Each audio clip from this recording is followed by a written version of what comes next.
and finally, after many months out, unluckily, you were back last week. Kind of, how was that for you? Must have been a really emotional moment. Yeah, it was. It was obviously a long time coming, nearly 2 years. And I had a good month like building up to it, playing twos cricket and stuff, and getting more confidence back in the body as well. But just the feeling being out there with the lads again was just unbelievable. Quite a confident guy, but I presume there were quite a lot of nerves there in your first ball and your first over. Yeah. Well, I said it to Fletcher when I had an interview with him after one of the days. But I'm always a bit nervous before the first ball of any game, really. But obviously there's a bit extra on this one. But like I said, I had the confidence back in my body. It was just about landing that first ball and then getting back into what I do best, really. Must have been a special moment as well, returning to Old Trafford. That was your first game back, kind of at your boyhood county. Yeah, it was. It's obviously an hour away from home for me, so going back there is always good, and putting a decent performance in obviously means a lot as well. So yeah, it was just, again, good to be back out there. Yeah, and it was a very decent performance. Took quite a few wickets and then performed well with the bat. You must have been really happy with your return, not only with the ball, which your primary focus, but then to pass that follow-on target in quite an emphatic fashion, smashing the ball into all stands. You must have been really pleased with that. Yeah, well, that's what I think. I walked out when we needed probably another 50 or something, me and Chappie, and that's all we kept saying. We just needed to dig in and get ourselves another couple of points, and as well as passing the follow-on, because we knew it would have made it a very tough task for Lancs to beat us, having passed that, which obviously it turned out to be.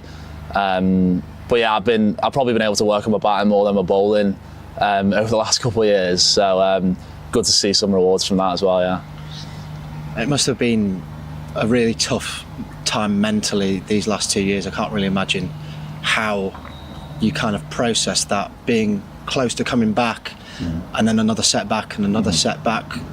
I know you said to Fletch that you were potentially concerned at one point that you may never play again. So what was that 2 years out like for you? Yeah, obviously it wasn't the easiest, and it's more frustrating having to watch all the lads go out there and not being able to help properly without it getting out there. But I'm not the type who'd let it hit me as hard as it probably would seem, and I think all the squad, all the lads, all the coaching staff, like everyone around the club helped me so much in staying sane, really. I spent a lot of time in the gym and on the physio bed. But yeah, it was obviously a tough time, but just happy to be back now. Yeah, and looking forward to the next couple of weeks. We've only got one more first-class game before the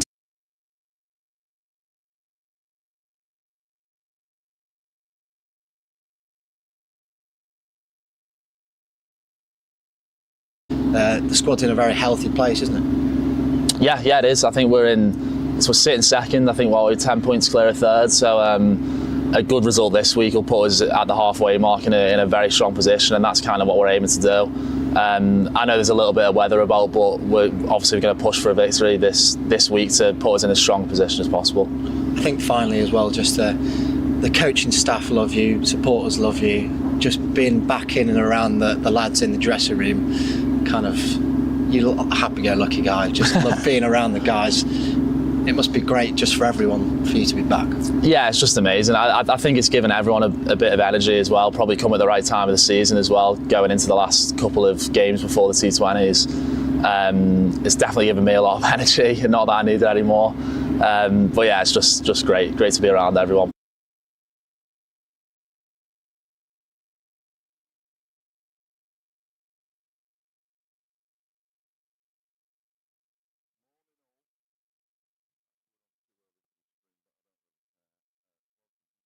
Sport website and app, and thank you very much for being there.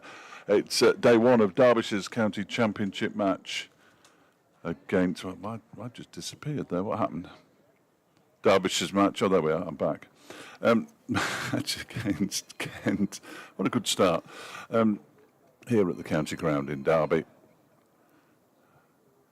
It's myself, Dave Fletcher from BBC Radio Derby, and Matt Cole from BBC Radio Kent. Matt, how are you? I'm very well, thank you very much. Good to see you. It's been a while. Yeah, it has. I didn't realise it. It's been 13 years for me. Matt, tell me, I haven't been here since 2012. sure we must have worked together down at Canterbury at some time now. Surely. I think between that, yeah. I feel a bit lost, to be honest. I should be over the other side of the ground, shouldn't I? No porter cabin. Is that right? Well, yes, on top of that bar there, I think you were. But after that, it wasn't bad. When I first started, next to the old scoreboard there, where the television gantry is, there used to be an old scoreboard with a toilet underneath it, and we were there. The smell at this time of year with the sun shining was something to behold. So yeah, no, we're in the very nice new media centre here. So I'm just slightly disturbed because I can hear Q at the moment. That will change. That will change for the updates. What you need to know is that Derbyshire won the toss and decided to bat first. So that should calm a few people down. More children arriving, and Gilchrist bowls the first ball of the match, and up on his toes goes David Lloyd and pushes it out into the offside. So the Derbyshire team news: Lewis Rees and Pat Brown come in for Blair Tickner, who's got a hamstring injury, and Ben Aitchison, who has got a side soreness, whatever that is. Yeah, and for Kent, Joe Denley has snuck into the side despite the media site saying he was going to be warming up with the second 11, having broken his arm in pre-season. Gilchrist in again. That's defended by Lloyd. So I mean, it is true. He's working his way back to fitness by playing in the first team. So that's great. He actually replaces nephew Jaden, which is how many times has that happened? I'm not sure in cricket history. And the other change for Kent, Matt Parkinson, leg spinner, of course, comes in for Kashif Ali. So the nature of the attack has changed slightly. And Nathan Gilchrist in once more from the city end, up on his toes, and that's 4 runs to David Lloyd, up and running. Out towards the point boundary, short and cracked away on a green-looking pitch, but of course green-looking pitches never play green. You have an 11? I do indeed, yes. Excellent. I shall nip off in just a second to go and tell the good people of Kent that they've already conceded a boundary. No, of course not. Early doors yet. But, Nathan Gilchrist has been in good form this season. He's Kent's top wicket taker so far. And with that, a cheery thought for Kent listeners. I shall leave you for the moment. Lovely. We'll get a much longer run-up at commentary in a few moments' time after we've both done updates. You will hear the update on the stream and on the BBC Sport website, I'm afraid, but can't be helped. That one's down the leg side. That's going to go all the way for 4 byes. First byes of the match. Wicket-keeper Harry Finch couldn't get across to his left in time. Didn't hit anybody on the way through either. So disappointing. 8 without loss. Disappointing for Kent, of course. Not necessarily disappointing for Derbyshire, who are 8 without loss in the first over. How many balls have we had? We've only had 4 deliveries. Forecast good for today if you want to come down. Getting better for tomorrow, but showers possible. As Gilchrist is in again, and that one is defended by Lloyd. You may have seen on the stream, Ripley St John's School youngsters just applauding the teams onto the field at the start of play.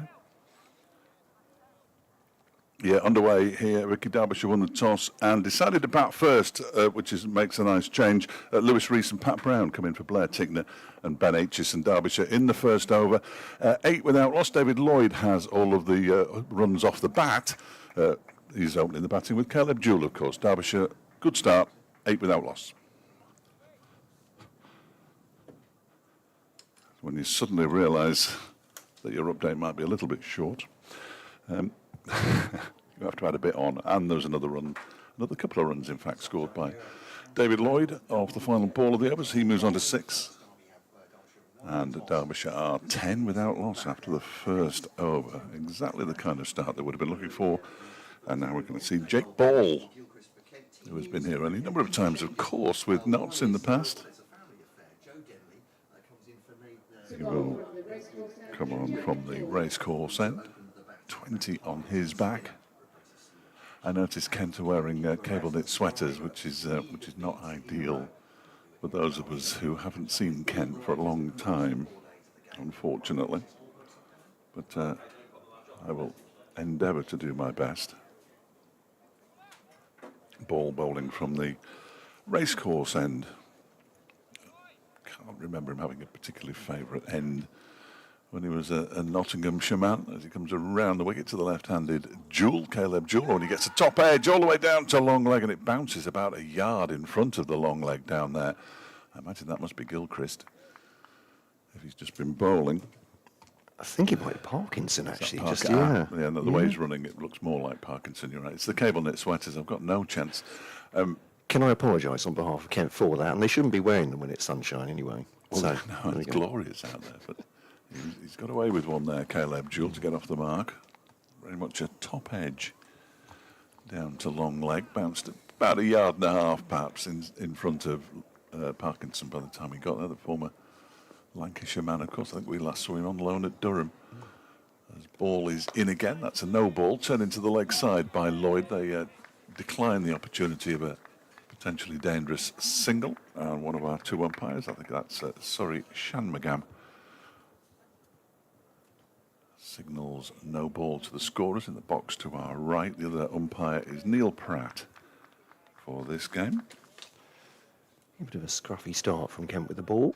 No ball from Jake Ball there. A couple dropping short from Nathan Gilchrist, but a half chance. Next delivery strikes the pad of David Lloyd and bounces into the onside where Chris Benjamin comes in to do the fielding. It's a fairly standard field. 2 slips and a gully, a point, a cover, a mid-off, a mid-on, a mid-wicket and a long leg, essentially.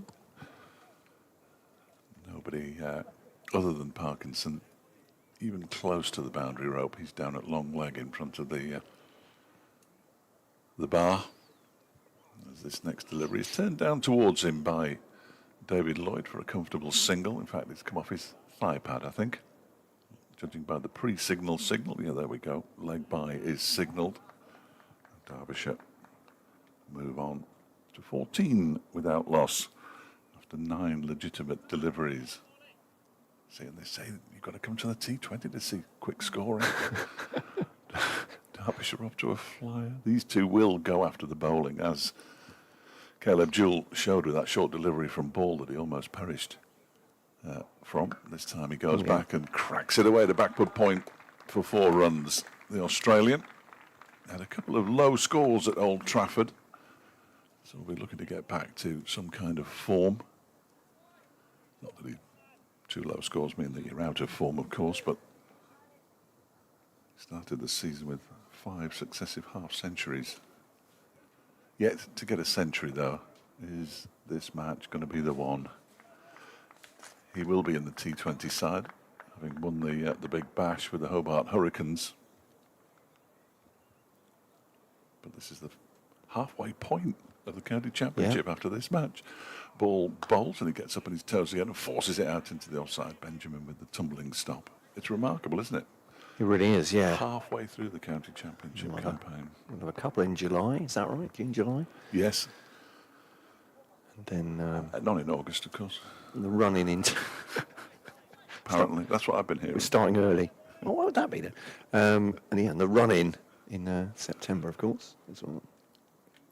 There must be 2 in June then. Here is ball around the wicket, balls to Jewell, who pushes it out to Benjamin. Once again, there are, of course, 2 in June, because Derbyshire are at Chesterfield in June when they take on Lancashire. It was I understand that the governing bodies said that they were going to try and put a couple in June, couple in July, basically, to intersperse the in the blast. But yeah, you say the elephant is in the room. Elephant in the room. I tell you what, I'll try and talk in a linear way for the audience. Future in that. Never bothered me. Yeah, but obviously August is blocked off. So Gilchrist then from the city end. Ball comes in and it's a backward defensive by David Lloyd. Back foot defensive up to cover. Chris Benjamin fields. So yeah, 3 slips in there. Messrs Mieye leaning and Bell Drummond. Even I'm struggling a bit to identify the fielders today. It's Chris Benjamin, I think, at point. Ben Compton then at cover. Joe Denley under the floppy hat. Mid-off is mid-on and mid-wicket as well. Matt Parkinson will just feel that as Lloyd turns it into the onside. What a standing and delivering here. Isn't looking particularly to get forward to Nathan Gilchrist, although he has dropped a couple short already, one of which almost ended up in a wicket for him in his first over. 22 wickets already this season, and Bell's now right arm over the wicket. Brisk pace, that's helped down towards fine leg. It's a one fielder I didn't mention. Oh, there's Grant Stewart. His cap comes off as he fields the ball. Throws into Harry Finch. Has to go some way from the stumps to pick that one up. Grant Stewart fresh from his 180. That was remarkable from a distance. The game against Gloucestershire. Yeah, absolutely. I mean, he is a very solid batter. Sorry, gives the ball a mighty hit. Took Derbyshire apart in a one-day cup game here a few years ago. He's certainly capable of doing that, but 180 was quite extraordinary in that record 7th wicket stand with Chris Benjamin. For Kent, here's Gilchrist. It's a decent ball, actually. That's just hurried Caleb Jewell a little bit. Just gets a bat on it late, but blocks it out towards Compton at cover. The field's more or less the same. I think it is, it's just a mirror image to the left-hander. 23 on his back. Obviously a massive fan of Michael Jordan, that'll be the reason. I think that's where it all stems from. Pre-Beckham. So here's Gilchrist to Jewell. Again, just deflects it out. Soft hands, this time to point. Murmurs of approval from the fielders. Jack Leading goes so far as to raise his hands above his head and give a short round of applause to Nathan Gilchrist for that ball. But yeah, the cable knit vote is, well, it's pretty much split, I'd say. 5 maybe. Here's Gilchrist to Jewell. Holds his pose as it goes past him. It's like a baseball hitter there. Just watching it through to the wicketkeeper's gloves. Without wishing to raise any north-south issues, it's clearly a southern thing. At Middlesex are the same. What were the cable nets? Yeah, very irritating. And they say, oh, we've got cable nets, but on the front they can get the sponsor's name, but you can't put the player's name on the back. Here's Gilchrist to Jewell. Squares him up. That's a lovely delivery. Just leading him off the pitch. A little bit of lift as well through to wicketkeeper Finch. But Jewell does the right thing for his batting livelihood there. And they get everything out of the way. Through to the wicketkeeper. End of the over. It's 21 for none. A little bit more tidy from Gilchrist. None for 9 from 2 he has. And Jake Ball, none for 7. So these are the two quicker of the Kent trio of seam bowlers. And you look down the order, there isn't a Joey Everson in this side, the former Notts man, out with a side injury to bowl extra over, so they do have Parkinson in. I suppose, should this go the distance? As ball begins a new over from the racecourse end and just drops it halfway down the pitch, and David Lloyd dispatches it to the cover boundary for 4. Wasn't vintage Jake Ball, I think it's fair to say. 25 without loss now. Mark, I get your name wrong on a regular basis. Beecroft Stratton. Not at Trent Bridge today, which is good news. He's seeking the solitude of the county ground to watch some actual cricket, he says. In a minor family grudge match for unimportant bragging rights. He's from Derbyshire, and his current wife, he says, hails from Sidcup. Go. There will be some arguments later on today as ball bowls wide of the off stump and it goes through to wicketkeeper Finch. And Anthony from Heener. I only call you Anthony from Heener, Anthony, because you always sign off Anthony from Heener. Anthony from Heener says he was at Trent Bridge yesterday watching the reenactment of the Charge of the Light Brigade from the Russians' perspective. Certainly more jeopardy here at the county ground, but a chance to prove we deserve to be second in the league rather than second among equals, which is a very, very apt phrase, really, because there's nothing between 2 till 8.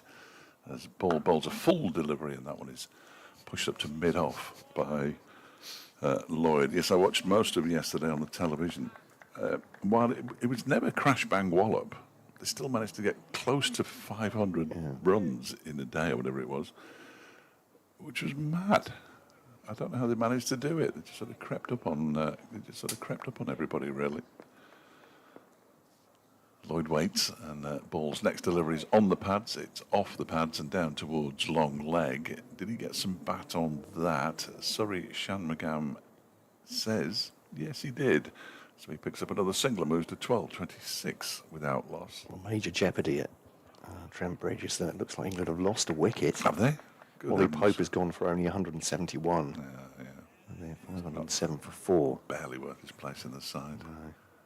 Well, there was a lot of talk, obviously, about Kent Zach Crawley and about Ollie Pope playing for their places, but I don't know what you can tell from this, really. Absolutely nothing. Round the wicket comes ball to Jewell, who leaves that one alone. I don't think you can you? No, I don't. Personally. Oh, it's a slightly rhetorical question, but you're absolutely right. It's, no, you're not right. at all. No, you're Not right. at all. Yeah, I should have spotted that. Emphatic. I should have realised that you knew the answer. I enjoyed it anyway, Dave. Here in the real world, Derbyshire starting nicely. 26 without loss. Final ball of his over. Bowls to Jewell, who leaves alone again. Wow. He doesn't leave many. He's got 5 off 10 deliveries, which is very un-Caleb Jewell-like. Lloyd's got 12 off 16.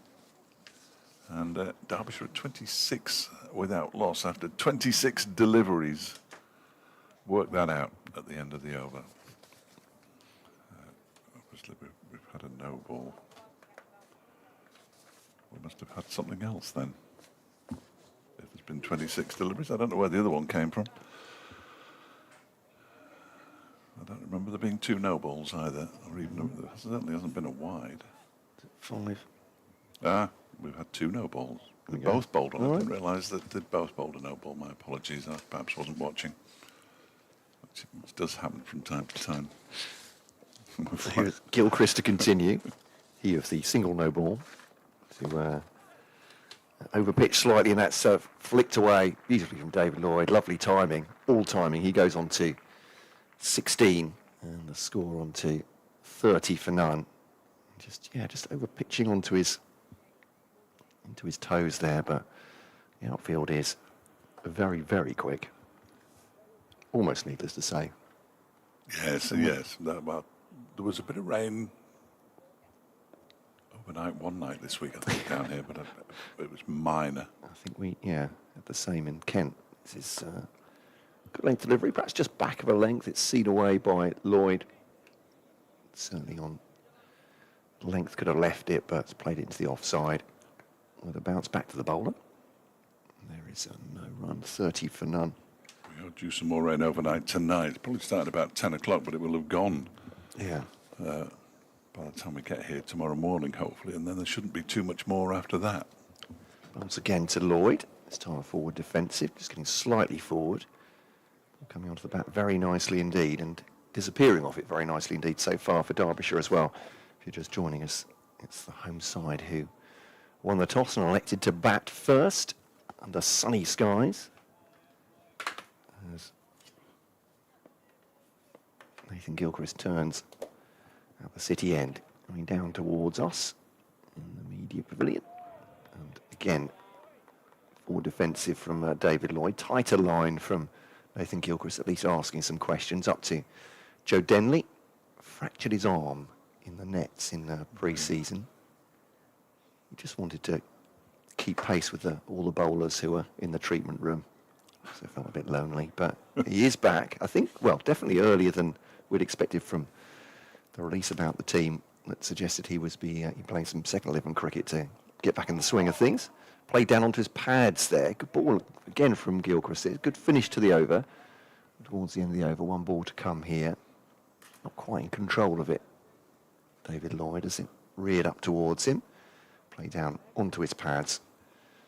And a dot ball. So yeah, Jaden Denley was injured, didn't take any part in the bowling on the last day against Gloucestershire. As Gilchrist bowls. Oh, it's a lovely ball, that one. And that's left him off the pitch, just back of a length. And David Lloyd just shows a little bit of frustration that he's played at that.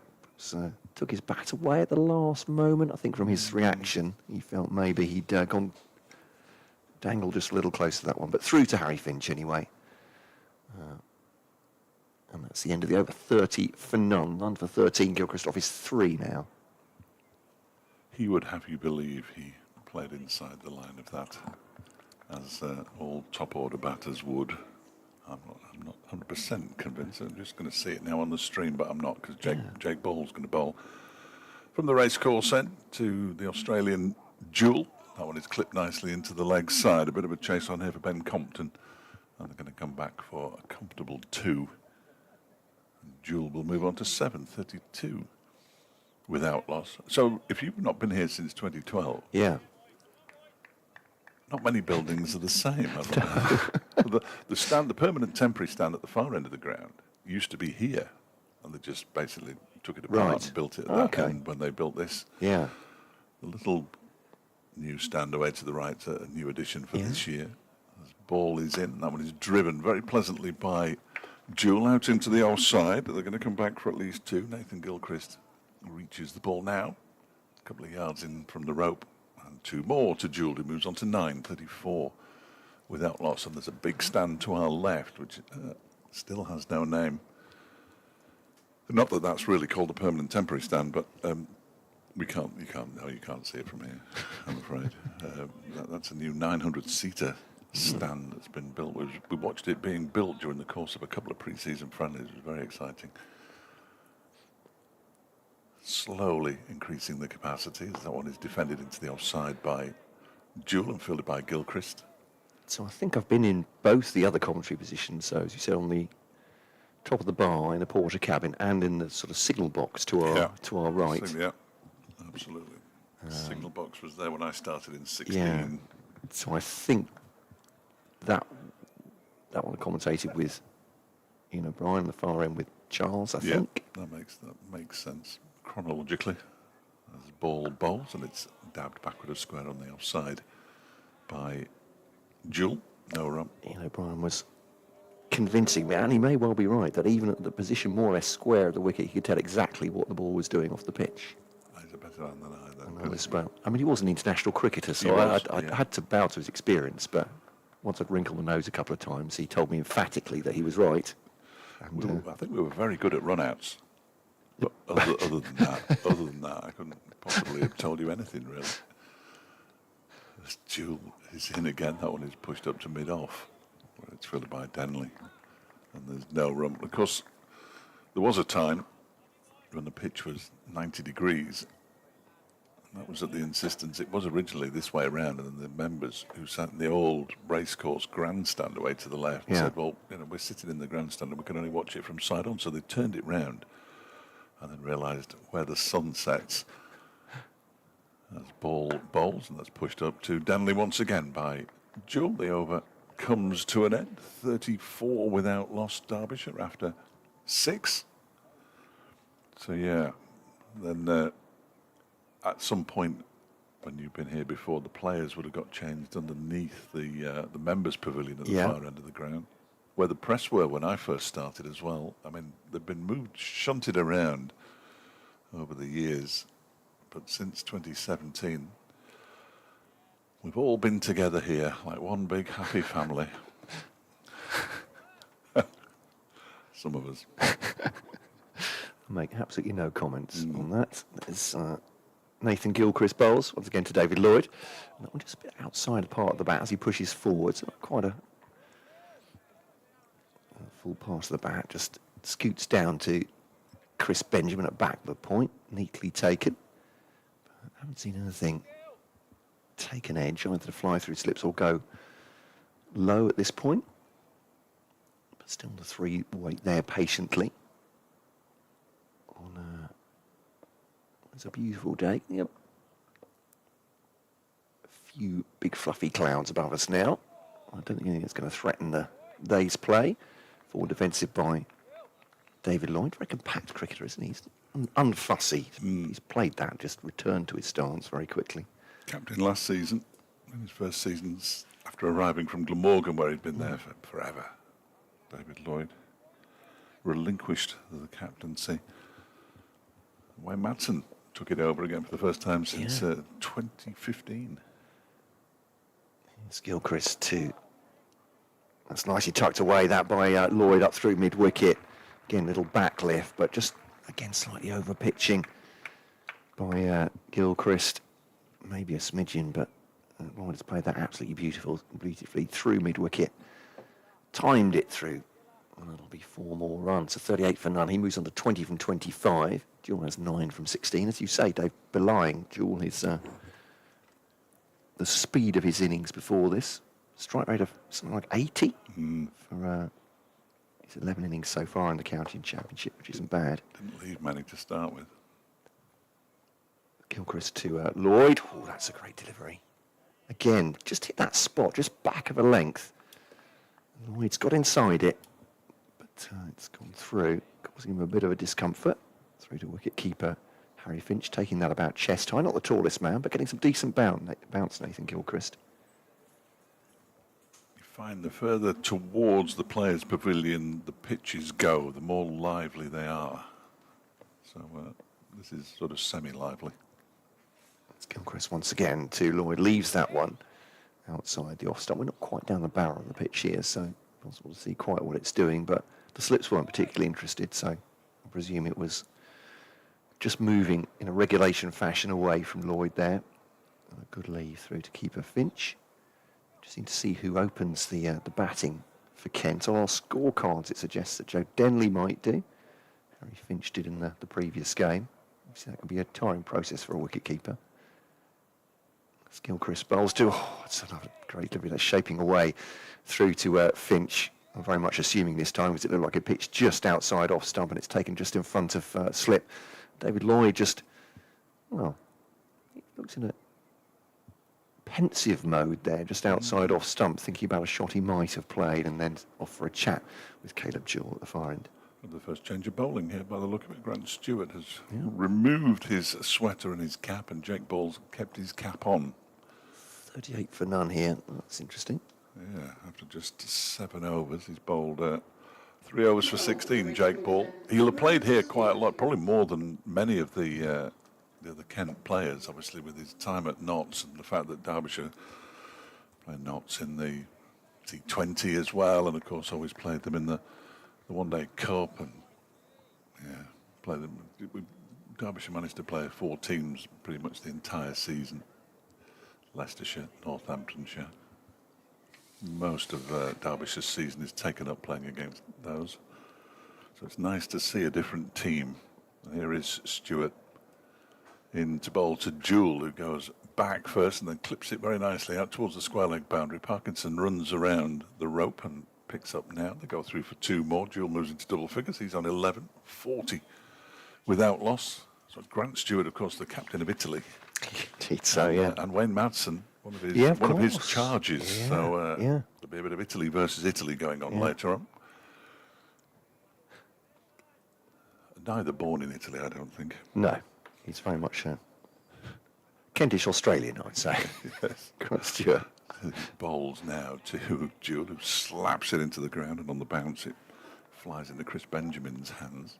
Unless it's a regional accent from a part of Italy undiscovered by He likes spaghetti hoops, I heard. So, his mum's Italian, to be fair, so he's got as good a claim, I would say, as most in that team. I don't know where Wayne's comes from, in all honesty, but there is clearly some Italian in there. Behind that, so the passport that he used effectively to play in English cricket. Oh, there's a play and a miss from Jewell. That's a bit more like Caleb Jewell, in all honesty, but he played underneath it as he tried to cut it away. So that was an Italian one, or is an Italian one, but I don't know what the family lineage is. Yes. That's the Derbyshire skipper, of course. Had a pretty decent season so far, but only 14 and 19 up at Old Trafford. As Stewart is in again, that one is turned into the leg side by Jewell. Not fielded cleanly by Ben Compton in at mid-wicket, but Jake Ball was behind him to make sure the ball didn't go far. Denley and Ball, the mid-off and mid-on, as the elder statesman perhaps, together. As Stewart is in again. Oh, that's a good leave from Caleb Jewell, because he was actually taken by Finch down the leg side. It went past the off stump and then swung after it, went past the stumps into the hands of the Kent keeper. England at 536 for 4, so still batting at Trent Bridge, 16, 17 miles from here. Stewart is in and Jewell defends up towards Ball at mid-on. Elsewhere in this division, which I think is the most important, Middlesex put Glamorgan into bat at Sophia Gardens, the home side 16 for 1. Leicestershire put Lancashire in at Grace Road, and after 8 overs, they're 33 without loss. Lancashire last week look like what they are, really, a good side who just aren't playing well and are starting to play better. So watch out for Lancashire. Northamptonshire chose to bat at Wantage Road against Gloucestershire there, 14 for 1. And I was going to read out the score from here, but of course you know it. Derbyshire are 40 without loss after 8 overs. As Gilchrist is in again, bowls to Lloyd, who pushes it out into the offside, into the covers on this occasion. And there's no run, just for completeness. Durham chose to bat first, 17 for 1 against Somerset at Chester Street. Hampshire 19 for 1, having chosen to bat at Southampton against Sussex in El Costico, I think they're calling it, first of the season. Notts 12 for 1 against Yorkshire at Headingley. Essex, as Gilchrist is in and bowls to Lloyd, who pushes it up to mid-off. Essex are 47 without loss in the 8th over against Surrey at the Oval. And Warwickshire, Surrey put them into bat there, incidentally, and Warwickshire, who chose to bat against Worcestershire in the Bears versus Pairs, if you like.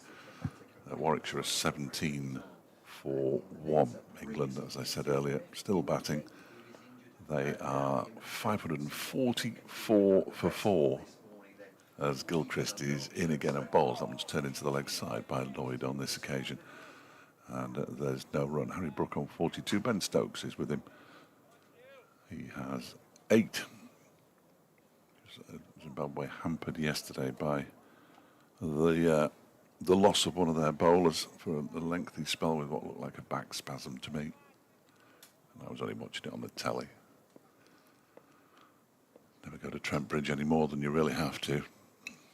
As Gilchrist is in and bowls, that one is guided off the face of the bat down towards a wide third man by David Lloyd. He's only going to get a couple because Benjamin has caught up with it.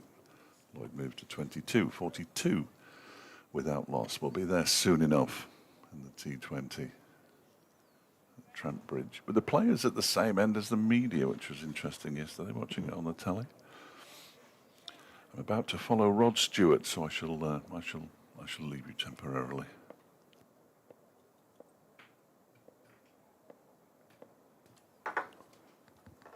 As Gilchrist comes in now, bowls to Lloyd, and tucked into the onside. Via hand signals, we've worked out exactly what's going on. Well, Dave knows what's going on. He just has to guide me gently through this first morning, as I'm easily confused. Welcome wherever you're listening on BBC Radio Derby, BBC Radio Kent. This commentary of Derbyshire against Kent in the County Championship. Derbyshire unbeaten. Kent, one of 3 straight defeats after winning their first 2. And signs early on as Gilchrist bowls to David Lloyd for the away side. This could be another punishing day in the field for them. Certainly the way Derbyshire have come out of the traps. 22 from 34 for David Lloyd.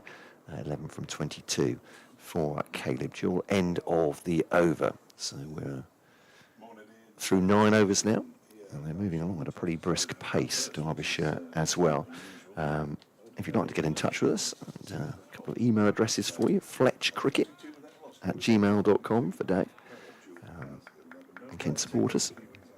You're more than welcome to email Dave, or if you want to get used to the new Kent Cricket address, it's bbckentcricket@gmail.com. We'd love to hear from you. What are you doing What are you doing on this sunny morning? It may not be sunny where you are, indeed. The ball is just pushed into the onside.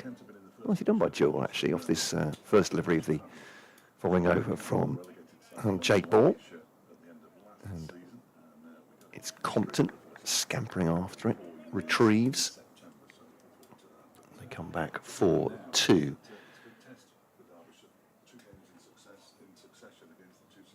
So no maidens at all in this these first 9. Tells a story. It's Stewart, I beg your pardon, over the wicket, and so no ball. It's going to go away for 4 as well, guided from all just outside the off stump as well. Didn't get much right there, unfortunately, Grant Stewart, and Caleb Jewell only too happy. So a no ball and 4 runs. That's 6 effectively off that non-delivery. Kent already conceding runs, and Derbyshire are 50 up on the board in the 10th over. 9.1 overs gone, and they are absolutely flying this morning. Dave was talking about the England-Zimbabwe game. Well, not quite going at this pace.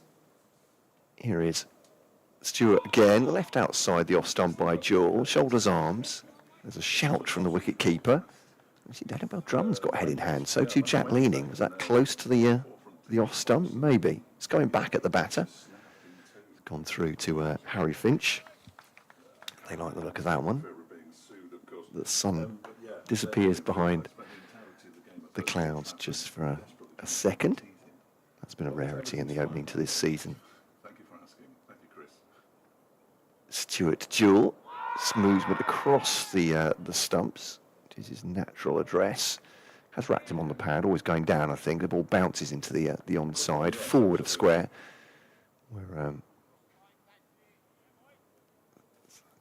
it is, Ben Compton doing some ball polishing there. Caleb Jewell, the Aussie, just going back to his crease at 50 for none.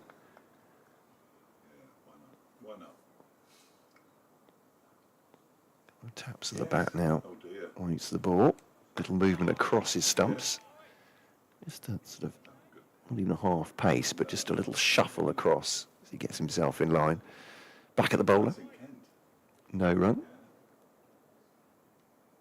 It's a bit of a quorum now. Daniel Drummond has come from slip to have a chat with Grant Stewart about his plans. Is that we're getting rid of a slip? They're swapping Nathan Gilchrist onto the onside from cover there. So giving Jules some gaps to play. Yeah, so 3 on the onside now, forward of square. Stewart bowls, still the 3 slips in as well. As Jewell plays it straight back towards the bowler. Stewart almost crouches for a moment looking at the batter. Comes back with a smile on his face. That's interesting. So they're taking a man at cover out there. Joe Dendy's gone at a wide-ish mid-off. Question there. And to try and encourage Jewell to drive through the offside maybe with that gap. Short leg's going to come in now, I think. Or is this just... Yep, the helmet's come on. Ben Compton will put it on. Again, there'll be a short leg then. 50 for none. Say whatever. That was happening on BBC Radio Derby there. It sounded great. The amusement coming from Dave Fletcher, but I'm not sure if he can tell us or not. This is guided through that gap, which has opened up because Nathan Gilchrist has been moved into the onside. And Jewell comes back for a comfortable 2. So just guided from outside the off stump. He's on to 19. Lloyd has 22. 52 for none off 10. Dave Fletcher returns. You know, when we were speaking earlier, Matt, saying we do updates to make sure that cricket stays on the radio, which is absolutely, we will continue to do that as long as we physically and possibly can. Well, the 11:30, which I managed to push back a little bit because you had an 11:30 update. Oh, yeah. We have a quiz as well, yeah, which is usually vaguely cricket related. In the past, we've done a lot of real places or not real places, but of course they've been done to death because we play the same teams over and over again. Oh, we haven't played Kent for a while. One or two interesting place names in Kent. Yes. Here is Gilchrist continuing from the City end. It's his 6th over. Just 19 runs conceded. He's bowled nicely, actually. He's beaten the bat a few times. That one goes through to the keeper. So I never turn down the opportunity to get cricket on the radio if I possibly can. And So were you quizzed? yes, You were? yes. Okay. I mean, I should write them down, but Yeah. there'd be no point because they were all actually true. I particularly liked Sexburger Drive. There's Gilchrist, I don't know where it is. Gilchrist bowls, that's whipped away by David Lloyd for 4 runs. Out towards it's gone for 6. Yeah. Blimey. That's quite a long boundary out there, and it's gone all the way for 6, the first of the match. And David Lloyd moves to 28, 58 without loss. I didn't realise he'd got quite as much of that as he clearly did. And away it went into the advertising boards. Nicely done by David Lloyd. And against the bowler who has caused most of the issues so far, Nathan Gilchrist. So how flat is this pitch?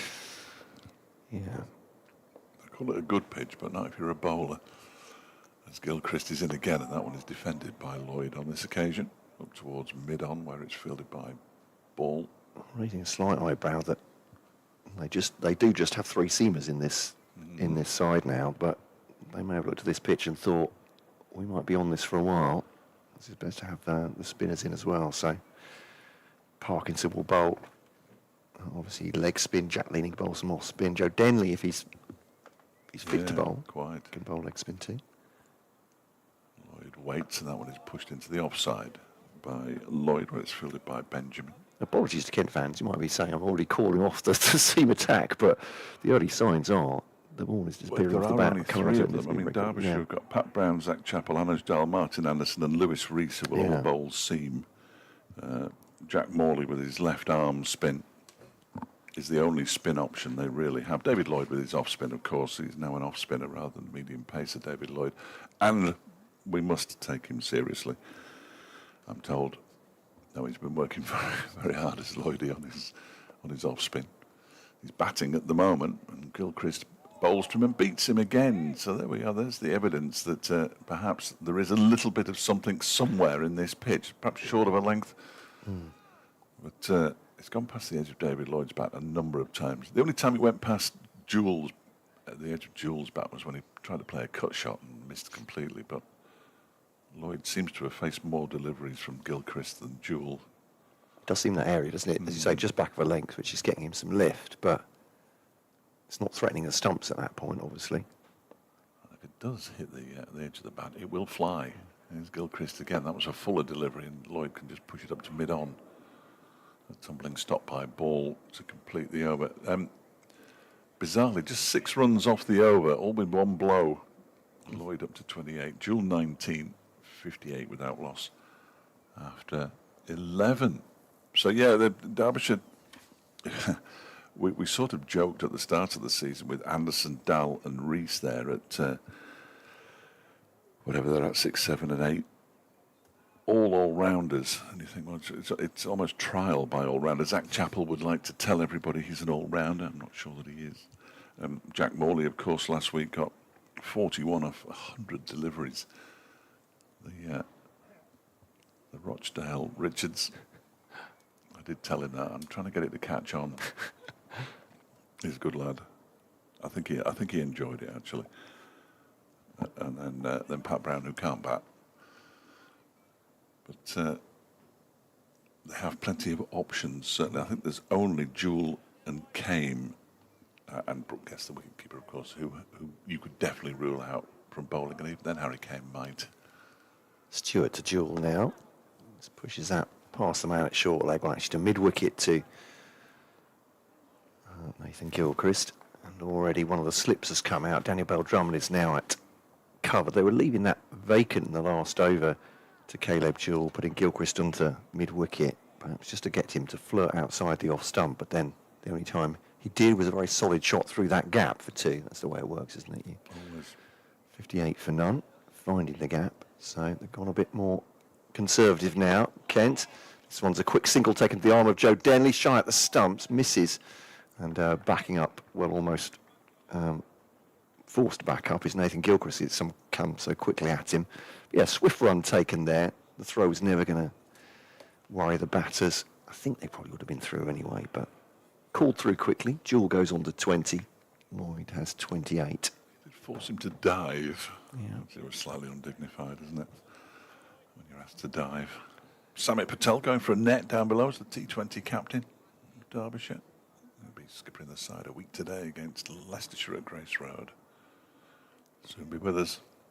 I don't know if that's more cheerful or ominous from Dave Fletcher, but it's a defensive shot into the outer mid-on.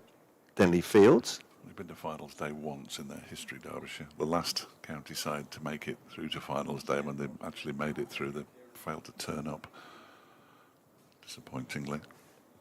Yeah, it can be, I mean, obviously massive excitement for fans and for media alike, and it can be all over in a... It was over before lunch. I was going to say effectively all over before you've really got the day started. This one's straight back at Stewart. I think they played in the afternoon, so at least we had the anticipation. But yeah, the reality was a little bit disappointing. Because Kent had a purple patch in winning it in 2007 and went the next 2 years as well. But the third of those, stop me if you've heard this one before, is Stewart to Lloyd to... I do listen to Radio Kent occasionally. No, I was going to say you. I Kent listeners saying which anecdote is you going for? It's number 5 of 6. But yeah, the third one of those, they played Somerset and set a fairly meagre total in the semi-final, and Marcus Trescothick came out. And in the first 4 or 5 overs, it was pretty obvious that Kent were going home, and that was the first game of the day as well. So, as you say, it's a lovely drive, that one. Full pitch delivery from Stewart, and it's been driven. I'm not sure he quite got all of it, but timed it well enough. Am I doing a disservice? But it's scooted away. It's run away pretty quickly on the surface. Absolutely safe on the ground. 32 he goes on to. But yeah, I remember, obviously you're set up for the day and thinking, what will the final bring? How long will we be here? And then after about an hour and a half, thinking it's time to pack up and go home. And obviously much worse for the supporters than the media who turned up with that expectation, and suddenly your day is slightly dampened. Jake Ball's back. He's going to bowl from the City end after Nathan Gilchrist's opening spell of 6 overs for 25. Yes, I'm glad you mentioned Somerset in conjunction with T20. That was a dreadful night 3 years ago, I think it was, down at Taunton, where Derbyshire conceded about 6,000 runs in 20 overs. They were bowled out for 5. Something like that. That's a rough approximation. Poor old Matty McKiernan. Afternoon or morning, Matty, if you are listening. Got smacked for 84, I think it was, in 4 overs. Unpleasant all round, really.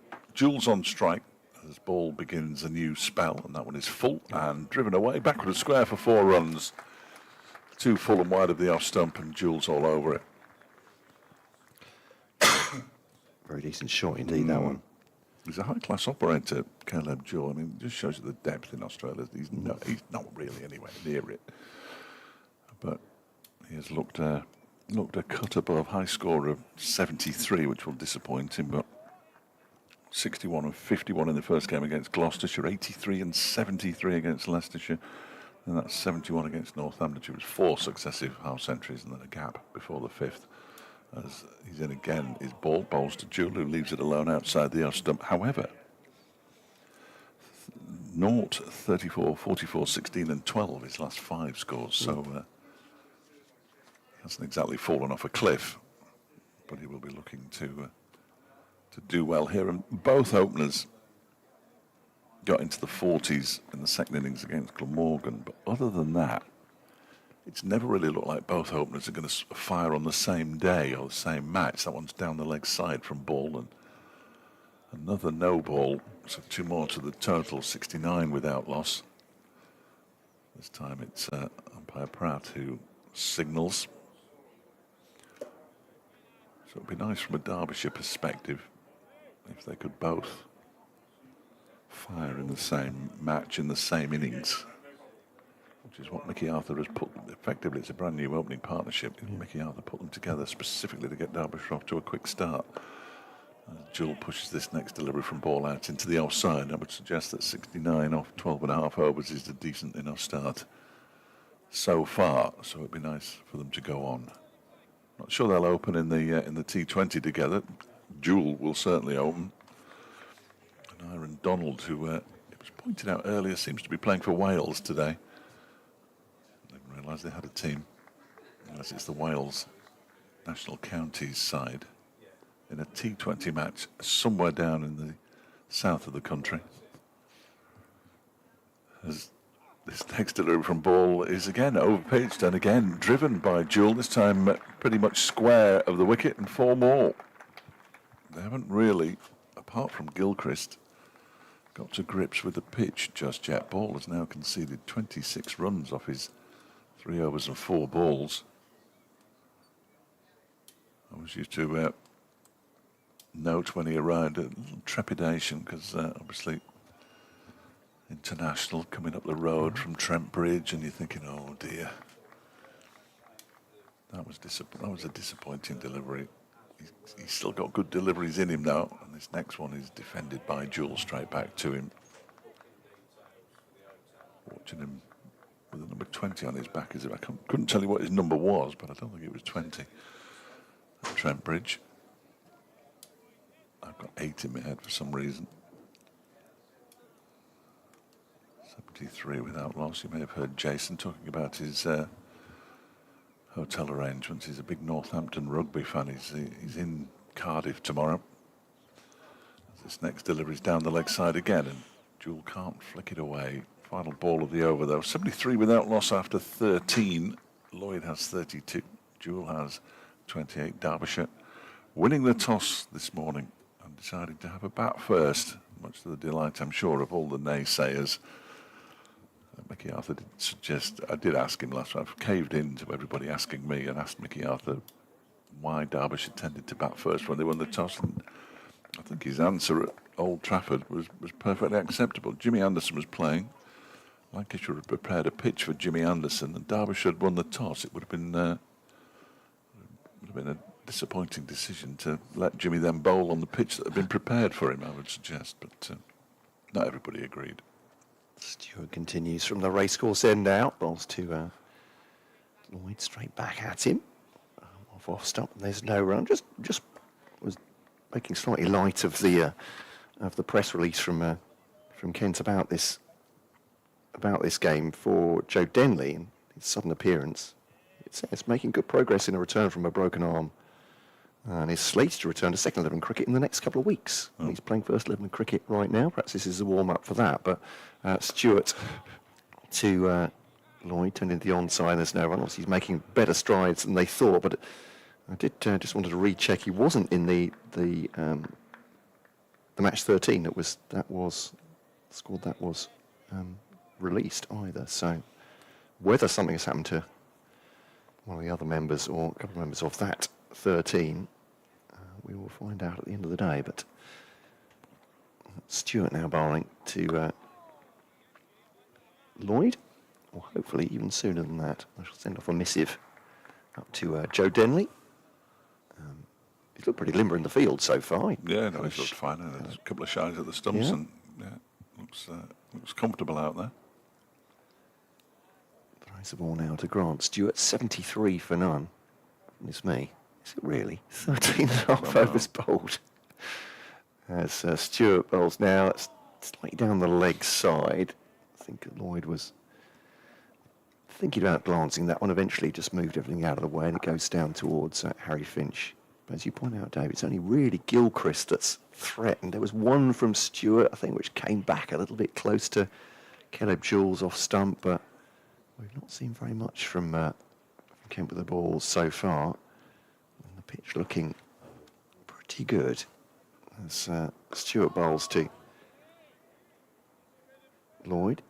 And just gets inside the line of that one and towards mid-wicket.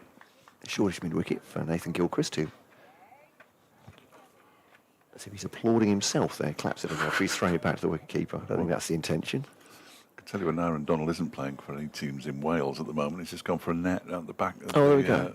of the media centre here with Nick Potts and Blair Tickner accompanying him. Stuart bowls now to Lloyd, and off the pad, square of the wicket. Finch will run around to get it all run around from behind the stumps, and they'll come through for a leg by. Just had a quick email, from Phil. Great to hear from you, Phil, this morning. It was on bbckentcricket@gmail.com, but fletchcricket@gmail.com for your emails. I mean, you can use either. We're not going to discriminate. Well, not at this stage anyway. Depends how the game goes for the rest of the day. But We're scrapping on Monday. Phil says, been under the weather today. I'm sorry to hear that, Phil. He says, but consoling myself by watching the stream and listening to your lovely commentary. Oh, I shouldn't have said that, should I? I should have. No, there we are. Shouldn't have used that word. But that's very kind of you, Phil. Anyway, he's probably talking about you, Dave. Is it just me? He says, but without Everson available, does this side seem a light, leaving out our overseas player, Casey Valley's talking about? That's my thought as well. Not quite sure, Phil. But, as a former wrist spinner, happy to see Parkinson, but fear the quicks may have a lot to do first innings. There's ball from the City end bowling to Lloyd, who gets a little bit tucked up by that one, turns it into the leg side for a single, moves to 33-75 without loss. He says unless Daniel Bell Drummond bowls, he says unlikely with his dodgy back, and that has kept him off bowling.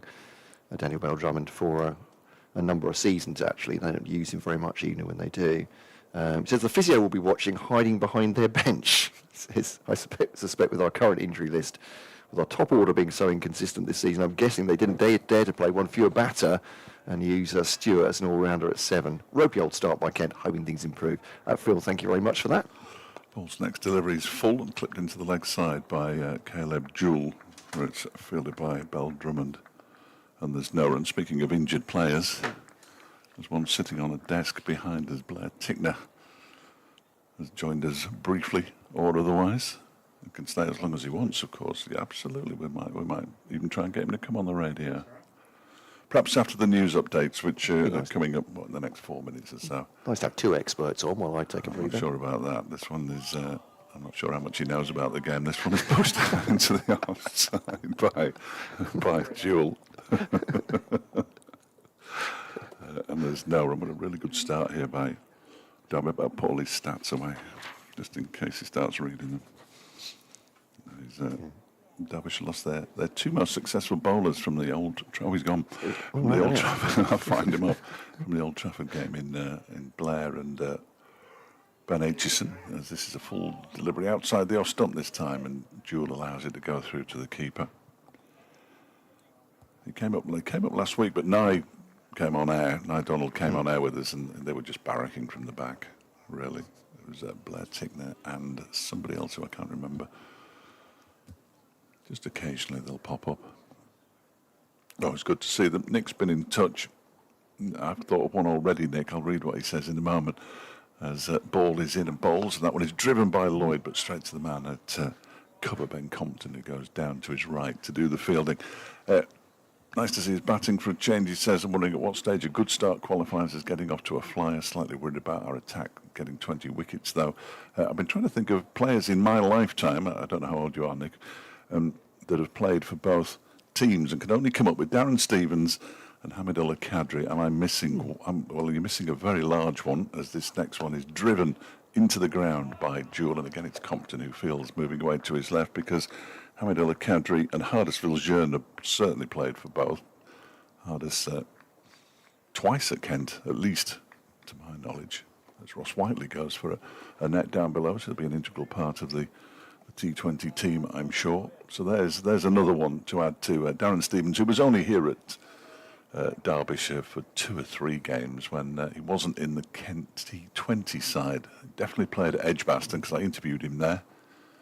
And might have played a couple of home games as well, but very brief. Kadri back here at the start of the season with Saka, who he's playing for at the moment, the South Asian Cricket Academy.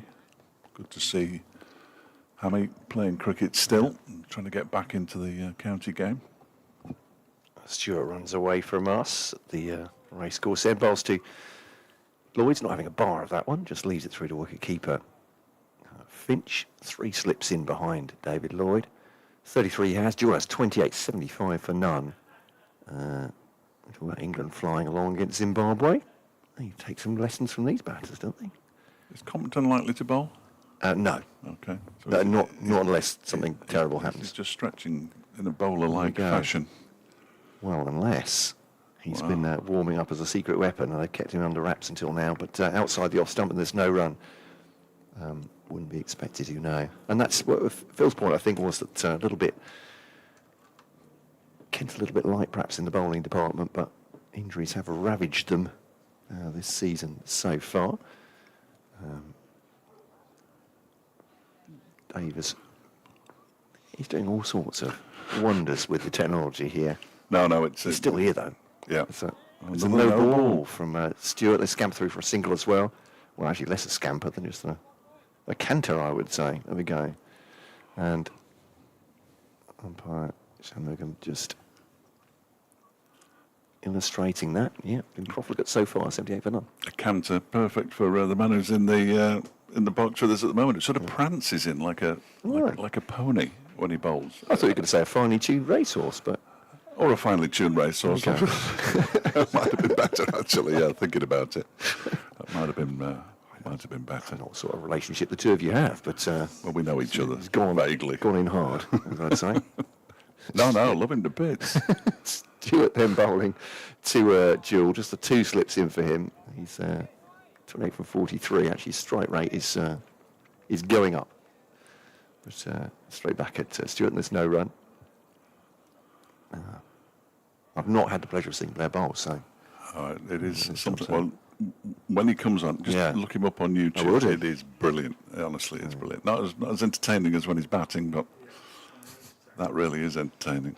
Stewart then to Jewell once again, who's being, from what Dave's has been saying, the stats suggest, been a little bit circumspect this morning, but he's got 28. He's doing all right. The partnership's at 78 for none off 99 balls. Yeah, he needs to get on with it, really. Caleb. Call this a first hour, Derbyshire, honestly. Do you want to win this game or not? It's Stewart then. Part of the Italian duo in this game. It's blocked off his middle stump. He takes a natural movement, doesn't he, across his stumps. Just a little shuffle, does Caleb Jewell. Ends up right in front there. In an awkward looking position, but he's played that straight back at the bowler with no great alarms. It's like having a child in the box. He's just picking things up now. He's picking your headphones up. I'm right about that now. That's a good signal of it. I've got the news in my ears. As Stewart bowls to Jewell, deflected into the offside quite deliberately, and Gilchrist Fields. Maybe I'll come out here and so I don't see anything untoward. Oh, here comes my update for BBC Radio Derby. Yeah, really good first hour here, Sally. Derbyshire 78 without loss. David Lloyd 34, Caleb Jewell 28. Derbyshire won the toss this morning and decided they'd have a bat first. No Blair Tickner, no Ben Aitchison, but Lewis Rees and Pat Brown have come in for them. And Derbyshire, who have been relatively untroubled in the first hour, are 78 without loss. So that's that, I'm delighted to say. And I'm equally delighted to say Blair Tickner's sitting alongside as Jake Ball begins a new over from the City end, bowling to Lloyd, who just defends it straight up the pitch. And there's no run. Blair, good to see you, although I'd prefer it if we were watching you from a distance. You just pulled up a bit when you took that wicket, the last wicket that you took at Old Trafford, and you did say to me you had a little bit of a strain. So it perhaps wasn't a major surprise not to see you in the squad, but disappointing. Yeah, thanks for having me. I did it in the first day. I felt a little bit there and sort of kept going through it, but got worse in the last day. So a little bit of a rest. It's a little bit of a grade 1 tear, and just a few weeks off, and hopefully be back ready to go. Come T20 time. Yeah, latest delivery from Ball pushed out into the offside by Lloyd, and there is no run. Good start this though from Derbyshire, 78 from 16 overs and 2 balls, exactly what these two have been put together to try to do as Lloyd leaves that one alone outside the off stump. The one game that you're not playing, and the openers have got off to a flying start, you're going to have hundreds and hundreds of runs to bowl at behind you, and you're not playing. I know it always happens that way. It seems the tail's been coming to the party of late, so and getting some batting bonus points. So hopefully we can put it all together today, and we can put on the runs. Hopefully 450 by 110 overs and get all batting points, but it's a long way to go. It's a good start though. Absolutely, that one's turned down towards long leg. Stewart does the fielding down below us, and they pick up a single. Lloyd moves to 35-79 without loss. This game is interesting because there are 2 Italy internationals playing in the same game. You don't get that very often in the County Championship. No, you don't. And I heard a Welsh international. I just walked him over to the nets. Yes. Well, what's that all about? I saw that. I thought he was playing today for them in the T20, but clearly not. He said Sunday, I think. Sunday it is.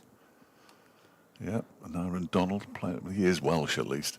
Ball balls, and that one is turned into the leg side by Jewell, fielded there by Benjamin. And there's no run. It's good to see the T20 is obviously the way forward for the associate nations, the smaller associate nations. I'm not suggesting that. Are you saying New Zealand small? No. I would never say that. But I mean, looking at Ireland playing the West Indies at the moment, they're playing a game today. That was a 50-over game. Ireland beat the West Indies in Dublin 2 days ago, which is terrific. We actually played Ireland a few years back now. We toured there.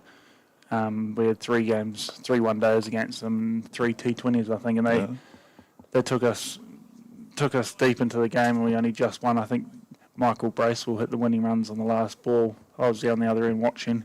It was a good sight to see, but they know how to play in their own conditions, and West Indies are going to do well to win that series now. Absolutely, yeah, I thought they played exceptionally well. I watched the game on Wednesday, on and off, all the way through. I switched it off actually when the West Indies were like 5 down for not very many.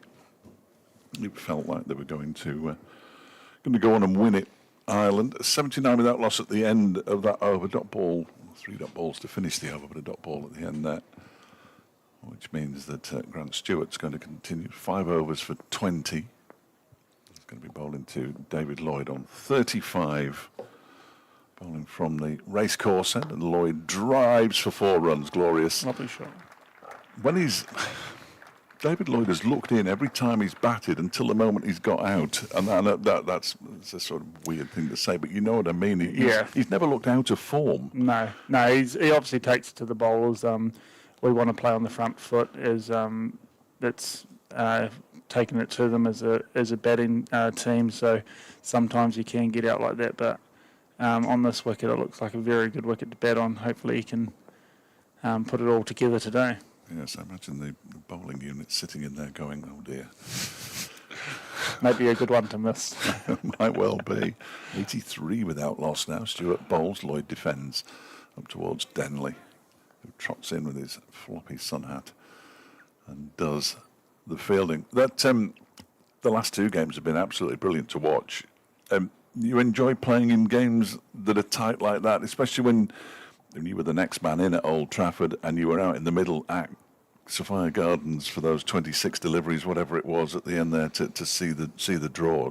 You must enjoy that as Stewart is in and bowls. That's left alone. Yeah, I think we obviously had the Middlesex game here as well, which we enforced the follow on and tried to win that one.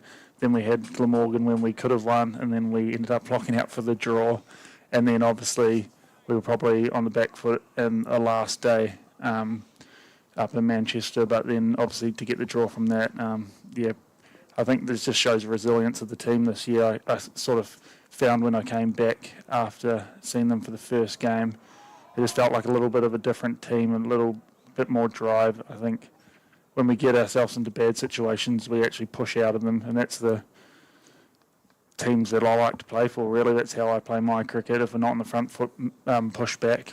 If you are, try to dominate the game. So I tried to push that last year when I played.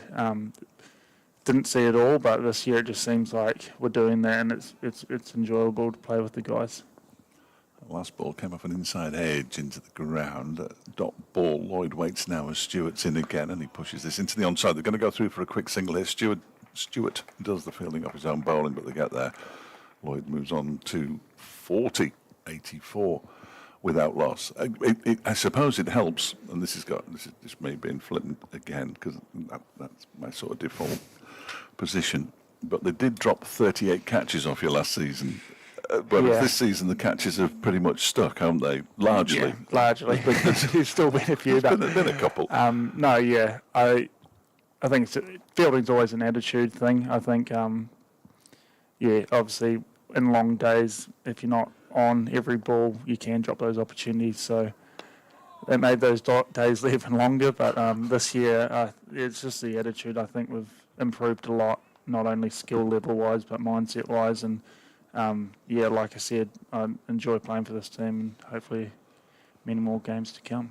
Absolutely. That was turned into the leg side by Jewell, no run. He has 28. Lloyd has 40. It was the end of the Stewart over. 6 overs for 25. In fact, he has identical figures to Nathan Gilchrist. 84 without loss. Jake Ball going to continue from the City end. He's bowled 6 overs for 28. Sarah's still going well. You told us when you got back she was okay. Yeah, she's still going through chemo monthly, and it is still tough. And obviously, being away from them, it's going to be until August next year. Hopefully, it sort of drops out a little bit more and more, but a lot easier than it was. But still a period of time that we still need to go through the processes. But she's a strong lady, so I know that she'll get through it all. And looking forward to seeing them when they get back. Absolutely. Well, I can imagine. It's not just a nip home for the weekend touch, is it? Really, unfortunately. Yeah, I think it took me 48 hours to get here by door to door. I had a bit of a stay over in Singapore, and it made the trip even longer. Regional flights as well in New Zealand, so it's not just a pop home, unfortunately. But luckily, we've got FaceTime and stuff like that. The world is a much smaller place than it used to be, isn't it? But it's still a long way. Still a long way. First two deliveries of Jake Ball's over have both been turned into the leg side by David Lloyd. I've actually got a big fan of yours. My brother in Perth. He loves the commentary. So here's a shout out to Byron in Perth. Hi, Brian. He loves the commentary. Gives him something to do after looking after the kids at night. So in Perth. So. Shout out to Byron. I'm sure you'll be watching. That's very kind. Lovely Derby day. What time? But Perth's not bad, is it? Because it's not quite the full 12 hours touch. I'm not going to guess the time, but. But what time is it in New Zealand at the moment? It's middle of the night, I imagine, isn't it? You must have that. It's 11 o'clock at night. I expect we've got loads of New Zealand listeners. Get in touch. Yeah. Paul's why you'd want to listen to this when it was bedtime, I've no idea. Apart from to send you to sleep, that one is defended by 7:15 time, Perth. 12 minutes past 7. Well, it's perfect, isn't it? We're prime time in Perth. Yeah, he might have put the kids down, so yeah. My father-in-law's looking after my daughter tonight as well, so he might be up looking after her. So then we might have many viewers from New Zealand and Australia. So double the viewership. Coming in. It's balls to Lloyd, who pushes this one up to mid-on. It's always. It's a nice way for them. They can turn the sound down clearly, but it's a nice way for them to keep in touch with how things are going, and things are going pretty well, aren't they? As we've discussed. So they are. It's always good to watch a team that's doing well. One of only 2 unbeaten sides in the second division. Yeah, Leicester going well as well. Very well. Remarkable, really. I don't think anybody saw that coming, but they made some astute signings. The Dutch Kiwi's doing all right as this next delivery is pushed out into the offside by Lloyd, fielded by Denley. Always got on great with Logan, who's a top man. He likes his social media. Yeah, I was going to say he'd be a lot better than me on this. I think. No. He'd be try to take it off him because he'd love being on. He wouldn't want to play. I think he'd rather be doing this. He has his own YouTube thing going, doesn't he? And all sorts, Logan. So. But he's quite a useful cricketer as well, by the way. Yeah, he seems to be getting better and better the older he gets as well. Yeah, he is. Is that a Kiwi thing? Hopefully, he's got a few more years. But a lot of New Zealanders have good longevity, don't they? And seem to get better the longer they go, which is he had a really good New Zealand season as well. I think he had the most wickets in the Plunket Shield, so he's coming off that as well. So no, he's a good cricketer, Logan. So he didn't win the Super Smash though, did he? No, he was actually commentating that day. Oh, was he? He Surprise. came down. Yeah. He was very happy to see Canterbury lose against us. So yeah, that was a good day. He can't help himself. No. They were bad times, timing-wise, for us. So I had to sort of remember that the games had been played in the middle of the night, and then not look at my phone and then watch them. Cause I don't like watching stuff when you know the result necessarily. It just takes it back. A lot of day games, so obviously it would be middle of the night. Here, so. Nathan Gilchrist is back. His 7th over. This time he's bowling from the racecourse end, and his first delivery is clipped by Caleb Jewell out into the leg side for a single, fielded there by Compton, 85 without loss. Jewell moves on to 29. It's nice, I'm just saying that just before you came on, it's nice to see both of them going well at the same time, because it hasn't really happened that David Lloyd stepped up to get 93 against Middlesex in the only innings that Derbyshire had, but Caleb, bless him, was out for a 4-ball duck in that game. So if they both fire at the same time, this is quite a special pairing.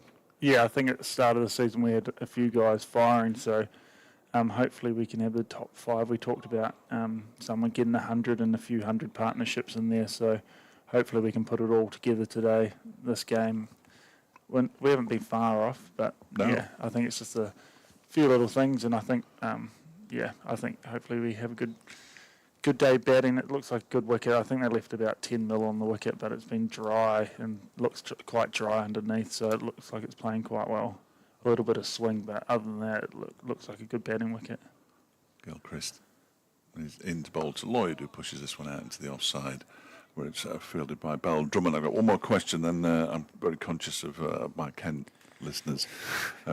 You get this Kiwi off. Well, no, it's just the Derbyshire aspect of it. Although they probably prefer listening to me and you prattle on than the fact that Derbyshire are 85 without loss. They probably don't want to be reminded of that too often. The difference between this year and last year is Caleb Jewell. It makes no sense to me, as Gilchrist is in, as good a player as he is, of course. That's a short delivery that Lloyd just lets it go through. So, what can you put your finger on? What has changed from? I know you left early for the reasons we all know, but it didn't improve. And Martin Anderson came in, and Jack Morley came back, and they were here towards the end of last season. But it's this resolution that the team's got now that seems to be the big thing. Yeah, I think we obviously have a few player changes, but we did talk about it, and we were going in a direction of how we wanted to play the game with our batting a little bit faster, and also being aggressive with the ball. Obviously, on some of these wickets, when they're flatter and more placid, it's hard to, as a bowling unit, show that. And I think we talked about it, and we try to say to people that we have a direction that we're going, but it just didn't click, I think. New season comes around, and obviously with a win in the first game, a different mindset. I just feel like it's clicking pretty well. So quick single here, shy at the stumps. The dive comes out from. But now it's a team that I think is driving for a big cause. I think we feel like we can get promoted, and it's enjoyable to be out there. And enjoyment goes a long way sometimes in those dark days out there. I know it's a game we love to play, but it's hard when you're not taking wickets or you're not scoring runs as a team. So it just feels like we're pushing in the right direction now. Obviously, we're only nearly halfway through the county stuff, but I think we're stepping in the right direction. Well, I think so too, and there does seem to be a lot more smiles out there, which is always good to see. Nobody wants to see grumpy cricketers. Nobody wants to commentate on them. Well, listen, I'm going to bring Matt back in, but Blair, thanks for having me. Brilliant that you've. Thank you very much indeed. You said hello to all the people you need to say hello to. Yeah, I think so. Everyone else will be asleep. Okay. And most of them won't want to listen to me, so it's all right. Cheers, guys. Thank you. Blair Tickner, Derbyshire's currently injured, but not too seriously. Quick bowler from New Zealand, as Jake Ball is in again. That one is left alone by David Lloyd to go through to the keeper, and there's no run. 86 without loss. Apologies for not entirely delivering on the ball by ball there, but you'll understand. It's always nice to get a view from inside the changing room, and Blair clearly wanted to say hello to one or two relatives as well, so fair play to him. It's nice to know that they're all listening, to be honest. I was enjoying that, especially the pitch comments. 10 mil on the pitch, apparently. Yes. Is that right? I have no idea what that means, but yes, this one is left alone outside the up. I think there was 12 in the last match, but it was a hybrid and nothing happened. This isn't a hybrid, I'm told. Derbyshire played 3 successive games, 2 at home and 1 at Cardiff on hybrid pitches, which I don't think is right, really. They are allowed to, but it seems a bit daft. And of course, the next 2 matches the first 2 matches in the T20 are with the Kookaburra ball, aren't they? As the ball is in again, that's a fullish delivery, and it's turned into the leg side. Bal Drummond quite correctly moved his head out of the way there, because that could have bounced anywhere, but he got both his hands to it and did well, stopped it. But the Kookaburra ball this year has a better seam, we're being told. I mean, I'll believe it. I'll believe it when I see it. But it's going to be James Anderson with the Kookaburra ball at Chesterfield. That could be interesting. And many other things as well, as this one is going past the edge of David Lloyd's bat again. So it's obviously from the city end, there is that little area where if you can land it on it, you can get a bit of extra bounce. And David Lloyd's been inconvenienced a couple of times now, mainly by Nathan Gilchrist, but now by Jake Paul as well. Yeah, looks to be hitting that spot, or that area, certainly. Yeah, enjoy watching Blair bowl. A couple of video clips. Did you have a look? It's interesting, isn't it? Yeah. So filleting the Pakistanis back in 2023. This one is clipped nicely by Lloyd. Bal Drummond gets his right hand to it, but they're going to go through for a couple of runs because he couldn't stop it completely. And 2 more to Lloyd, who moves on to 43 now, 88 without loss. Yes, so David Lloyd Bumble joined us for day 1 at Lancashire. Oh, nice. And I was desperate to be on air at the same time as Bumble and Blair bowling, which I just happened to be. And I thought he might have made a few more jokes, but he didn't. And he said, "Well, he looks like Jasprit Bumrah," which I'd take any day of the week. As ball is in, that one is defended back to him by Lloyd, and it's the end of the over. 8 overs for 30. Jake Ball, 88 without loss. Derbyshire after 21 overs. Lloyd has 43. Jewell has 29.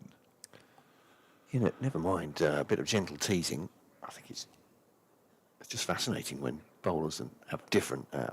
Batters to an extent, but much more with bowling, isn't it? Because there's much more potential for arms and legs going in all different directions. I'd like to see someone with an original run-up. He's got an interesting batting style as well. You might not be surprised to know Blair Tickner as well. He's a proper character. Flamboyant cricketer. Yeah, he's a good man. So Gilchrist from the city end then. Number 27 from his 7 so far, and Kent have rotated 3 seamers. Ball has number 30 from 8. Stewart has number 25 from 6. All that'll tell you, well, run-outs accepted, of course, that Derbyshire are 88 for none at this point. No wickets down for them. It's been a very good morning indeed, and I was going to say every chance they'll get to 3 figures before lunch unless something remarkable happens here for Kent, and there's no sign of that at the moment. A bit of toil for their bowlers, and looks like certainly Kent,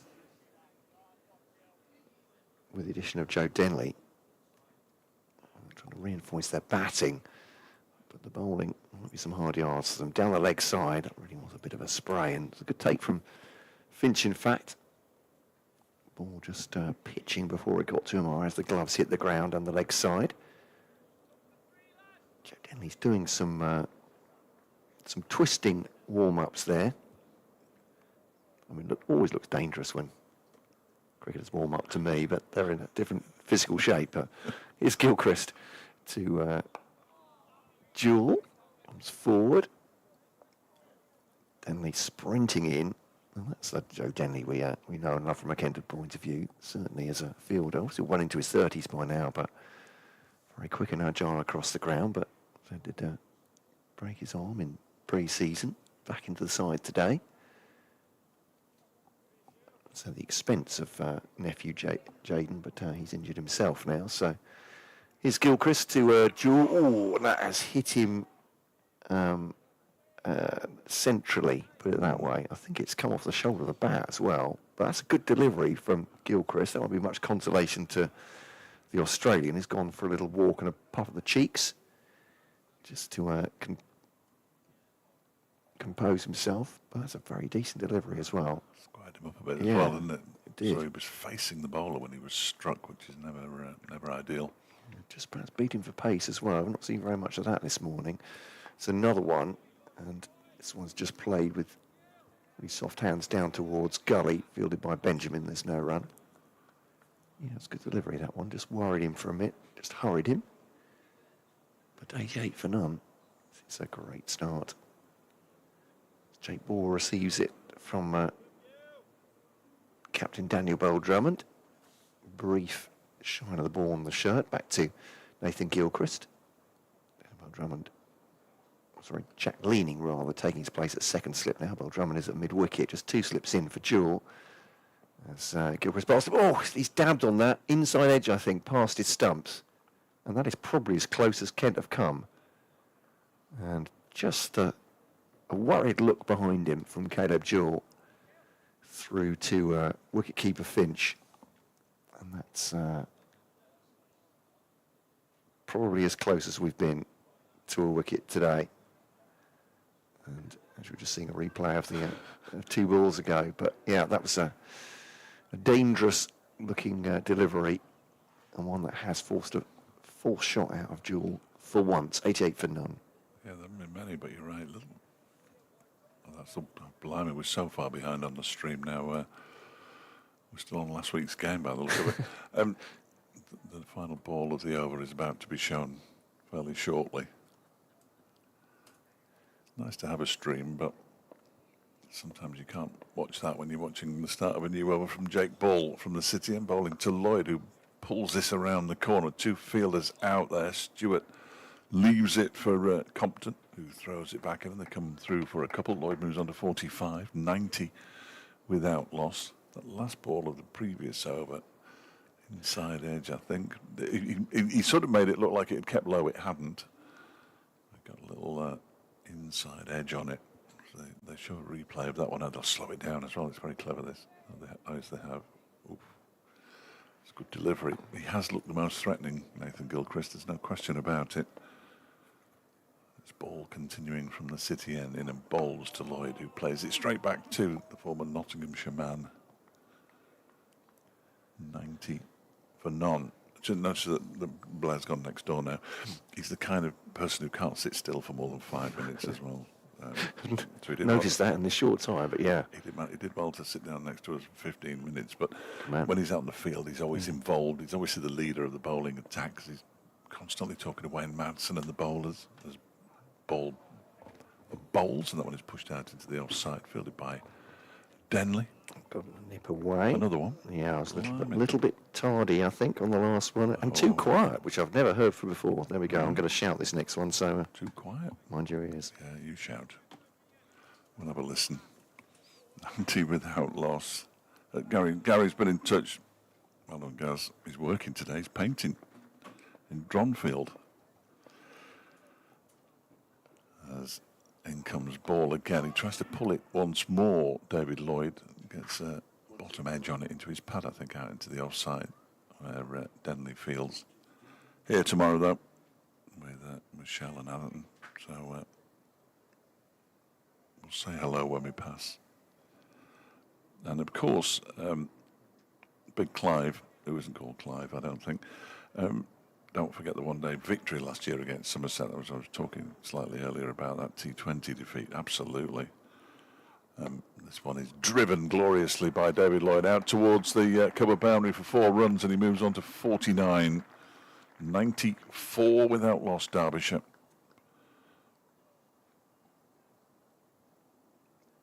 Bungalow Bill on Blue Sky as well has been in touch. It's good to hear from anybody. It's the same handle. Is that what they're called? Says the stream he's watching is spot on. But yes, if we're watching the stream, you haven't got the live anyway. Thank you, Bungalow. I know you know. Here comes ball then. David Lloyd on 49. Pushes this out into the offside. He's going to get to his half century. And gets the applause of the supporters inside the county ground. Only the second half century of the season for David Lloyd. He's got Derbyshire off to a flyer along with Caleb Jewell. They're 95 without loss now. Lloyd on exactly 50. David Lloyd's 50 came from 86 balls and contains 7 fours and 1 6. There we go. Thank you, Jane. 7 fours, 1 6 from 86 balls. David Lloyd for his half century.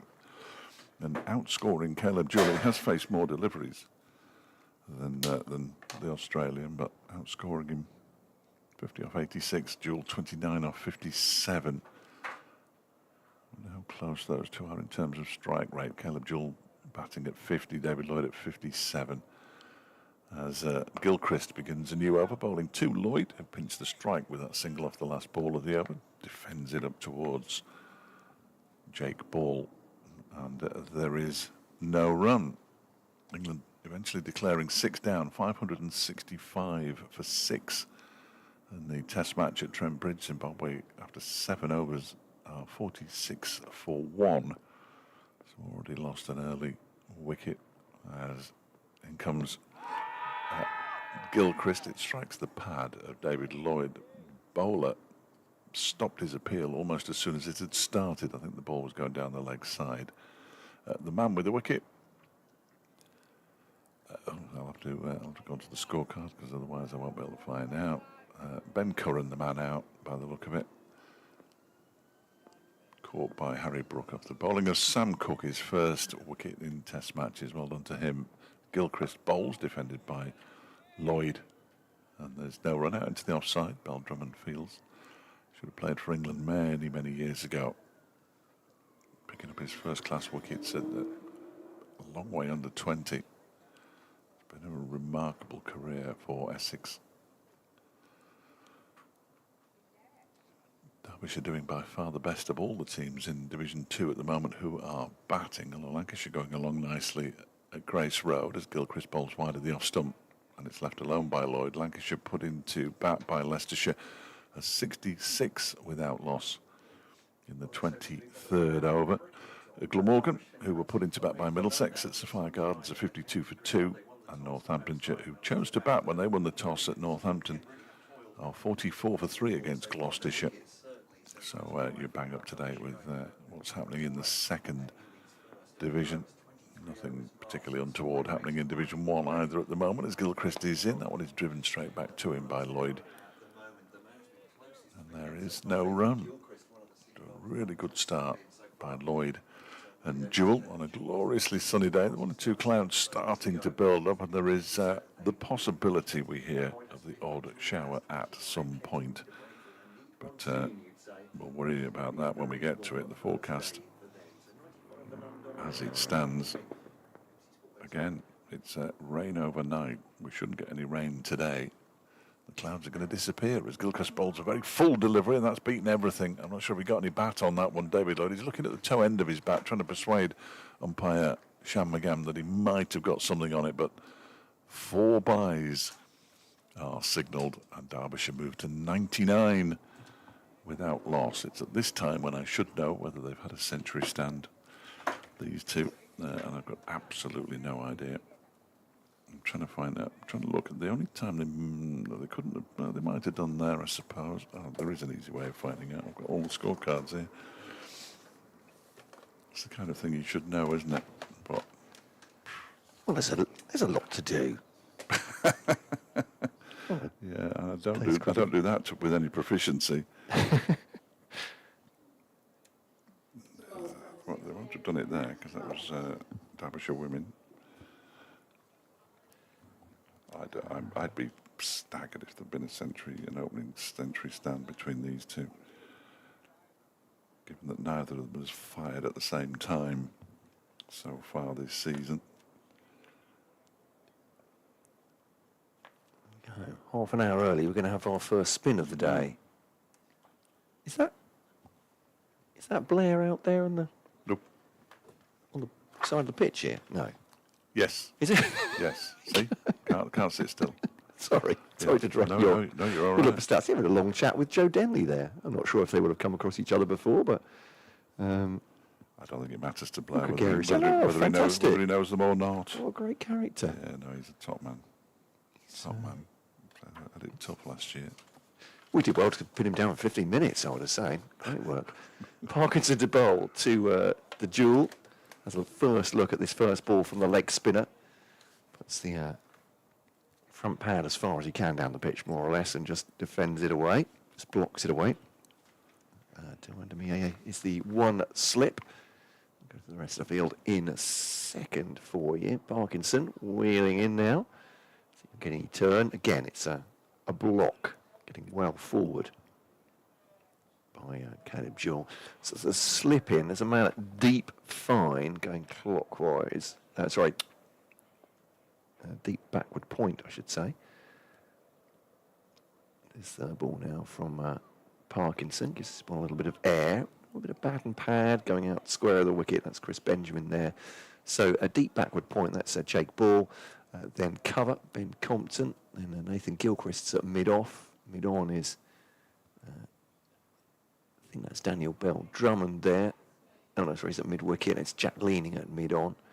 Then boundary fielders, deep mid-wicket and deep square. Jewell is not in the mood to take Parkinson on at the moment. Very much. Looks like a fact-finding mission from Caleb Jewell this first over. Having a look. Just propelling it back at the bowler each time. So dot balls so far. Parkinson then to him. We're going to run into the offside. Compton's after it. And his batting partner, David Lloyd, wasn't particularly interested in that one. I think he still was leaning on his bat at the point that Caleb Jewell might be thinking about calling him through. I think he was probably right as well. 99 for none off 24 and a bit overs. You can probably afford not to take those quick singles.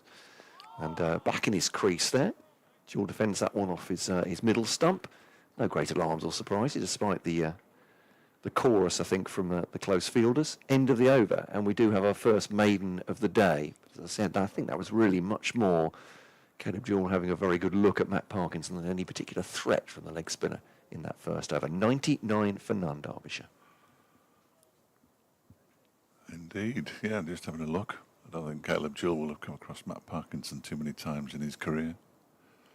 Matt did have I'm sure he's played in Australia, but he's played in Australia, well, I've no doubt, but whether he's played a bit of Big Bash or not, I'll double check. I was just having a look to see if Denley and Tickner would have come across each other in New Zealand as Gilchrist begins a new over. Up on his toes goes Lloyd and pushes it to backward point, but Denley's never played in New Zealand for a New Zealand team. And Parkinson's, again, not played in the Big Bash. He has played in Pakistan Super League. In comes Gilchrist again. Balls to Lloyd. Oh, strikes the pad. Now then, he's asking and he's been given. So Gilchrist strikes. He always looked the most likely to do so, and it's not going to be a century stand for the Derbyshire openers. 99 for one. And David Lloyd just looks back at Caleb Jewell and says, that just nipped a bit, did it? And I think Jewell has nodded. And Gilchrist strikes. Derbyshire lose their first wicket. 99 for one. In the 26th over, Lloyd goes for a 94 ball 50. Much needed, I would suggest. That wicket for Kent. Yeah, difficult for us to tell, isn't it? But it looked like a decent shout. Bit of a hold from the umpire. Should make him at this end, but so we'll get the replay up in a second. But as you say, Kent really needed it. Just a shame, statistically, that it's not a century partnership, but. And as I said, Nathan Gilchrist has been the bowler who has looked most likely from the very start. Yeah. I would suggest he's got his half century, so that at least there is that. The 7 4s and the 1 6.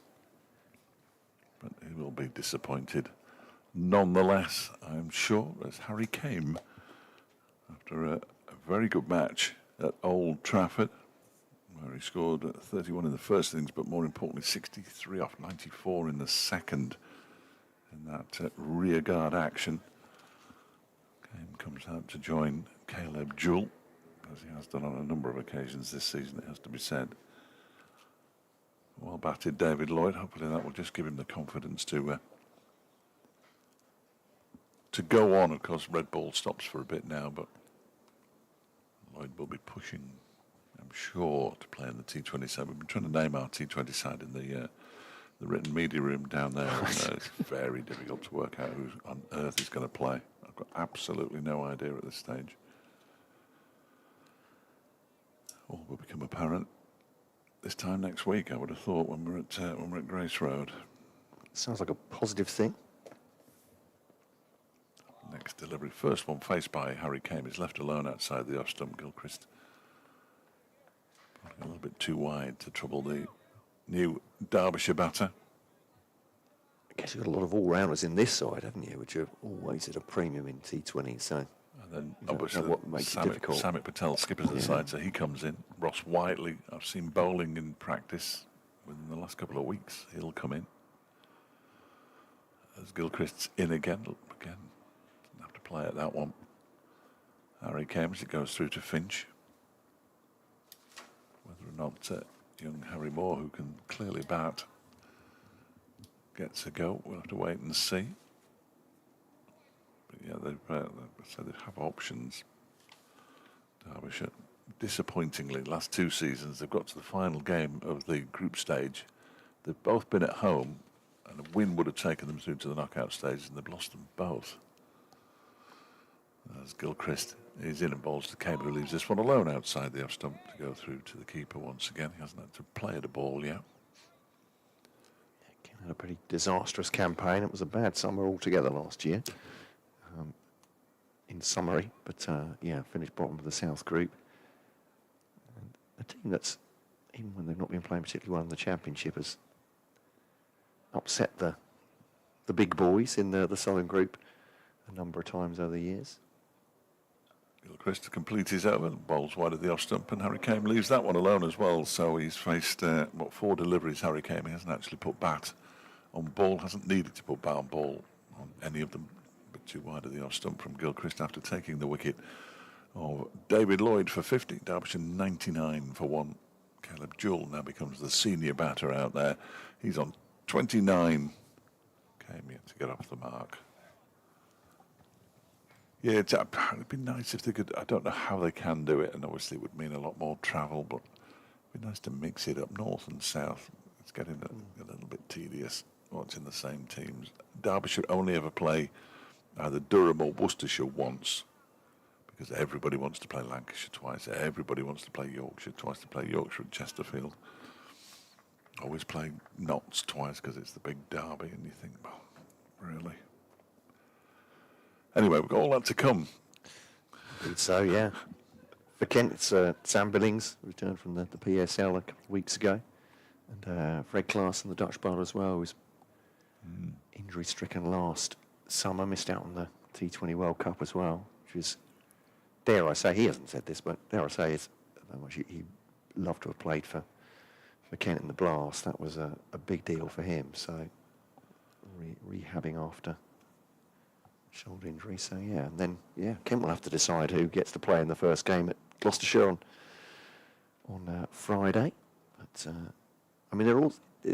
It is perennial, isn't it? We talk about, well, what might happen next season in terms of the County Championship or the T20 Blast. The PCA have had their say about the amount of cricket, and particularly the way that the Championship games are squeezed together at different parts of the season.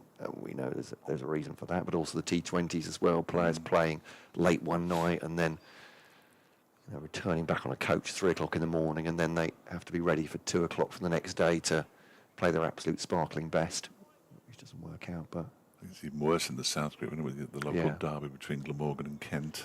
Yeah, absolutely right. A 5-day trek. Derbyshire, so centrally based. I mean, Durham's the furthest they go. And even It's only 2.5 hours away. So obviously we'll see what the great minds at the governing body will decide for next season. It's a drive by Jewell. This first ball, the second over from Parkinson. So he's attacked that one inside part of the bat. Hasn't really got much of it, but it's along the ground, completely safe. You think they'll put the great minds on it this time? Or just do the normal ones? Well, couldn't possibly comment, Dave.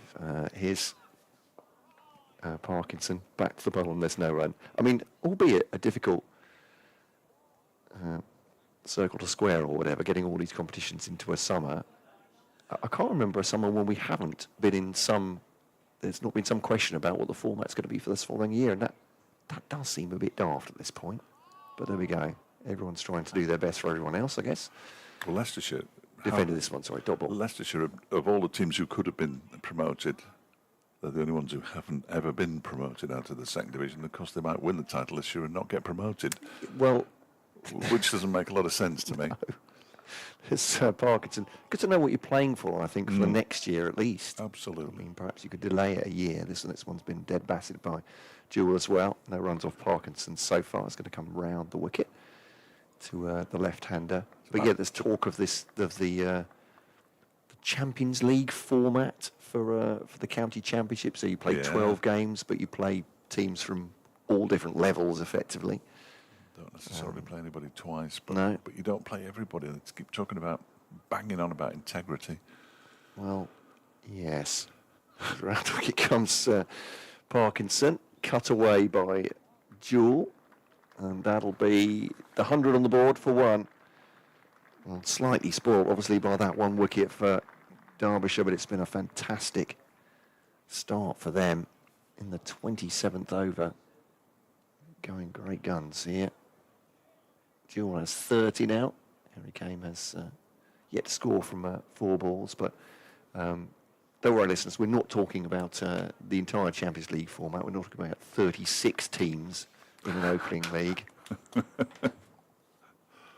I don't know why I brought that up. I've just wound myself up by saying that. Quite. Here's Parkinson, and that's turned against the spin, or was that the other one that went the other way? That's Kame anyway. It's just not that backward a square. Ball fields, end of the over. Kame's off the mark. Jewell has 30, 101 for one. But as you say, that's the idea, is that you'll play 12 teams. You won't necessarily play any teams home and away. In fact, I don't think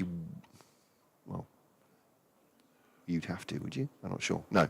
But yeah, and playing them, the idea is they'll be seeded to start with, so you'll play some teams from the top group, some teams from the second group, whatever. But I almost dare not offer that to the listeners or say what you think of it. But of all the ideas, given that you're not ever going to play 17 games, it's not going to happen.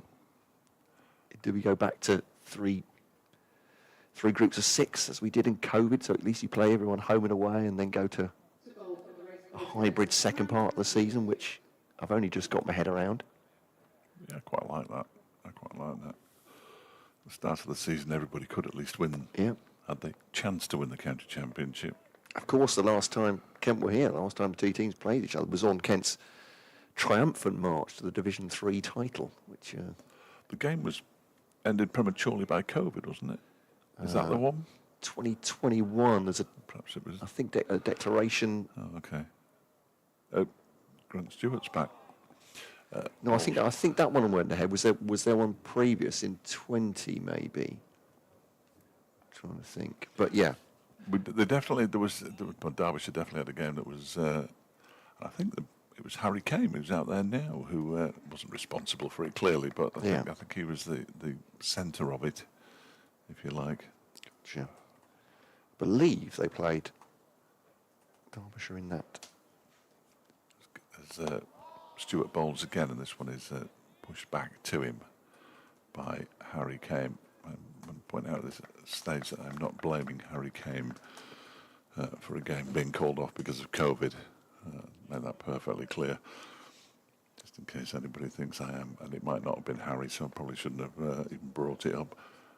So in 2020, which was the COVID season, wasn't it? As this next delivery is driven very nicely by Kane, but nicely stopped by Stewart in his follow-through, diving away to his left-hand side did exceptionally well there. It clearly wasn't Kent because they didn't play Kent that year. I wonder if it was the Middlesex game in September. Match cancelled. Oh, that's the County Championship, for goodness sake. What? It was the Bob Willis Trophy, wasn't it? Dear, oh dear. Come on, Fletcher, it's not that difficult. This next one goes past the edge of Harry Kame's bat. Tumbling stop by Finch down to his right-hand side. Right, well, I've got the last game of the... Strange time anyway. Yeah, horrible, wasn't it? The last game that Derbyshire played in that year was at Aigburth against Lancashire. And, nobody there. Temperature taken on the way in. Dear, oh dear. Of course, yeah. Yeah. Forgotten about that. There's the game. There was no play on day 3. Kent won by 130 runs in 2 days. Really? In comes 4 days. That one is defended out to the offside by Kame. And there's no run. So Kent made 285. Derbyshire were then bowled out for 156. Kent declared on 211 for 2. And Derbyshire were bowled out for 210. Harry Podmore. Yeah. One of my favourite cricketers, Harry. He's drifted out of the game now. He's a great lad, Fortunately, but yeah, we had a nice loan spell here at Derbyshire a few years ago. Stuart Bowles, that one is pushed out into the offside by Kame. I think he's doing some coaching now. Is he? Nick was telling me at Glamorgan, yes, I think with the women's team there. He's a good lad. Of course, he went to Glamorgan, didn't Yeah. he? End of the over, 101 for 1. Derbyshire, that was a maiden over. Was it? Perhaps it wasn't. It looks like it was. Yeah, I think so. From Parkinson. Kame has 1, Jewell has 30. I just want to concentrate on the cricket again. But yeah, now I videoed Harry down at Hove when he was particularly annoyed about some of his bowling and he was kicking water bottles everywhere. And I put it on social media. He didn't thank me for it. He was good. He was good. He's a great character. He bowled in this. I think that was the game in which Huddersfield's Journey took 16 wickets in the match. Right.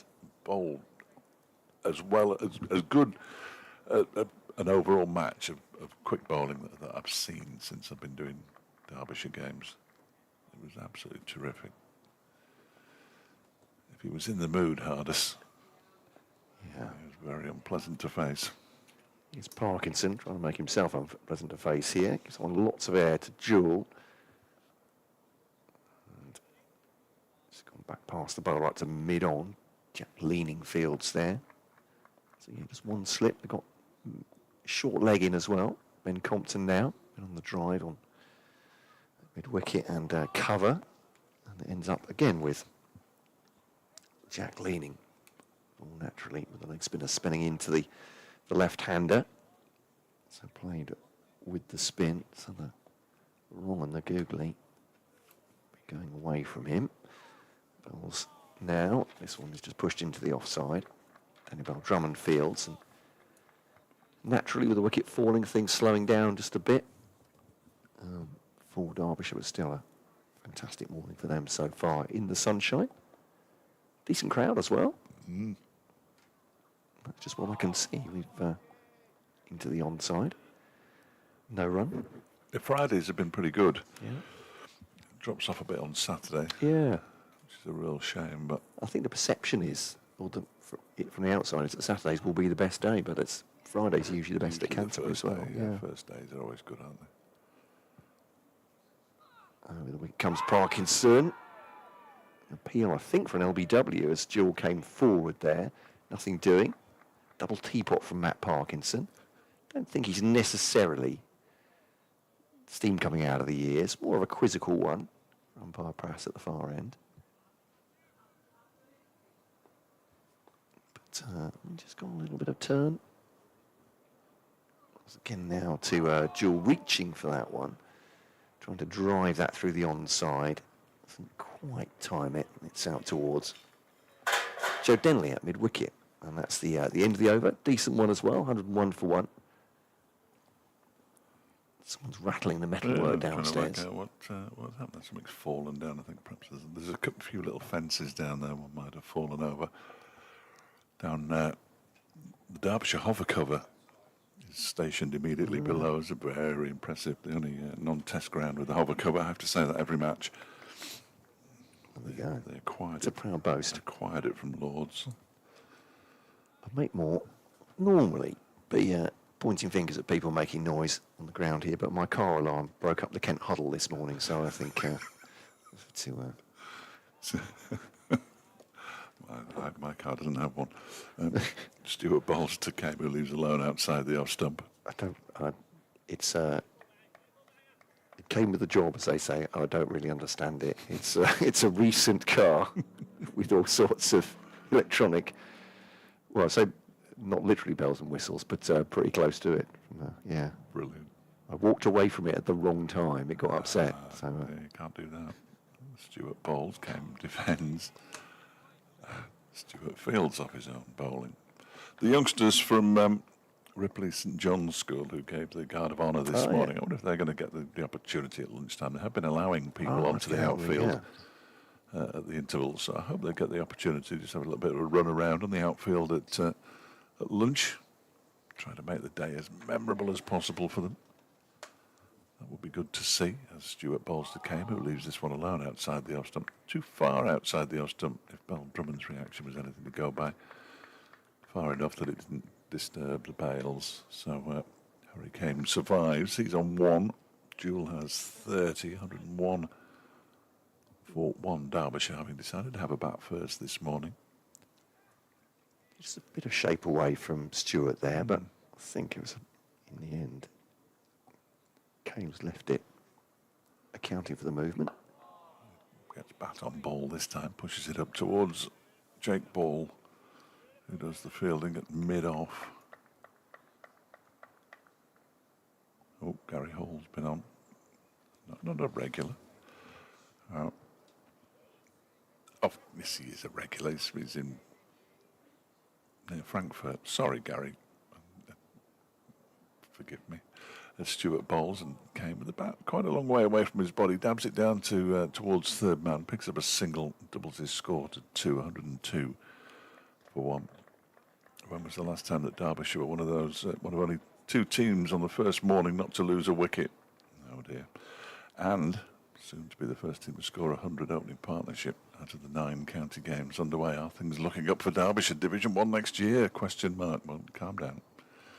And just as I'm about to send this, what happens? Lloyd out at 99. Sometimes you can rely on Derbyshire, says Gary, formerly of Matlock, now near Frankfurt, as Stewart is in, and that one is chopped away by Caleb Jewell down towards the backward point boundary in front of the East Midlands demolition stand for 4 runs. He moves up to 34, 106 for 1. Now, Lloyd, the only man out this morning. Derbyshire, of all the teams, certainly in the second division, they are batting the quickest. Lancashire 75 for 1, Glamorgan 67 for 3, and now Northamptonshire 60 for 4. So good to see. That game at Grace Road is a fascinating one, because when we turned up at Lancashire, they were being described as the worst team in the country, and there's all sorts of stuff going on in the background there, of course, but they're just they're a decent side who just aren't playing very well, is what I always thought, and so it proved. And with James Anderson in the side, they're clearly a better team. Is there a team in the world that wouldn't be improved by including James Anderson? I doubt it. It's Parkinson from the City End now, driven by Kane. One bounce to Chris Benjamin. Thanks to Graham and Clive have been in touch as well. bbckentcricket@gmail.com. You can use Dave Fletcher's address as well, fletchcricket@gmail.com. More than welcome. No viruses attached. We gather there's a little lob up. Is that a catch? Well, it is caught, but has it come off the bat?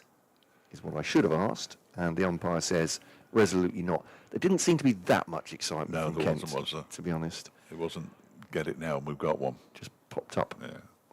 off the pad. So Graham and Clive, thank you. I'm not sure if I'm going to get your emails in before lunch. So there we are as a teaser to get you at least 2 people to listen after lunch, Dave. I just noticed that James Anderson isn't playing at Leicester. Oh, no, yeah. so he's just only wheeled out for the Derbyshire game. So here is Matt Parkinson then to Kane. Head right over the top of it, defends it, no run.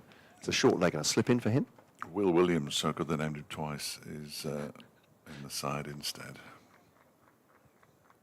He's not quite James Anderson, but he's handy. Yes, no, it's useful. Parkinson to Kane. Again defended. Not sure how much it's turning out there for Matt Parkinson. No. Or whether this is just, let's see ourselves through to lunch at this point for Derbyshire, thinking they've had a very good first session. They can, This will be the last over as well, won't it, before lunch? can regroup. Parkinson over the wicket. Kane again has defended that. Maybe not that convincingly on that occasionally, but on that occasion rather. But again, just dead batting it. There's no jeopardy that time. There's a replay of the catch that lobbed up off something. We don't think bat. I don't think the Kent fielders did either. Parkinson once more. It's the quicker delivery from him. He likes to give the ball lots of air normally. I look at the clock. I think we started before 11 o'clock, so that might well be the end of the session. Is that? It is. It is the end of the session. Yeah. Yeah. The umpires will come together and take the bails off. And it's 106 for 1. Caleb Jewell 34. Harry Kane 2. David Lloyd was the man out on 99 for none at that point. LBW to Nathan Gilchrist, very much the pick of the Kent bowlers this morning, not just for that wicket, but for beating the bat a couple of times as well. But otherwise, Dave Fletcher, it's been a very good session for Derbyshire. An excellent session for Derbyshire, absolutely, Matt. Yeah, and just a shame that the two openers couldn't go to three figures. 99, the first wicket, between David Lloyd, out for 50, and Caleb Jewell. All set for an interesting afternoon as well. We will be back in around about 35, 40 minutes or so with commentary on the afternoon session here from Derby on the BBC Sport website and app and on the Derbyshire stream.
Dispatched.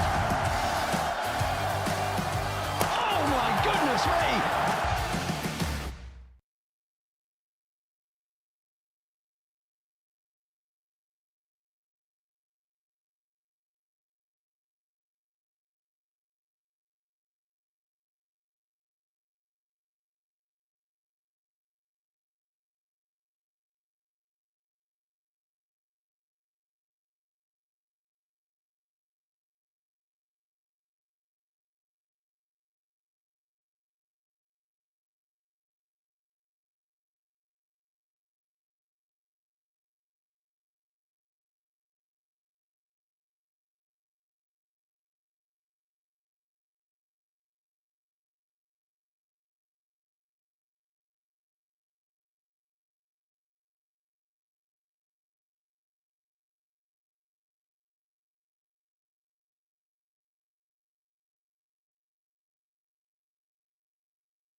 Get this crowd bouncing.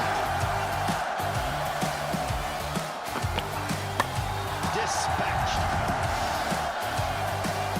Oh my goodness me!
Get this crowd bouncing.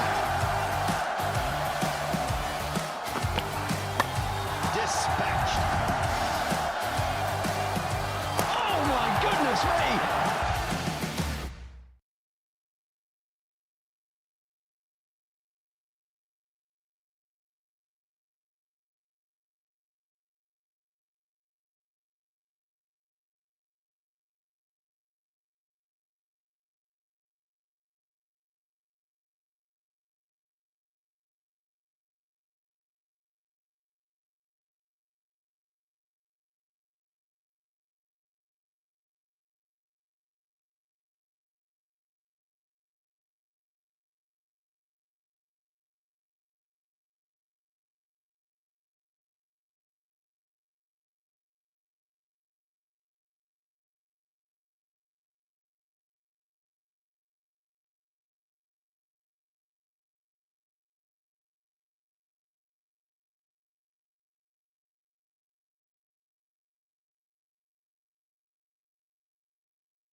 Dispatched.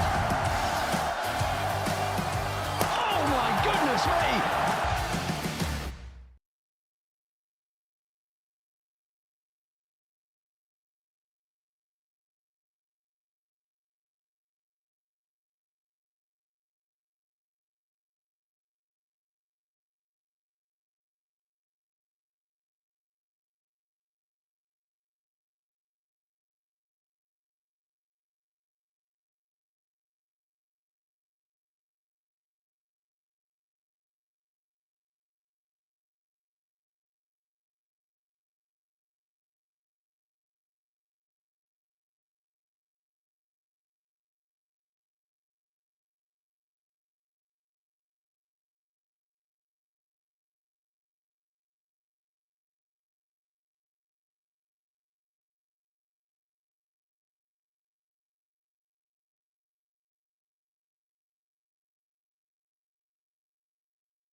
Get this crowd bouncing. Dispatched. Oh my goodness me!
Get this crowd bouncing.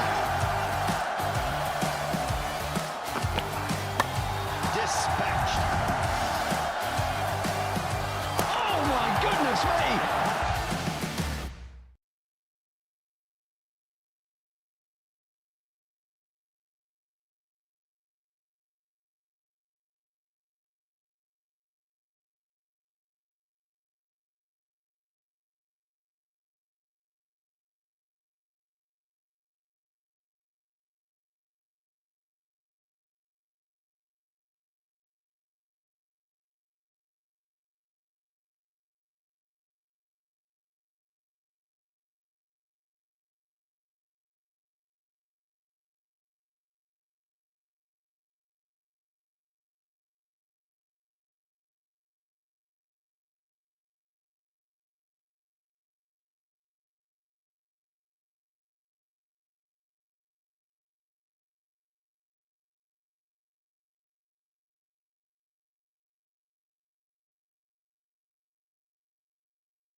bouncing. Dispatched. Oh my goodness me!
Get this crowd bouncing. Dispatched. Oh my goodness me!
Get this crowd bouncing. Dispatched. Oh my goodness me!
bouncing.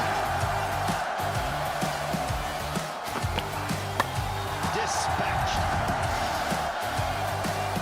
Oh my goodness me!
Get this crowd bouncing.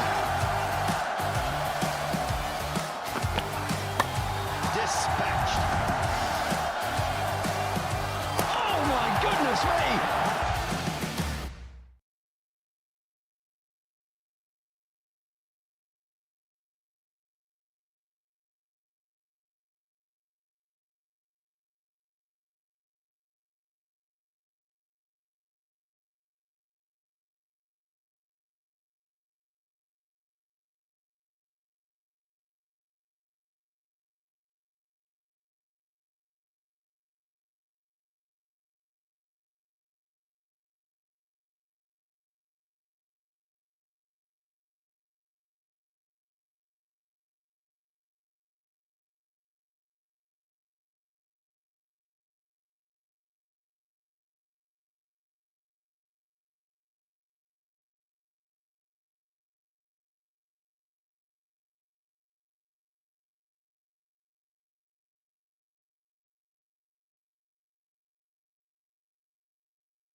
Get this crowd bouncing.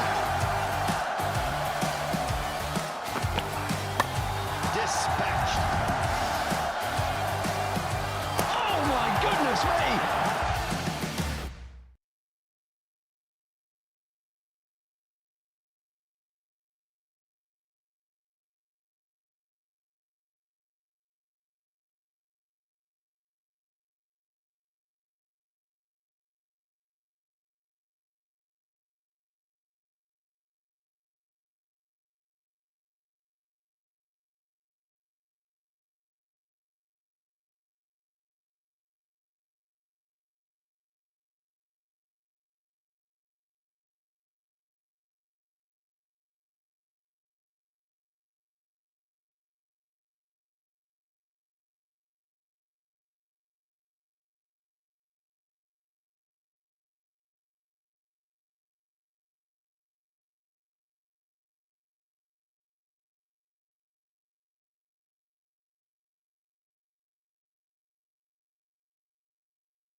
bouncing.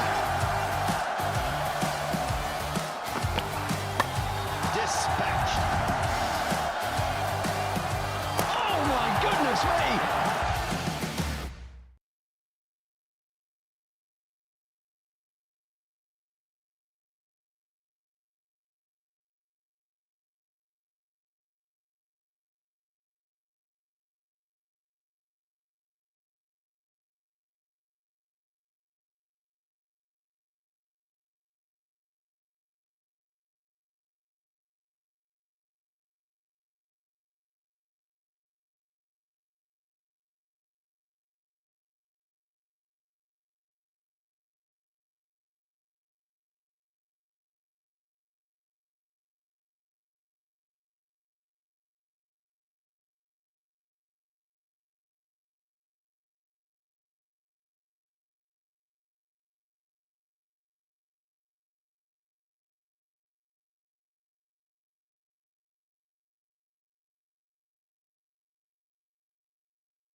Bowled 8 overs for 30 this morning.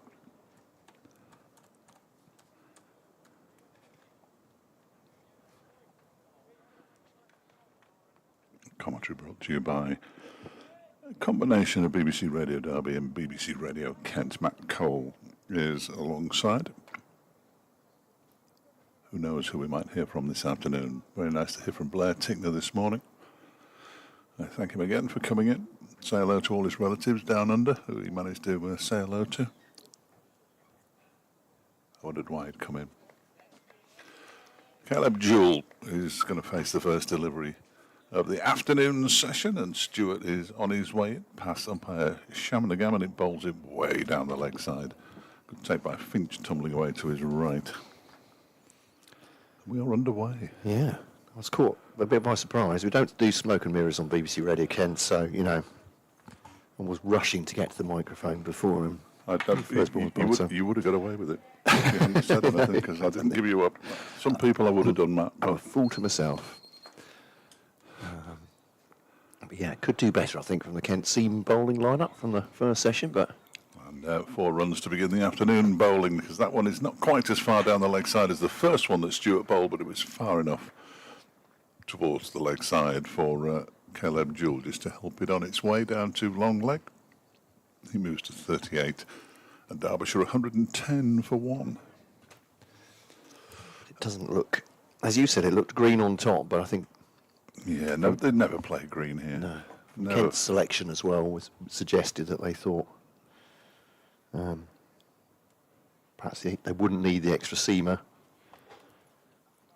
and it batting instead, but that does leave the bowling lineup with a lot to do, it seems, today.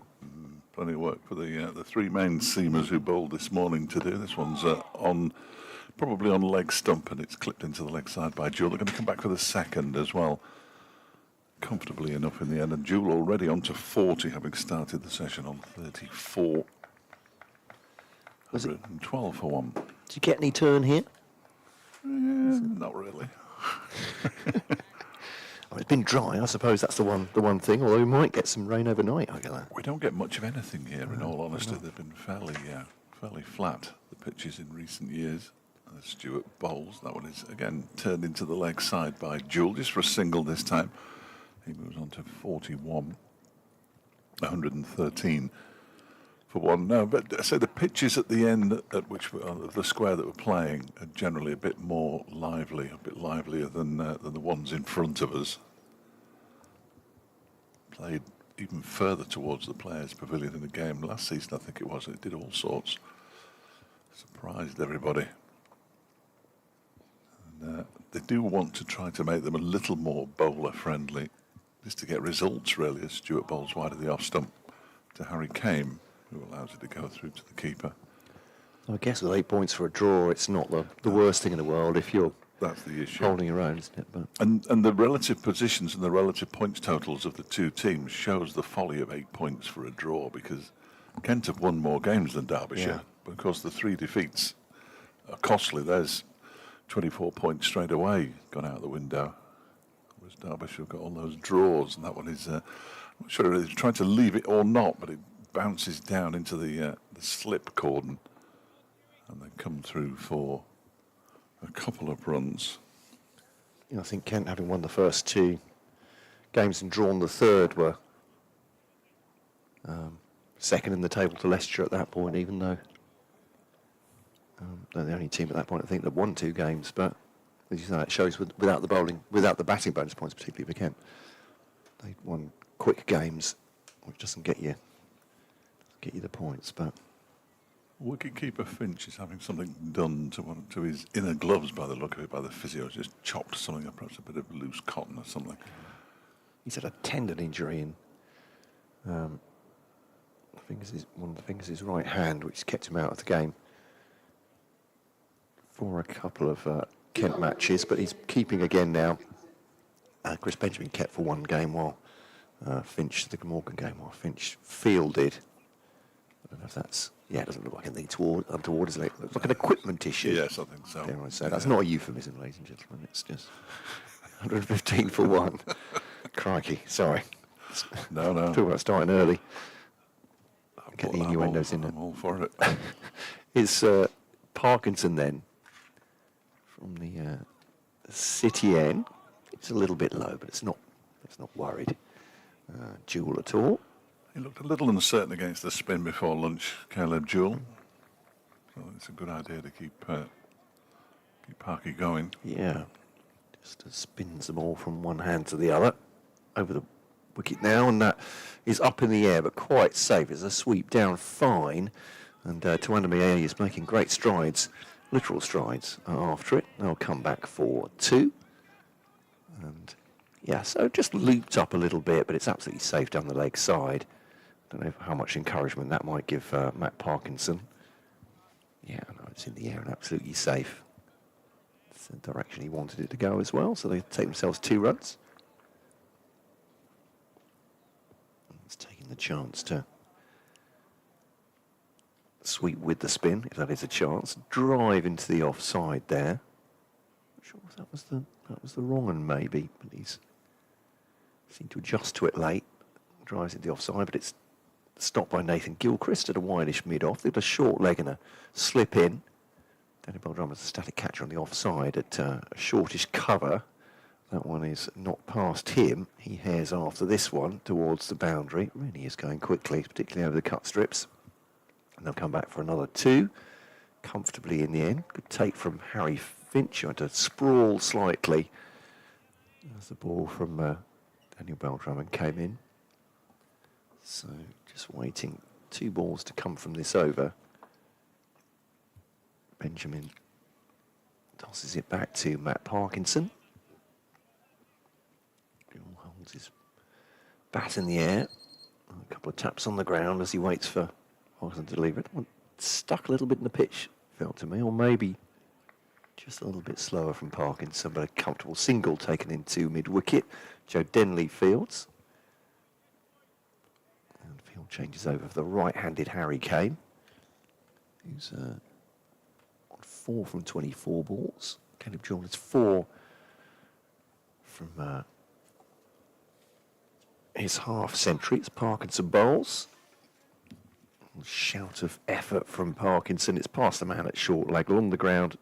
There's no great force from Cayman. That's dot ball to end the over. 124-1.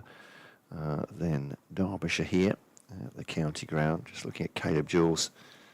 You mentioned it earlier, didn't you? 5 half-centuries so far for Derbyshire. Hasn't made it to 3 figures. I'd imagine looking at this pitch and what's happened in the first session, he'll be very optimistic. Yeah, you'd say so, wouldn't you? You'd say so. He's got just past 500 runs for the season since lunch. So there's halfway through the season and he's got the 500 runs, so he's got an opportunity. Stewart bowls to him, and that one is turned into the leg side. Takes his bottom hand off the bat there. Caleb Jewell going into the game today, the leading run scorer was Wayne Madsen, 498, but he's been overtaken by Jewell now, both averaging north of 50, as is Lewis Rees, who's back in the side today. He's been boosted by 3 not outs. Rees, Stewart is in again. That one is left alone eventually by Jewell.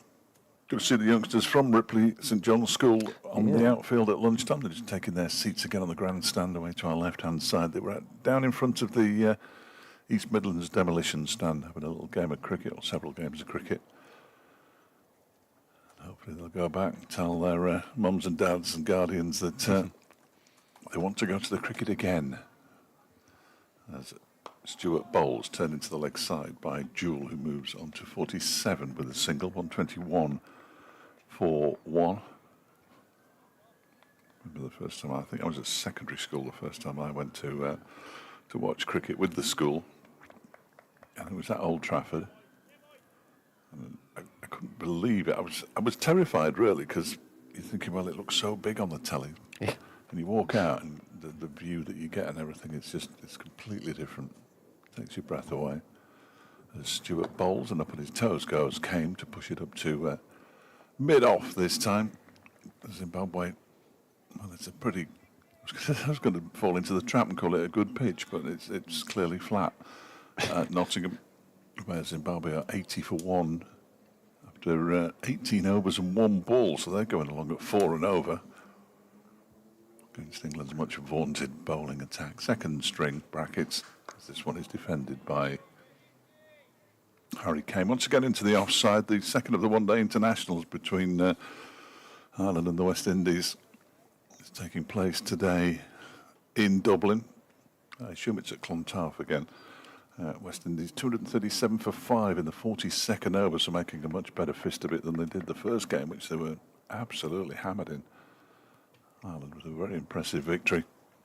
Stewart is in. That one's clipped nicely into the leg side by Kane. He fancies 2 here. I don't think he's going to get them. He isn't.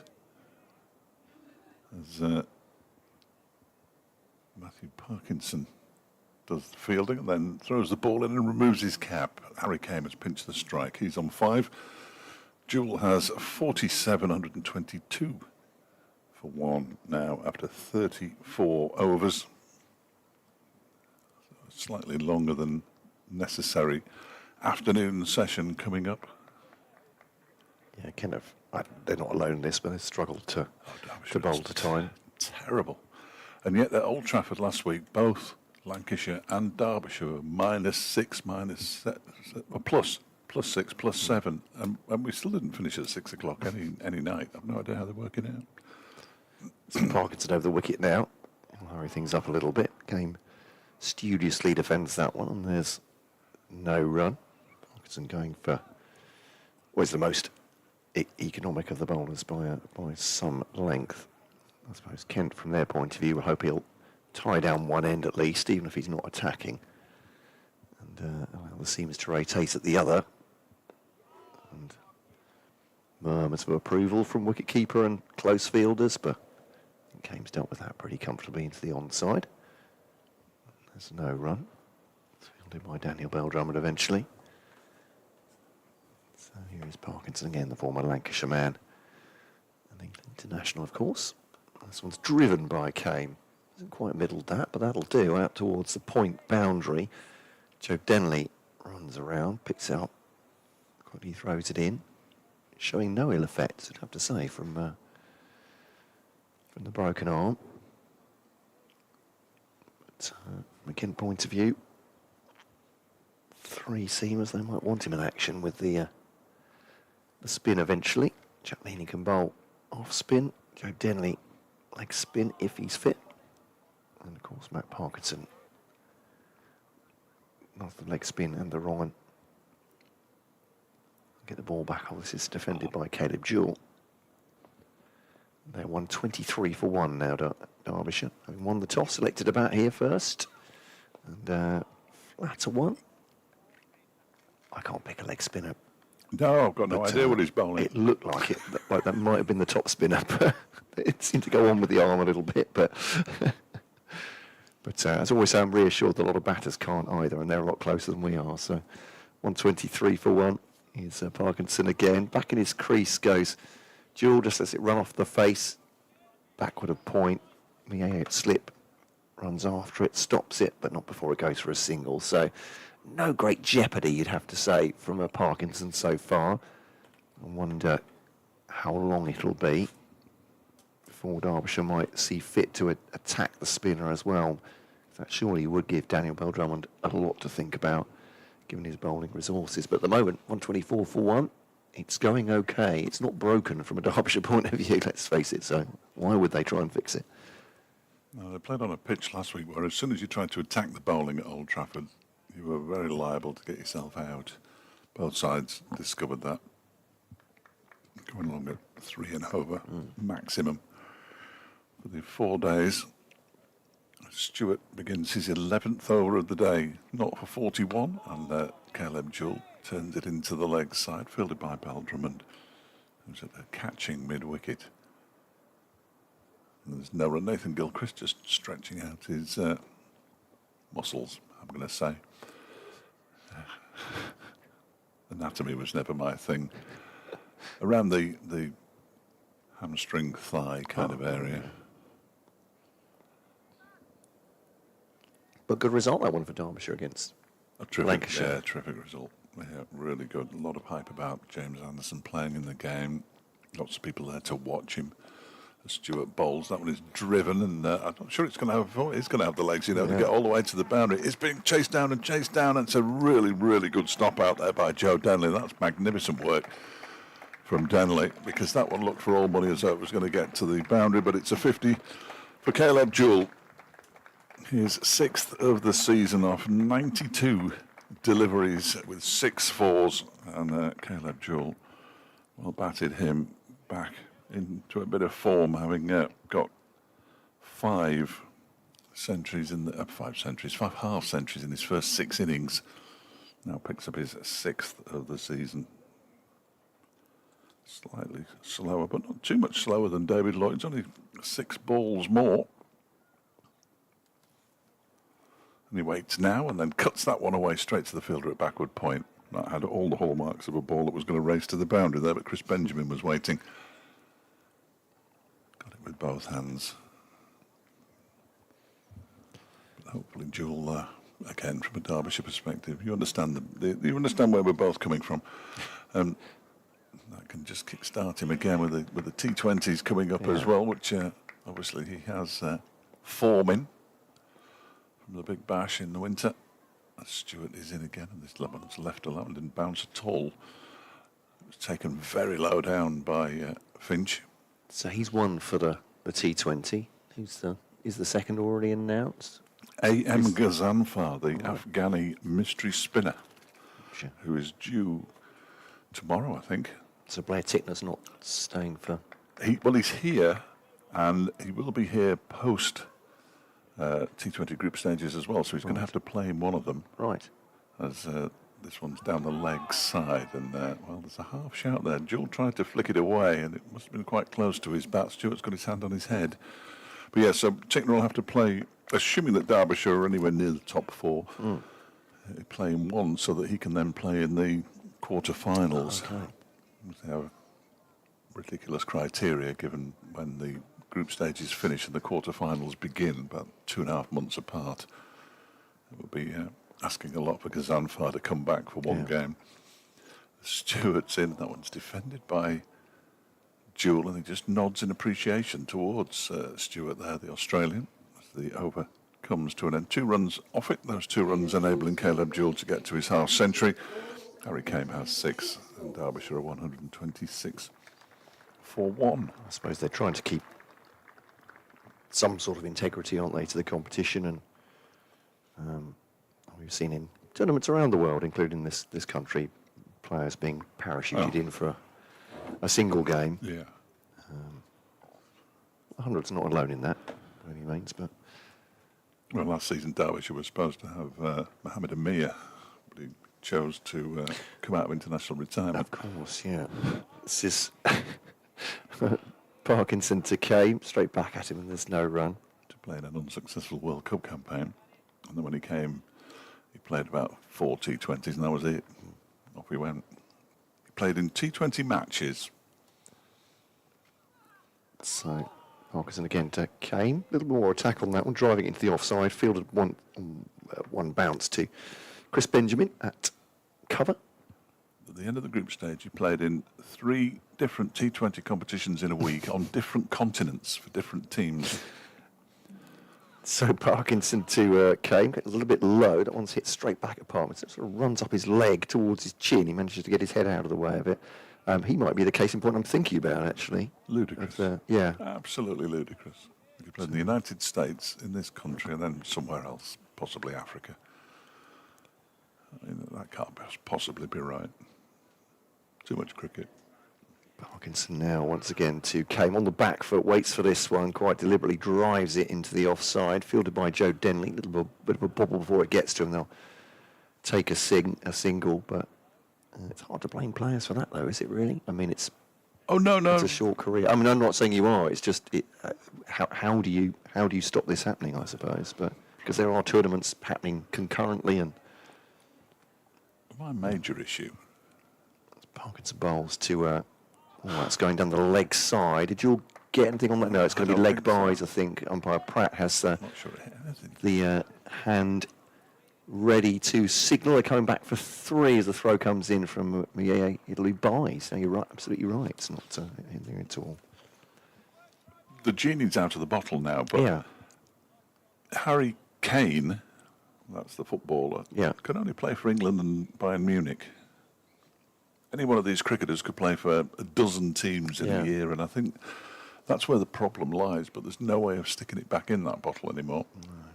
Parkinson bowling to Kane, and just a little pat into the offside on the ground. There's now an end of the over. It's 130 for 1. Although some of the ownership models around the world, buying different franchises, might say they might be able to make a singular team. True. How will we solve the conundrum? I don't think we will. But it won't stop me moaning about it. That's the good news for everybody out there. I say good news. I can only apologise. So the two batters having a chat in the middle of the pitch now as Grant Stewart gets ready to bowl the next over. I'll have an update coming up for Radio Derby fairly shortly. Derbyshire 130 for 1. Here we go.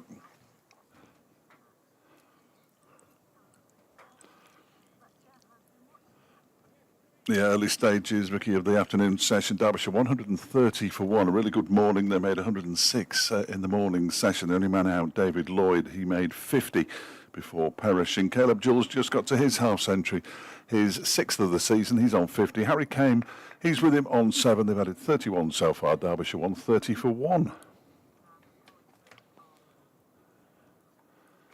As in comes Stewart again, and that one is turned into the leg side. And there's no run. Bill Drummond doing the fielding on this occasion. He's in at catching mid-wicket. 2 slips. Point. Backward point, really. Man in the covers. Mid-off, mid-on. Long leg. And a man out on the mid-wicket boundary as well. For Stewart, who's in and turns that into the leg side. Ball goes to his left to field, and Caleb Jewell goes through for his 51st run as Derbyshire move on to 131 for 1. I thought I wasn't going to get any music there, but sadly I am, so I'll have to just move that into there. As much as I love Shania Twain, I'm sure I could commentate with Man, I Feel Like a Woman in my ears. Here comes Stewart again, halfway through his 12th over of the day. Bowls to Kane, who doesn't get anything on this one. And that's come off some part of his body for leg buys down to a very fine leg. Derbyshire moved to 135 for 1. So they are motoring here at 3.5 and over. And Kent just have those 3 seamers, the 3 that have been used. Gilchrist, Ball and Stewart only used 4 bowlers so far. I think I could safely say that if Derbyshire had been in the same position, and they have been this season, believe me, then they would have used many more bowlers than Kent have.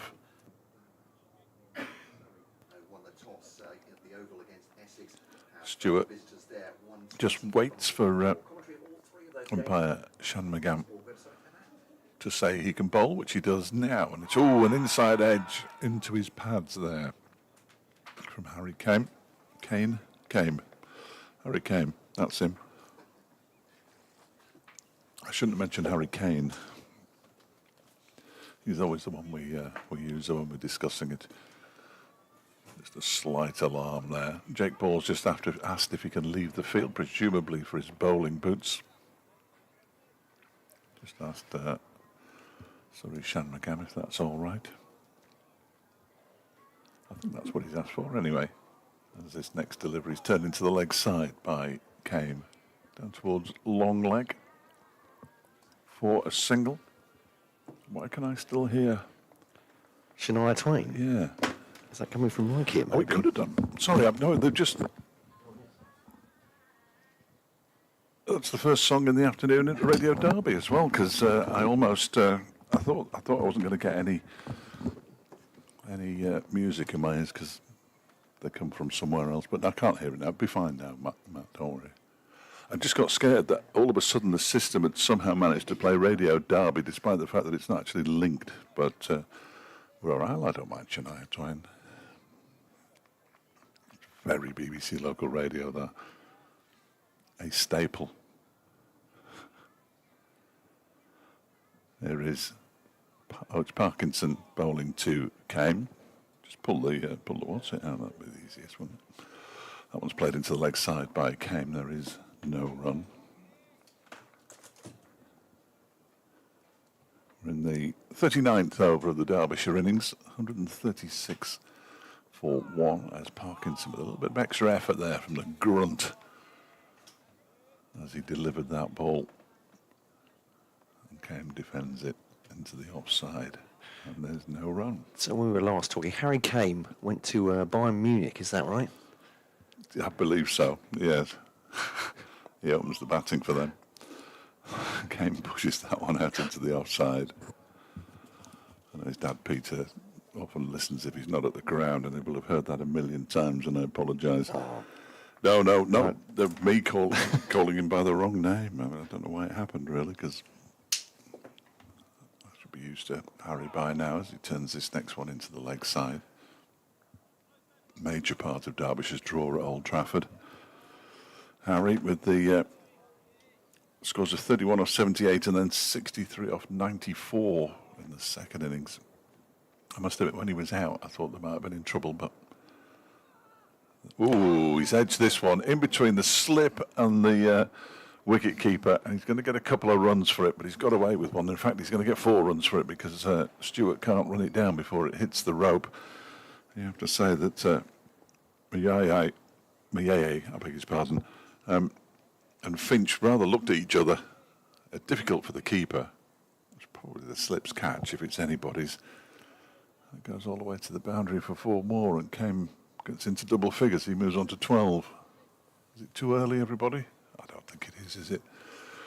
To mention the all 10 or all 11 batters into double figures, as this one is defended by Harry Kane into the offside, and there's no run. 140 for 1 at the end of the over. Then Kane has 12. Jewell has 51. It's only happened once in Derbyshire's entire history. That was against Somerset in 1932. All 11 batters have got into double figures in a completed innings. I like to mention it early. Talk about consistency. There you go. Yeah. It gave us a bit of jeopardy in the game at Old Trafford when there wasn't much, it has to be said, and then all of a sudden Martin Anderson got out for a 4-ball duck, which ruined that very quickly indeed. But he could see the funny side of it, Martin. I don't know many batters do see the funny side of 4-ball ducks, but he came down the steps when I was waiting to speak to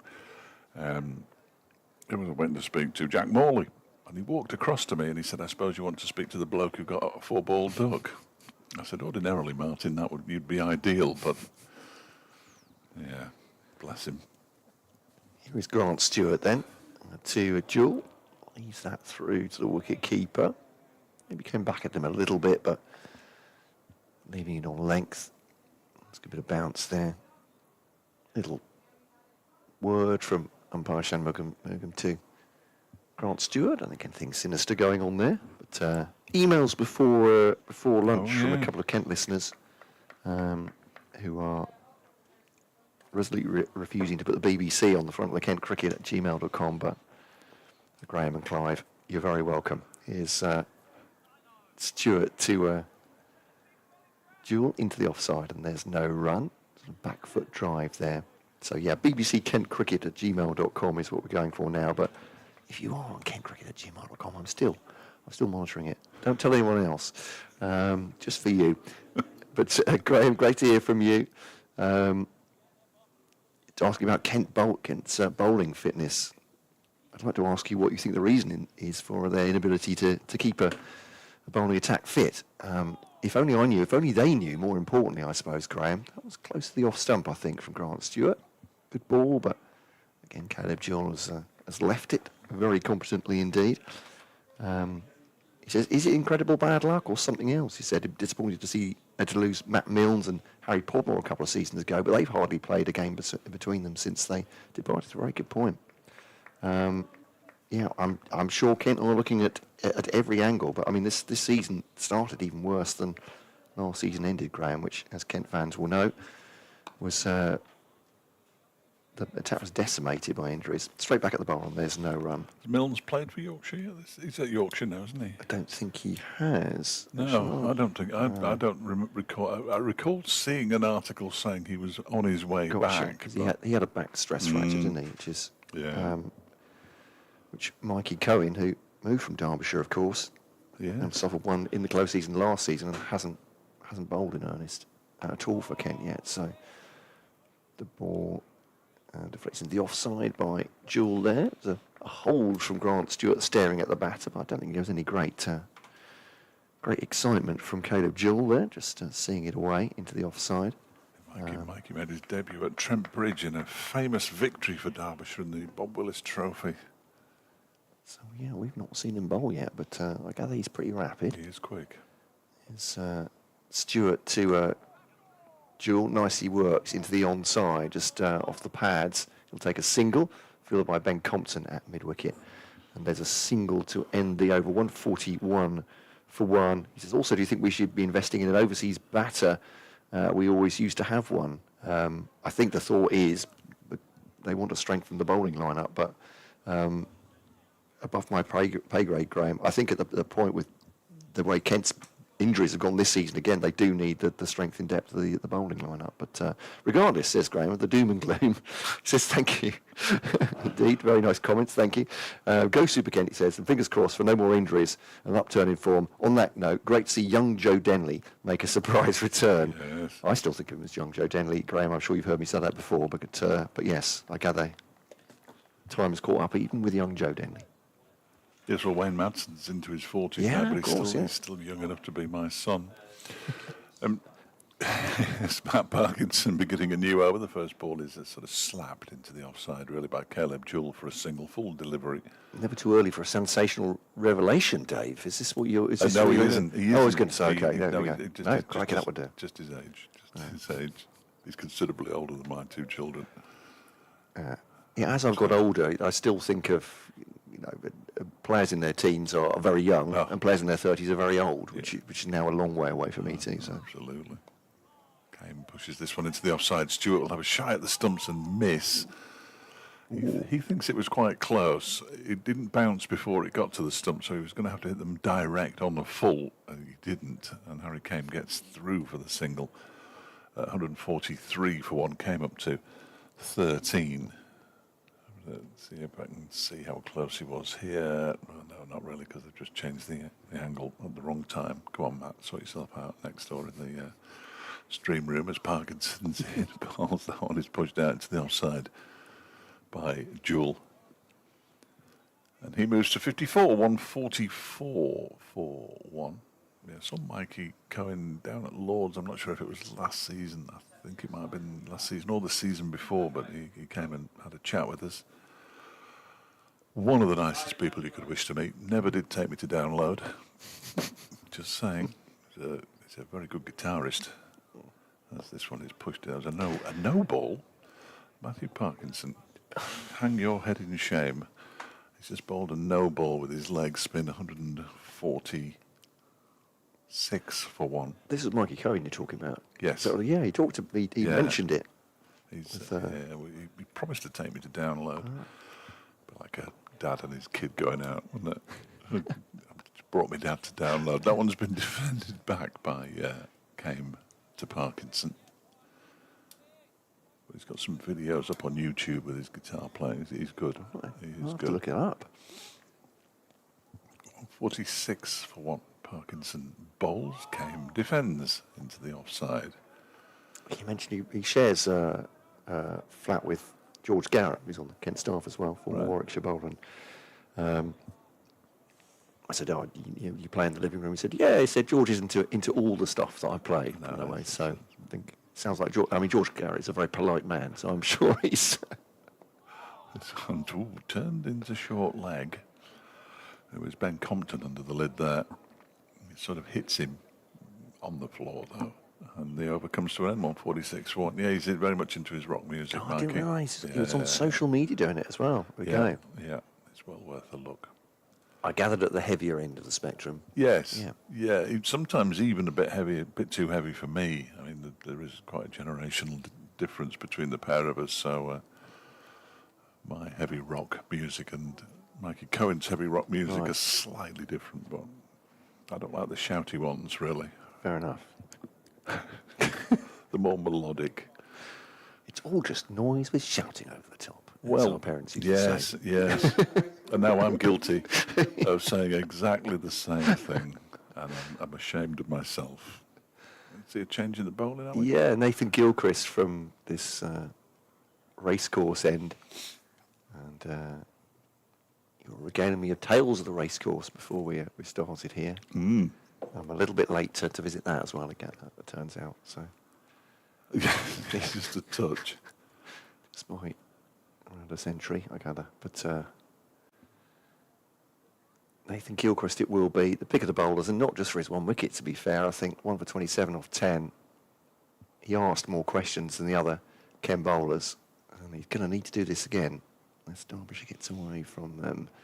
This one's just tucked off his pads by Caleb Jewell, very neatly down to backward square where Matt Parkinson fields it. Throws back to Harry Finch, and it's an easy single. They teased me this week, the Derbyshire media boys, because they put out a post that says racing returns to Derbyshire after 86 years, and I thought, wow, this is great, but it's and it is still good. They've got a 4-mile run, and all runners, they'll be timed. They'll have those little GPS things on, and they will be timed for the length of the mile, which was, as I say, one of only 5 straight miles in the country. And all get special certificates and stuff. It's the Derwent 4 run. Nice. Is Gilchrist, ooh, that did look close. We'll call that a good lead from Harry Kame. He has just leant forward. It looks like it's come back at him. And from Gilchrist, perhaps he was expecting that one to go away, but it was a good-looking delivery from Gilchrist, but Kame has judged it. Yeah, it's close. It's coming back at him through to the wicketkeeper, Harry Finch. And there's no run. It kind of illustrates our point, doesn't it, about the way Gilchrist has bowled today. He's been head and shoulders the best, no question for me. I think Stewart and Ball have both struggled. This one's actually that's moved a little bit after it left Harry Kame as well. He's tried to tee off a little bit of that one, going in near his toes, Yorker length. To me, like Harry Finch ended up taking that slightly to his right, so a bit of movement after its left came, which is obviously neither here nor there. No, it's gone down the leg side, fair enough. But certainly something different for these batting pair to think about. And shoulders, arms, that one again has gone down the leg side a little bit further this time, and no need for Kane to think about playing it. 2 slips, that's Tuanda May at 1, and Jack leaning at 2, and Bill Drummond's had a gully. Point, I think, is Chris Benjamin. Has he put a jumper on? A bit of breeze out there, maybe. It's toasty in the commentary box. Lucky for us. There's a cover, mid-on, mid-off. Deep square leg, deep backward square. This one's cut away. Oh, that's a lovely shot off the back foot from Harry Kane. And that is 4 runs. That's raced behind square. Just almost a jab of the bat at it off the back foot.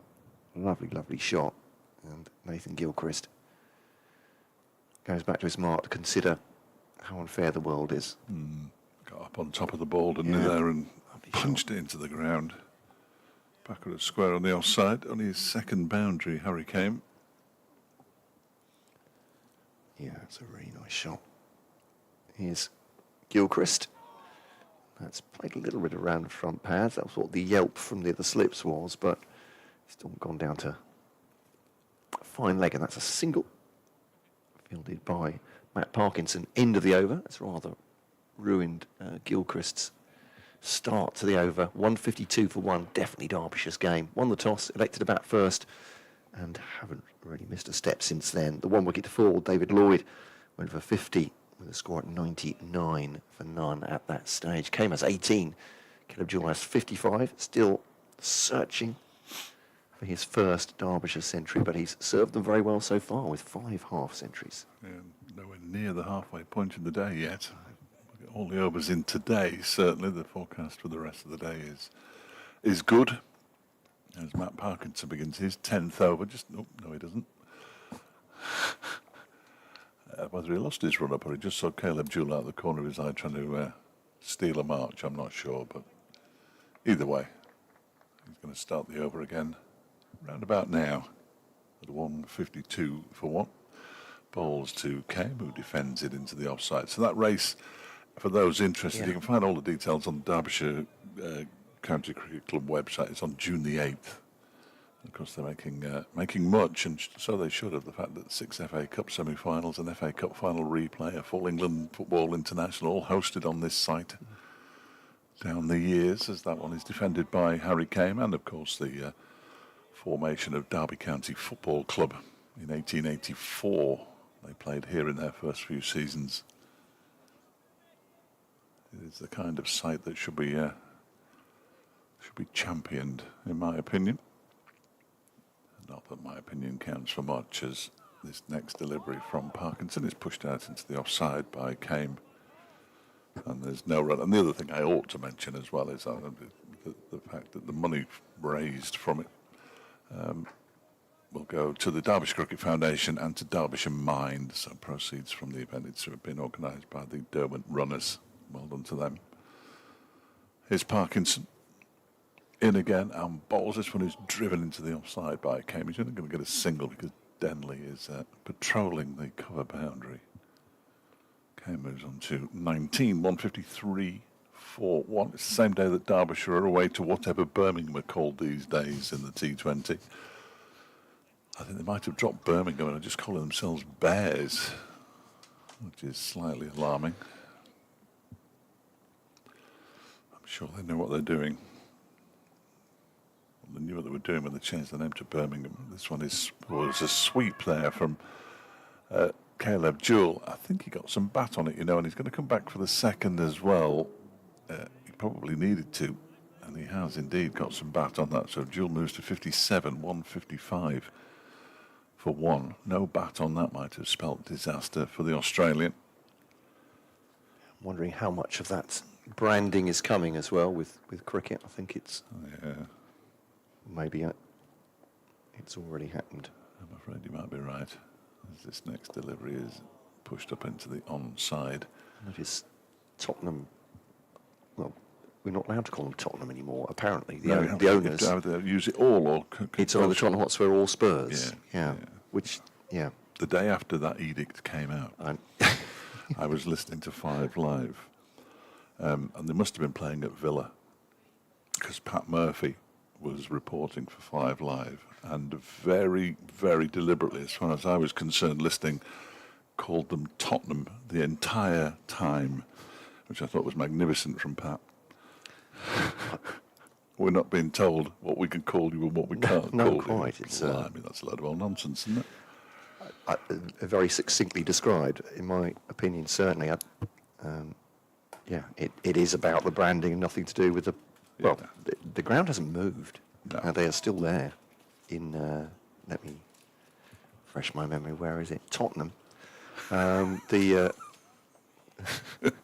Played square of the wicket there, single taken off the first ball from Gilchrist. He's trying to build some pressure, but is failing with Kane and Jewell looking comfortable after lunch for the most part. But I remember, I won't mention the ground, but a newly renamed under a sponsor ground. A steward hovered over me as I did my first piece of the day on the football ground. And this one's back at Grant Stewart, up at mid-off there. So I'm losing my thread on the cricket, talking about football, but sometimes you get the A4 sheet that says, when referring to the ground, please call it this, and you're thinking, well, hang on a minute. I'm not sure. He told me after I'd recorded my first piece that I must call it the name of the sponsors, to which through the wicket-keeper, and there's no run, to which I just replied politely, "Oh, must I?" and nodded. And of course, I'd already pre-recorded it.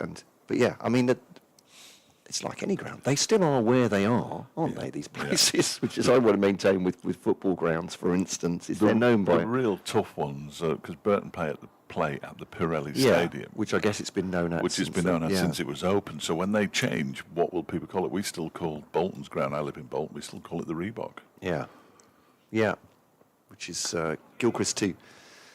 Jewell driven into the offside. They take a quick run, shy at the stumps. Grant Stewart apologises for almost taking Caleb Jewell out with a throw at the non-striker's end, but all is fine. And they take the single 1-5-7 for 1. That's a very good point. And So if they open with a sponsor's name, it's difficult to know what to call them then. Yeah. But, like Arsenal's ground will always be known as what it's known as at the moment, but it will almost certainly at some point in the future, you would have thought, change. And Stokes was previously known by one sponsor, and now as do we know it as the other? I'm not sure. I know, it's tough. It's a hard life. It's a very hard life. It's Gilchrist to Kane. Turns on that, and it's a sort of low ball. It bounces just halfway to the boundaries where Harry Finch picks it up, the wicket keeper, and they'll take a single. Well, people think what we do is easy, Matt, but all the things we have to think about. It's a minefield. Oh, absolutely. I forgot the name of a Burton player at the end of last season. When he scored a goal, it just disappeared out of my head completely. It's certainly an occupational hazard. Is anyone listening to listening to my football commentary, so I know that happens only too often. So there we are. The good news, it was only the goal that kept them up. Oh no! There for the grace of the gods go I too. Here's Gilchrist 2. Jewell ends up resting on his bat as that one flies past him. I think he was thinking of having a shy at it, but decided not to. It's gone through the wicket, but there's no run. 158 for 1, Derbyshire here. Kane has 21, Jewell has 58. Quick one from, well, I say quick email, but Clive emailed some time ago in Sevenoaks. Clive, great to hear from you. Just with Kent suffering so many injuries over the past few years, the demands on the players, what are your thoughts about starting the season with a one-day cup? To ask county players to come out of the winter nets to play 4-day games could be contributing to their injuries, he says, almost answering Graham's email from earlier. He says, also might re-establish the credibility of the one-day game with more established players available rather than losing them to the competition. I don't want to mention they who must not be named. From an England perspective, we have a pretty poor record in the 50-over format because these England players don't play it as much as they used to. They could represent their counties in the 50-over game. Thoughts, he says. We'll open that to the listeners, I think. Hoping for a few wickets after lunch, says Clive. None have appeared. Not yet. No, Parkinson's first delivery is turned into the leg side by Harry Kane. Yeah, I think playing the 50, well, it was when I first started. It was played almost like the season opener. So what it would mean is that England would stop the England players from playing in the one-day cup rather than stopping them from playing in the Championship. I don't think that's going to change, I'm afraid. I think now that we've got central contracts as well, they can pretty much tell them when to play and when not to play, slightly more importantly. This is next delivery, given a bit of air by Parkinson, just driven very gently out into the offside by Kane for a single. He moves to 22, 159 for 1. And even when they don't play for their counties and they go off and play for franchises, they still manage to pick up injuries that keep them out of one-day international series, of course. So, Parkinson, and his 11th over. That one is swept in the air by Caleb Jewell. It was in the air for a long, long time. Not long enough for it to really interest Joe Danley out on the boundary, but certainly for a good distance across the square. He moves to 59, 160 for 1. Yeah, I mean, Zach Crawley did play a few games for Kent. Joe Root played for Yorkshire, I think, right at the start of the season. He only played one game, didn't he? Him and Harry Brook played one game. Was it just one? Yeah. And of course now they've lost Bairstow to the IPL, which is a real shame, as this one is driven by Kane up towards mid-off, we're talking about, and there's no run. The IPL are threatening to, considering expanding to an expansive format, put it that way, to be, something like 3 months rather than 1. Can't wait. This next delivery. Thank goodness for Sports Extra 2 and 3. That one is pushed into the onside. Because of James Anderson's return last week, we started the game on Sports Extra 3. Right. And then got promoted by right. Monday to Sports Extra Congratulations. 2. There we go. Yeah, very exciting. Open top bus celebration at some point. I've got plans for it. There's Parkinson bowls, and that one is pushed out into the offside by Kane for another single. He moves to 23, 161 for 1. That was the final ball of Parkinson's 11th over as well. Just 25 runs he's conceded, so as economical as anybody, in fact more economical than anybody else. Gilchrist has gone at 3 runs and over. Ball at 3 and 3/4. Stewart at I can't do that maths. Certainly in excess of 3. 3.5. Thank you. 161 for 1. But still just the 4 bowlers bowl. I think you were doing your update at the top of the hour. And if this had been Derbyshire, and it's completely different, I know, but by this point in the innings, I could guarantee that Brown, Morley, Chappell, Dowell, Anderson, Rees, and possibly Lloyd would have bowled. And because they've got those options, it's a huge advantage, isn't it? But Kent just persevering with the 4 bowlers at the moment. Surely they can't go through an entire day with just 4 bowlers. No, I'd imagine that it would be Jack Leaning pressed into action next, and Joe Denley perhaps, if he's fit enough to bowl. But ball driven back into the ground by Kame off Gilchrist, gets a hand to it and takes the sting out of it. So it's stopped by Jake Ball at mid-off. There's no run in that span. So Joey Everson bowling some off like a couple of pace run-up with Robbie Joseph, the Kent bowling coach. So from that point of view, he might be back sooner rather than later, although they'll be thinking T20 now, of course, won't they, for Joey Everson. Be very important to get him back for that, the all-rounder. It's driven by Kame. Just looks like he was limping slightly as he drove that away. Is it driven into the foot, but up towards mid-on? There's no run. So, yeah, this will be already, as you say, it's a lot of overs for a seam trio and spinner to bowl. 45 so far. Here is Gilchrist on the off stump. Good line. Kane plays it into the offside. Fielded there by Ben Compton. He's taking some sweat off the brow and earnest polishing on the sleeve of his white shirt. Jake Ball back to Nathan Gilchrist. Zimbabwean running away from Arson Bowles now to Kame. Leaves that. Tumbling stop by Harry Finch in front of first slip. And there is no run. Just left it.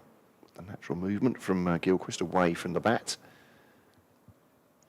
But yeah, it's a lot to ask for 4 bowlers to do at this point, and we're still a long way from a new ball being available. And Derbyshire used 7 bowlers last week in the first innings at Lancashire, but the innings was 155 overs long. I might just check what Kent used last week against, as this one's driven by Kame up to mid-off against Gloucestershire last week. Don't think it's as warm necessarily as it was then, but it's no less hard work. And apart from Jack Morley, who bowled the left-arm spinner, who bowled 37 overs, as you might expect, the next most was 26 from Ben Aitchison. Stewart's already halfway there to 26, and we haven't got halfway through the first day. Yeah, he used just 5 in Gloucestershire's first innings of 516, but if you haven't got the resources, you haven't, I guess. No. It's driven into the offside, and there's no run as it's fielded by Compton. End of the over, 161 for 1. Adam Hollyoak clearly wanted to keep the quality up as much as he could, but there were other bowlers available in the 13 that was named. But Kent going with 3 seamers and 1 spinner as their attack bowlers, then presumably some Jack Leaning, maybe some Joe Denley at some point. Just going through that score again, making sure I haven't missed anyone here. So Kashi Valley was in the 13, and so too George Garrett. So it's the question. Kent's batting has been brittle, but you've got to trust your batters, haven't you, at that point, rather than surely. You can't go in with 8 batters just because No. it's been a bit iffy. No, it's a dangerous route to take, isn't it, really, especially on your bowlers. England have got another wicket. Shoaib Bashir has got it, which means he's probably got as many international wickets this season as he has domestic wickets. Craig Irvine is out for 42. Zimbabwe won 35 for 2 now, just up the road. 17 miles, I reckon, by car from here to Trent Bridge. As Matt Parkinson begins a new over around the wicket to the left-handed Caleb Jewell, who goes a long way forward to defend that one. West Indies made 352 for 8. That might be too many for Ireland in Dublin. And the one-day international. As Parkinson, to the sound of the emergency services, is in, and he's been caught, has he, Caleb Jewell? He swept it into the ground, I think, possibly. It can't seem to come off his bat. Now then, umpire Pratt is saying, throw me the ball. I'm going to have a word with Surrey Shanmugam. I'd like to see that again. Now, did he play it into the ground, or did he play it straight, or was it half volley? I have no idea from that angle. And what they're saying is, did it hit the ground or not? The umpires confer. Big moment this for Kent. Caleb Jewell going absolutely nowhere as the replay of a previous shot from Harry Kane is shown on the stream. And not out is the verdict.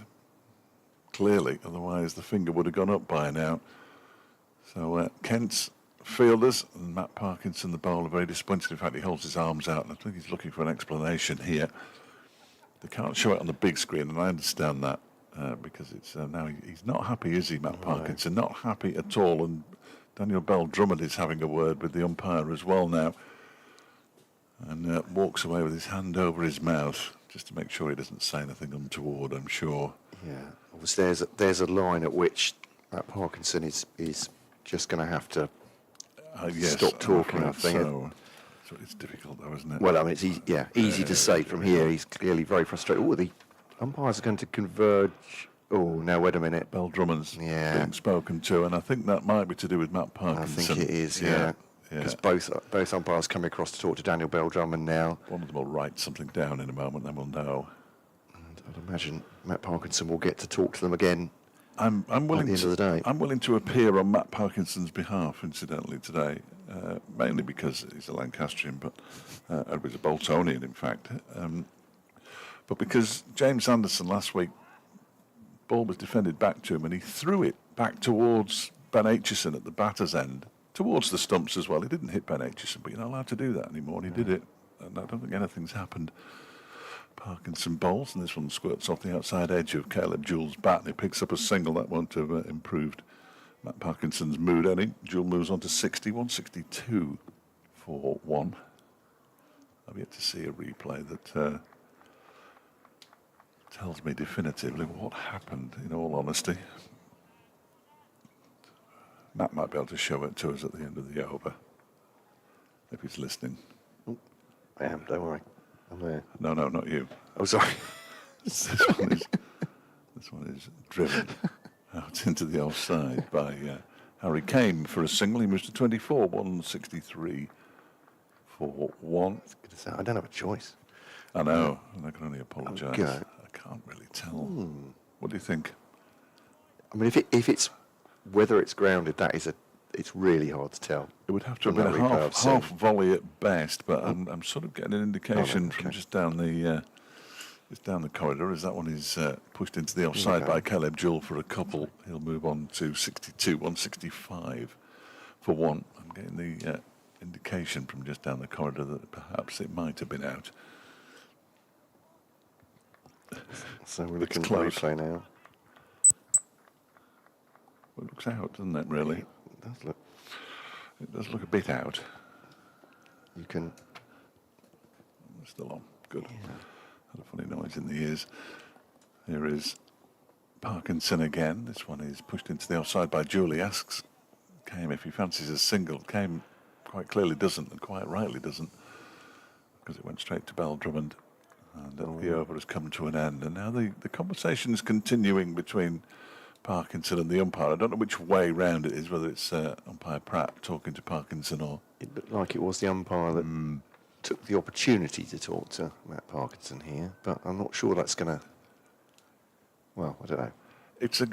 Sport's emotional, isn't it? Yeah. It Absolutely. always has been, and I know you can't openly show dissent. I wouldn't say he was hopping around and screaming, and we didn't have football levels of nonsense there.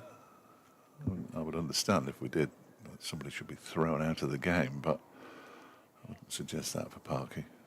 He's gone to stand on his own and consider his life, I suppose, at this point. A backward square. This one from Gilchrist, starting a new over to Kane. And there's no run. From what we can see from the replay, and obviously terms and conditions apply in that we're not right there where the umpires are, but it didn't look like there was an awful lot wrong with it. But is the question of whether it grounded as he hit it? In that case, we'd need some sort of freeze frame anyway. And it's a swing and a miss, most definitely from Harry Kane. I haven't seen many of those extravagant shot looking for a pull. Has it got up just a little bit higher? Actually, he might have just kept the bat lower and decided against it. It's gone through to wicket-keeper Finch. All said and done, we don't have DRS. There is none of that here. And the umpires...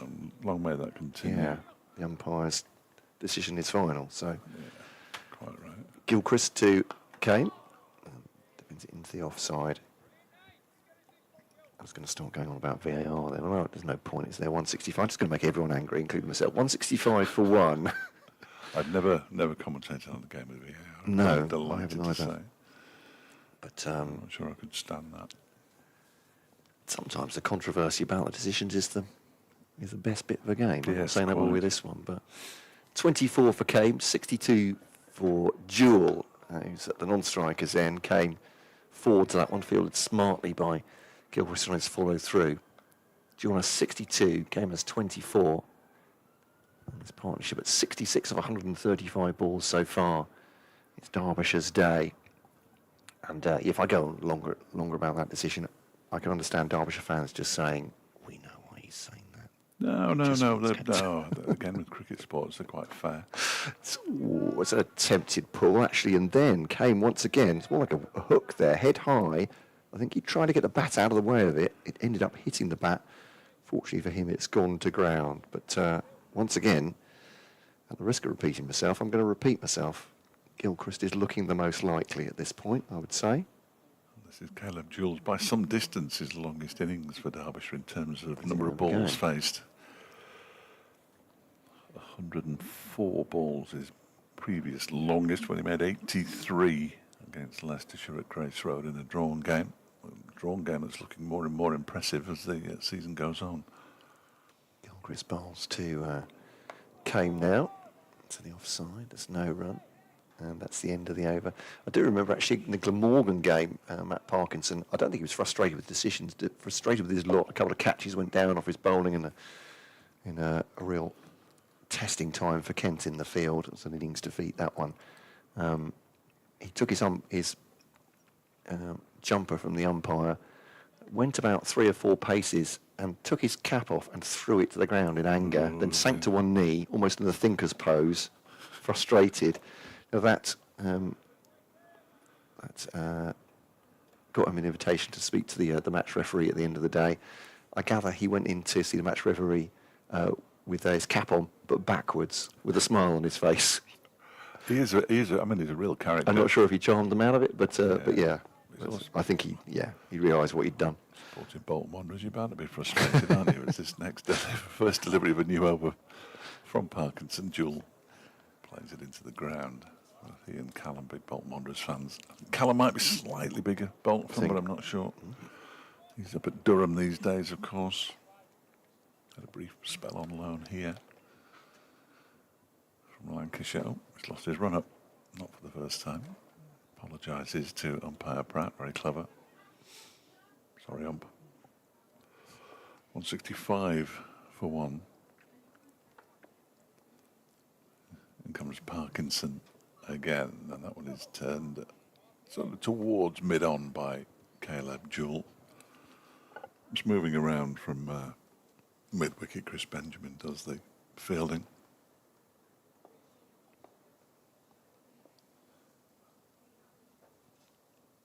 Jewell waits and goes back, and that's quite dangerous, and then clips the ball square into the leg side. Denley fields. Jewell moves on to 63, 166 for 1.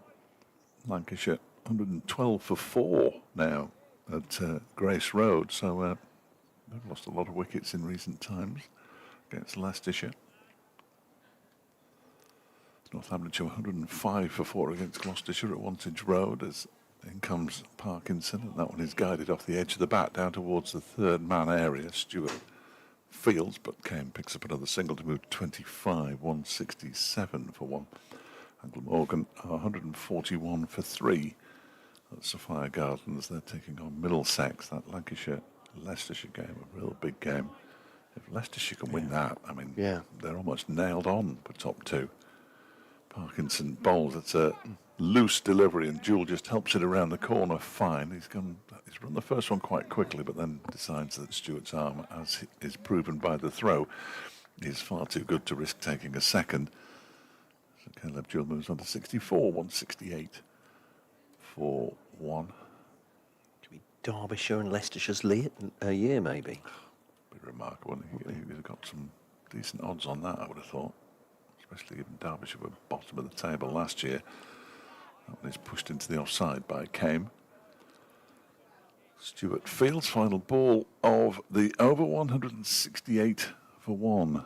Derbyshire, having won the toss this morning and decided to have a bat first. We are approaching. No, we've gone past the halfway point of the day's play. 49 overs gone, 47 overs remain. Jewell has 64, Kane has 25.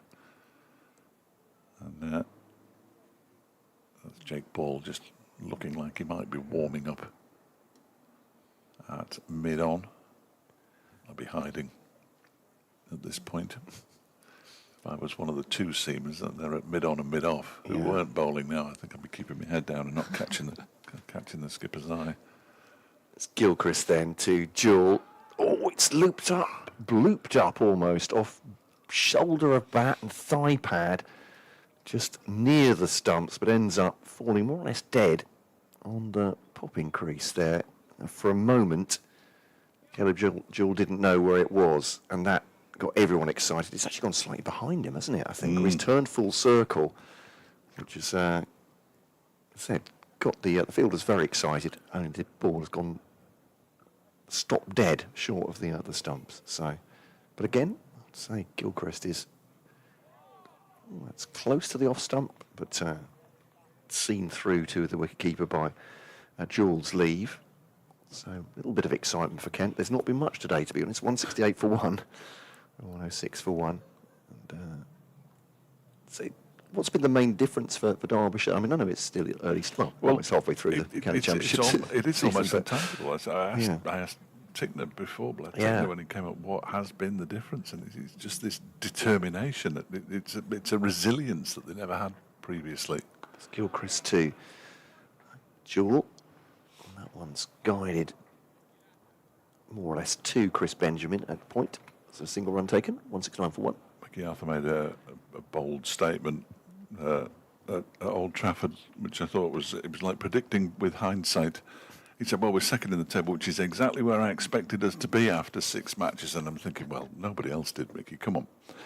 And he says that they were determined to be hard to beat. The next step, of course, now is turning those draws into wins, and not only being hard to beat, but actually getting across the line and winning a few more matches. But if they could get to the halfway stage of the season unbeaten, given how woeful they've been in the last 2 years, it'd be remarkable. Gilchrist then to Kane.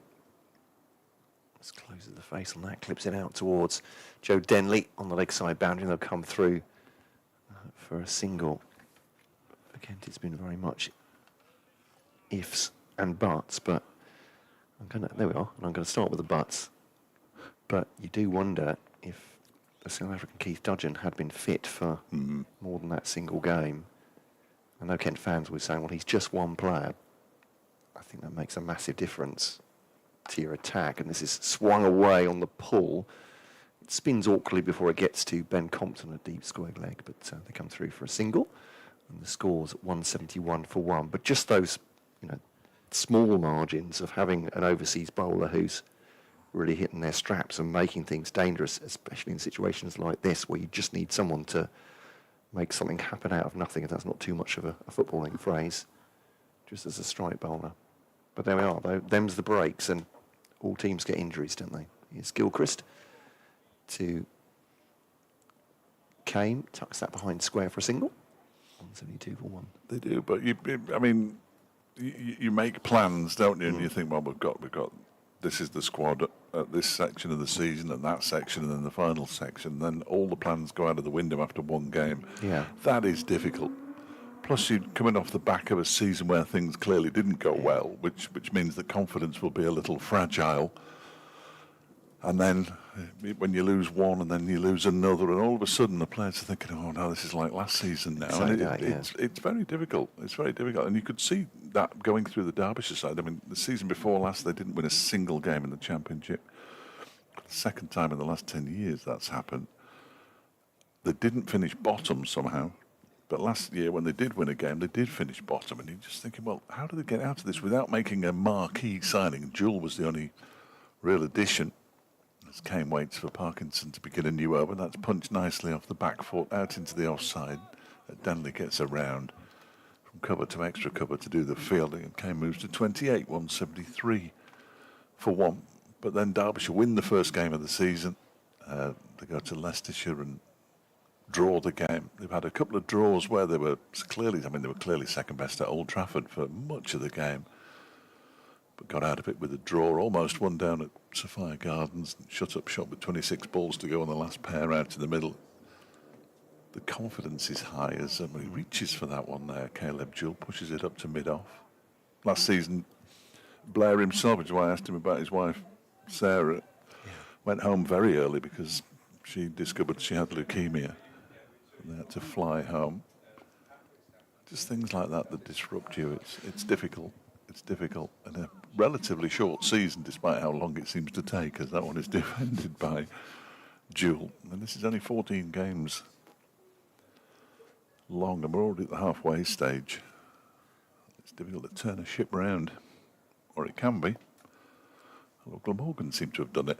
I've no idea how. That one is turned into the leg side by Caleb Jewell, because when we went there, they'd been awful. I mean, it was a terrific game down at Sophia Gardens, and they went and won the next two, and you think, well, how have they done that? Yeah, absolutely thrashed Kent. And I'm not sure, even if you ask Nick Webb, who commentates on them all the time, that he'd understand how it happens. That's a nice shot from Caleb Jewell, just guides it out towards Jake Ball on the cover boundary for a single. 67 to the Australian, 174 for 1. So I just think it's a very tight division, and nobody should really write anybody off until the maths say they should be written off. Except for Northamptonshire. No, they're all right. They're all right. That one is defended by Kane. I don't really dislike anybody.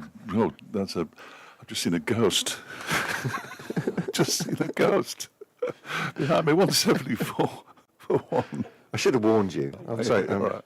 You could have warned me. I just turned around then. Friends reunited. Ryan's here though, so a friendly face as well. We should mention it's Simon Story. Sorry, yes, it's outgoing chief executive of Kent, indeed. and of course former CEO here as well. Was here at the club when this magnificent facility was built.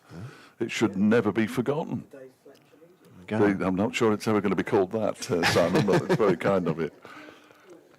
174 for 1 at the end of the over. Indeed. Now Derbyshire in full control here, and there's two people, they're both smiling though. I can't quite understand how the chief executive of both clubs can be smiling. It's an interesting one. Obviously running them very well, Dave. Cricket is the winner. There we go. I didn't see the Derbyshire chief executive there as well. So yes, Ryan Duckett was with him. So it will be Jake Ball to come back into the attack. It's my Dave saying he should have hidden somewhere under the roller cover, hover cover maybe, but it's not a great ball to start with. It's short, and I think it's fair to say Caleb Jewell, eyes lit up, knew exactly where that was going, and a couple of bounces has thrashed that to the boundary on the pull. That'll be 4 runs behind square, and 178 for 1. He seems to have started a lot of overs with a poor delivery, Jake Ball. And just an impression, when you get impressions, he's come in and he's bowled a loose delivery, and then he's fighting an uphill battle to claw it back. He's gone for 41 in less than 10 overs. Comes in again to Jewell, who angles that away behind square, fielded by Benjamin, who's now fielding on the boundary. Backward point, they'll take a single, and they're on to 179 for 1. And, well, by all accounts, when I've seen him before, he's a better bowler than that. Jake Ball. Oh, no question. He took 5 wickets in an innings in a game early in the season for Somerset, so, he clearly... Oh, he's a good operator. Yeah. Jake Ball always has been. But just not in rhythm today, and Nathan Gilchrist is applauding him. I think an encouragement goes over to talk. Quite sure. Some sort of secret hand signal there for him, don't know. Oh, whatever happens. Harry Kane was, back to way, although Daniel Bell-Drummond immediately takes the opportunity, or maybe he was doing it already. I think he might have been shouting at somebody to move, which is why Harry Kane decided to pull away there. And, that important move is that Ben Compton has come in 2 paces. I know he's gone back. Gone back 3. At cover, and as you were, Matt Parkinson moved 2 steps to his left on the boundary, as outside the off stumps left by the batter came as ball comes through. I mean, I made light of it. Daniel Bell-Drummond probably just wanted to have a quick chat there, didn't he, with his bowler as to the fielding, but all feels much ado about nothing when nothing has changed. Just making sure everyone was all right, Daniel Bell-Drummond. There we are. It's +1 now, so there we go. They're in no danger. So, whatever points they do get won't be taken away, is that what you're saying? Oh, has he snicked that? He's dangled the bat outside the off stump as Kane. Finch is claiming a catch, very low down. It's an interesting looking dismissal, that one. Yeah, we've been outside edge. He's definitely flirted with that. He's definitely caught it on the full as well. So nothing sort of short. The question is, as the ball's gone wide and low, has Harry Kane got anything on it? Umpire Shanmugam says no. Too much movement, because it's actually swings, you're and right. then it really does swing, doesn't it? That one. So there is a bit of swing out there for Jake Ball, which is good news for Ken. So it's good news for Harry Kane. No. So here is a ball now, driven this next ball. What a great stop that is. Let's see who that is. Is that Alfie Ogborn? I think it is. He's on as a sub. Would be disappointed not to play on a 2-match loan from Somerset. Jake Ball has got the ball. I think that's Alfie Ogborn. It's fielding at point. Well, I've written it down now, so it'll have to be. Not quite sure who's off, but by the time I've worked it out, as Kent listeners will know, whoever it is will be ready to come back on. So cut away, and that'll be 2 for the Derbyshire pair. End of the over. We're at 181 for 1. It's a mighty total already for Derbyshire.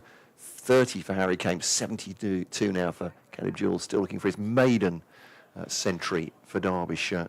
And at the moment, there's not much to gainsay that from Kent. Try as they might, the bowling's either not been accurate enough or just not potent enough on this pitch to worry these batters over much. So 181 for 1. Yeah, he was the man who'd gone off. He's back on again now, but Gilchrist has left the field. So the man we think is Ogborn stayed out there, I believe. And Matt Parkinson will continue from the City end. He's already bowled 14 overs, and I think he's got plenty more bowling to do here. The England leg spinner, appallingly treated by England, by the way, as this next one is pushed by Caleb Jewell up towards mid-on. Taken around the world and never used. in his England days. He'd probably be happy to have a settled place in a county side again, get his career back fully on track as that one is driven back to him off the ground. Pump ball, stops it with his left hand, does the leg spinner. He comes in again, around the wicket to bowl to Jewell. That one's turned into the leg side by Jewell and fielded in the leg side by Chris Benjamin.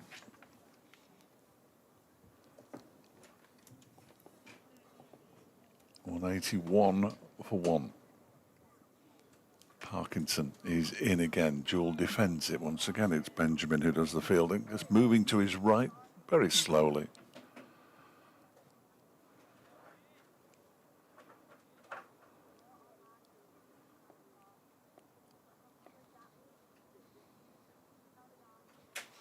Parkinson's in again. That one's pushed into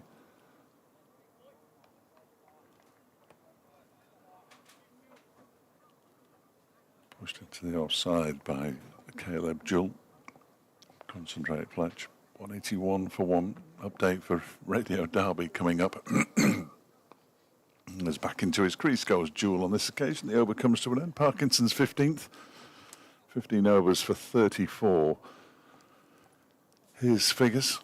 Kane has 30, Jewell has 72. These have already added 82 for the second wicket. A 99-run opening partnership as well between David Lloyd and Caleb Jewell.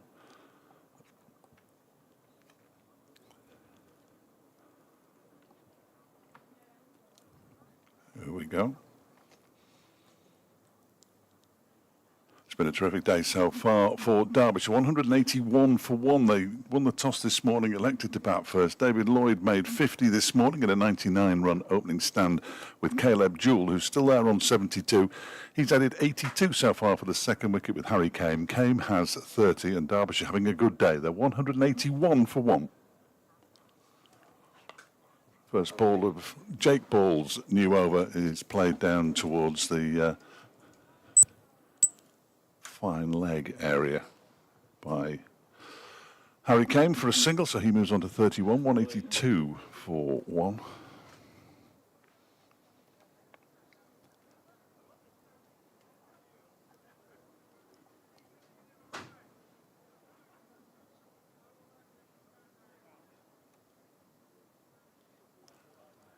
Just slight alteration to the field here as Denley goes back onto the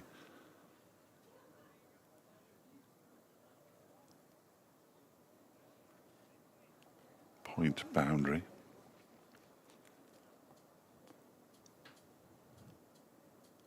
Jewell twiddles his bat and then settles over it as ball is on his way in. Racecourse end, past the umpire now, and ball's outside the off stump. Jewell leaves it alone to go through to wicketkeeper Harry Finch. As Matt was saying earlier, decent crowd here.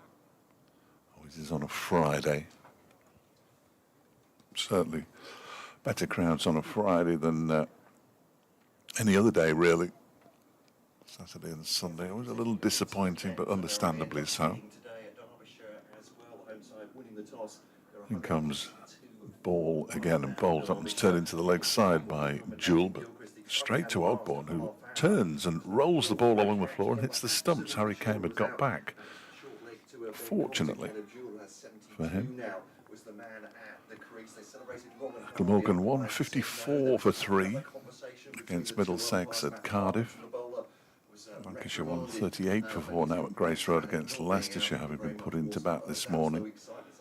And Northamptonshire 115 for 4, having decided to bat first against Gloucestershire at Wantage Road as ball is in again. That one's left alone outside the off stump to go through to the keeper. I wonder if this is going to replicate the Middlesex game where Middlesex were forced to follow on, but the amount of overs that the Derbyshire bowlers were to bowl meant that they were unable to force the victory in that one. They avoided the following course at Old Trafford, which helped save that game as ball is in and bowls. That one is pushed into the offside by Caleb Jewell. 145 deliveries he's faced now. So he faced 100 in making 73 and 104 in making 83, both against Leicestershire, but this by some considerable distance, his longest innings. He looks determined to me to try to get to 3 figures for the first time as a Derbyshire player. Perhaps been a little fortunate with the ball that appeared to go straight to short leg a little earlier as ball bowls, and he goes back and tries to cut this one, does Jewell, but doesn't time it at all. Bell Drummond does the fielding at backward point. He remains on 72. Harry Kane is on 31. And at the end of the over, the 54th of the innings, Derbyshire 182 for 1.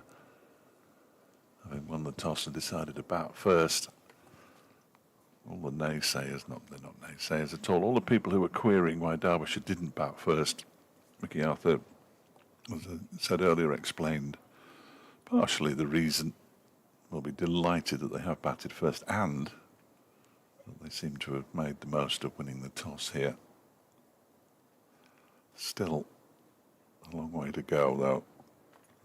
And a couple of wickets, a couple of fresh batters out there, whole different ball game. Somehow Kent have to make it happen at this point. And Matt Parkinson hopefully has calmed a little bit from that massive appeal for the catch. Now bowling with Harry Kane on strike. Back to the bowler. You've got Ben Compton now at a sort of silly cover, I suppose. Do you call that a silly mid-off, maybe? Yeah, Close I to think the so. anyway, yeah. And a slip in as well. Mieye. This one's driven straight at Compton on the bounce. Hit him on the arm, I think. Doesn't show much reaction to that. Also got Daniel Bell Drummond at mid-wicket, so hands on knees there, static catching position. Grant Stewart at backward point. So orthodox cover as well. There's a grunt from Matt Parkinson. He bowls that one. It's seen away by Kane up towards Benjamin, the man at cover. There's Joe Denley, who is, you'd have to call him a boundary rider, I think, at this point, because he's covering the boundary almost entirely, the 360, but he's starting on the offside. As Kane goes through the leg side, that one takes Parkinson on one bounce before it goes over the rope, and was one bounce. That's into the car park, and took him on. There was a drawing a breath there from Dave Fletcher. He decided to take him on, and he's deposited it in the wide open spaces on the leg side for 4 runs, 186 for 1. Definitely did attack. I was concerned for David Griffin, who the ball didn't miss by much. He's standing there, and I wasn't concerned for him at all. It would have been hilarious. He's been hit before, mainly at T20 matches, because it's difficult when you're looking down the lens, isn't it, to know exactly where the ball is. He's just explaining to a couple of gentlemen there. From this distance, I can't tell who they are. Exactly what's happened. Yeah, I think he's explaining there he is, yeah. that Sorry, beg your pardon. I think he was explaining how he was hit at Edgbaston. He had a big bruise on his shin. It was very amusing. Once I discovered he was all right. Goose is with him, one of our travelling companions, who brought our pork pies in this morning, which was very nice of him. We do pay for them, but it's good of him to collect them. Parkinson to Kane, defends that one. And it's Beldrum who picks it up at mid-wicket on the jog. Robbie Joseph has just come in from the car park. I don't know if he got the ball. The Kent bowling coach has found himself a seat in one of the dugouts, the T20 dugouts. I think he went for it, didn't he? Goose has had quite the week as a Manchester United fan. He's been in Bilbao. Oh, there we go. For that absolute thrill fest in the Europa League final. I thought it was all right. You see, I kept getting messages saying this is terrible. I said, well, you know, as a Tranmere fan, I don't think this is all that bad, really. I'd be quite happy to watch. I'd be quite happy to watch my team play as poorly as Tottenham were and win a European trophy. Yeah. Well, no one will talk about that. Anything about the game, will they? It'll be the trophy that'll be the important. The open top bus this afternoon. Yeah. The supporters aren't going, yeah, well done, but it was a poor game, wasn't it? It was one of the European trophies in the Champions League. Yeah. I've got other issues with the balance of power, put it that way, in European football. I would say. Okay. I think it's a poor reflection when the teams that finish 16th and 17th in the Premier League, or will do, are outclassing all the other teams in Europe and the Europa League. They played well in Europe, though, didn't they? In the games that I saw, they actually Yeah. played some good football. And Yeah. I mean, I don't watch a lot of Premier League football. I'm never likely to have any interest in it from a personal point of view, but some of it's just dull.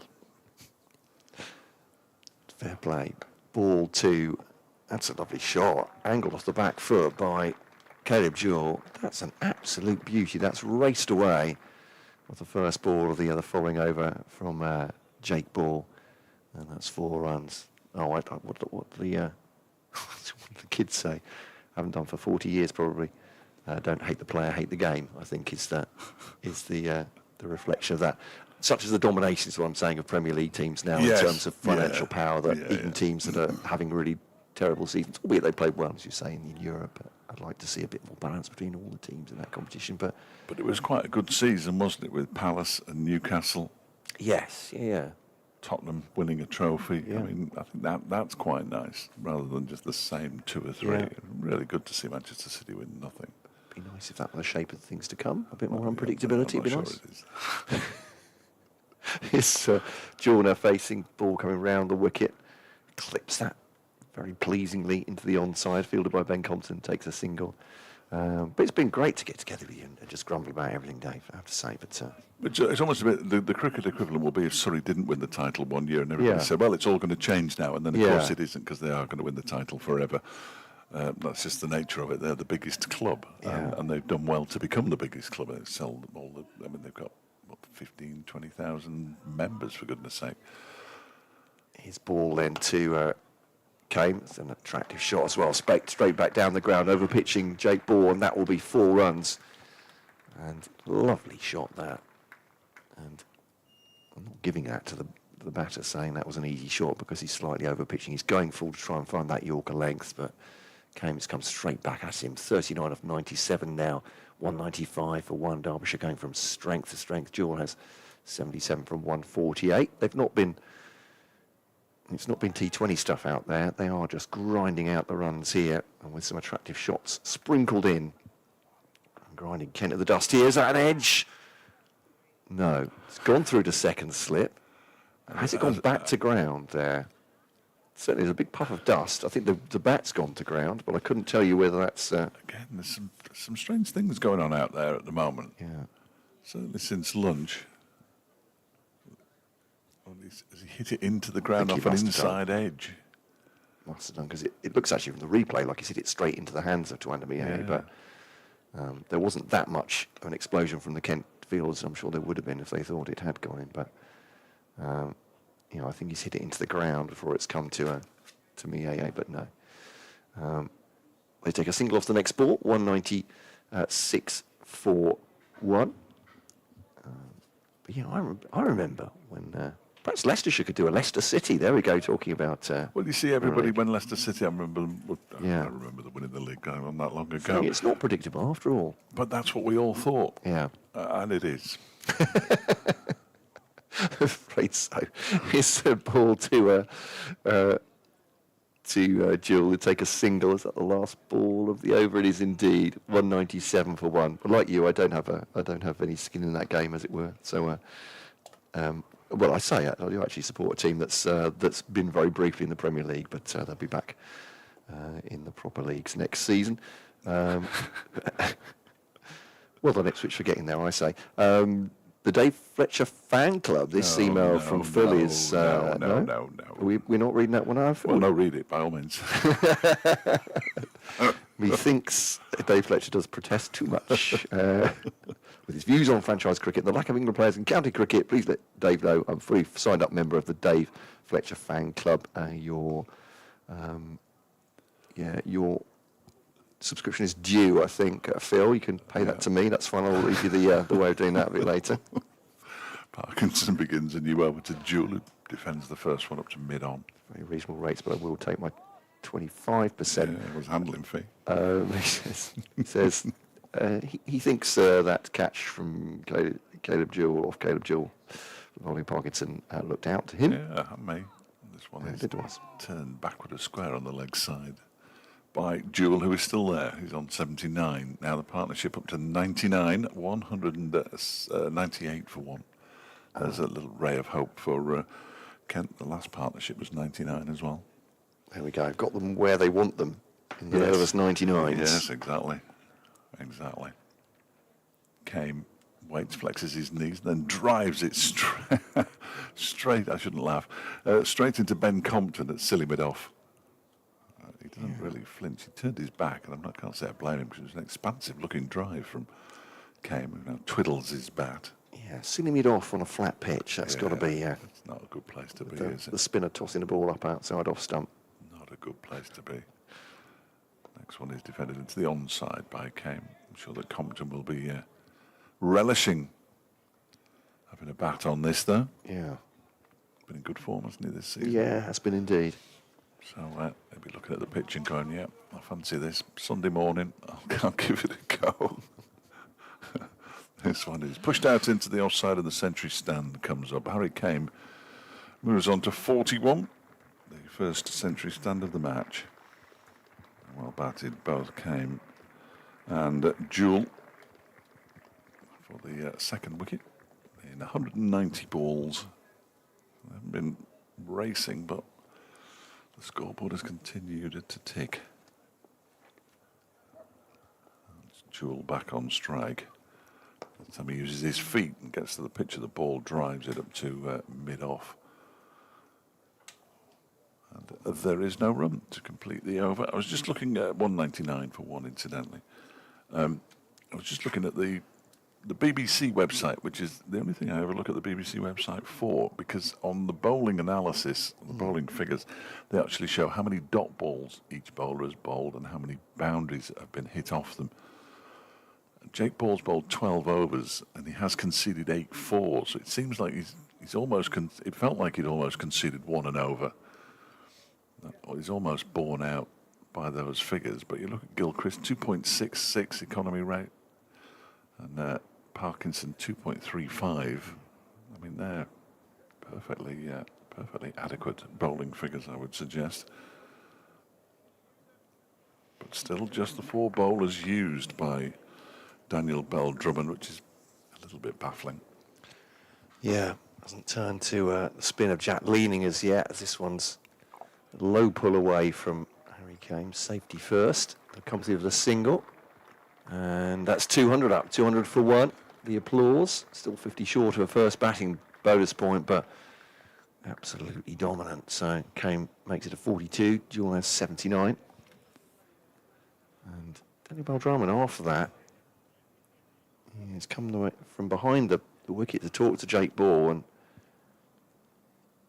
I mean, what's the plan to go short? Is that changing now? Daniel Bell Drummond just so it's a long chat with Jake Ball. I think it's a monologue to start from the captain. He's asking how we sort this. He's an even-tempered character, as Daniel Bell Drummond. Charming bloke, at least off the pitch. No reason to expect not on the pitch as well. But yeah, there's a long conversation going on here. Jake Ball's pointing around the field. Bell Drummond trying to find a way to make the breakthrough here, or at least to keep some pressure on. They've got to try something slightly different. I mean, he's going to come around the wicket to the left-hander, which is at least something a bit different. Now, Jack Leaning has gone from slip to gully. Tuanamiye is a sort of second slip position. Those are the two behind the... Oh, and that goes short, and that has been carted away for 6 behind square. And whatever that plan was, I don't think it included a short ball served up for Caleb Jewell to smash away for a maximum on the onside. Well, the umpire's Was it just 4? The umpire's only signalled 4. Just looking at the replay of it beg now. your pardon, I thought think, they'd gone for 6. I think that might have gone for 6, you know. I was just following the trajectory and thought it had gone over the rope. But certainly the way it was followed by the... it's Phoebe on the camera at the moment, followed by Phoebe up there. It seemed to go a long way beyond the rope, but we'll wait and see if there's an alteration. There might not be. well, maybe not. So 4 is the upshot. He played that one-handed. That was very baseball, wasn't it? The hand coming off the bat as he smashed it. Would have gone foul, of course, in baseball. But I was going to say he wouldn't be rounding the bases at that point, would he? But no. No, he'd have been standing where he is, Fouled being very, away. very frustrated. As it is, it's 4 more added, 204 for 1.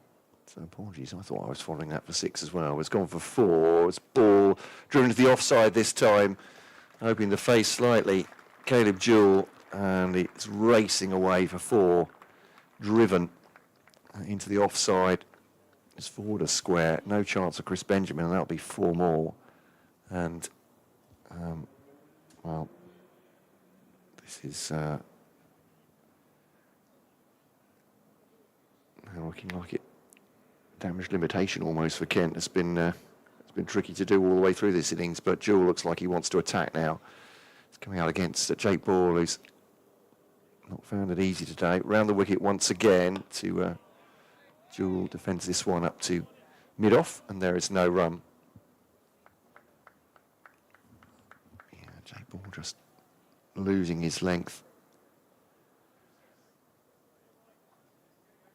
Getting a slightly dejected figure out there. With the 58 overs coming towards the end of this one. Oh, we'd like to see the end of this one. Adam Hollyoake, the Kent head coach, is in conversation with Joe Denley at deep backward square. So round the wicket's the left-handed Jewell again. Slip. Gully. So that's driven. Great stop by Chris Benjamin. They'll come through for a single anyway. It's 1 bounce. Again, it's driven. Just slightly forward of square. Benjamin 1 bounce, gets his body behind it and stops it any further. Loss of runs for Kent. 209 for 1. Derbyshire with Jewell hitting the ball very sweetly on 88 and Harry Kane on 42. This is a difficult day in the field already for Kent, but they'll be hoping, as Dave Fletcher said. Could it be? A couple of wickets changes the face of the game. At the moment, it's looking all one-way traffic. It's ball. It's a full-length delivery, driven straight at Compton. Ball driven into the ground to Compton, I should say, and that is the end of the over. 209 for 1. 9 off that over. Sorry, 10 off that over from Jake Ball. He's gone for 66 in his 13 so far. It's been expensive. That really does reflect the way, unfortunately, he's bowled for Kent today. Lovely sunny day, though. BBC Radio Derby, BBC Radio Kent with Dave Fletcher and Matt Cole. Oh, I'm trying to take... Lovely sunny day, though. I'm trying to take what I can out of it.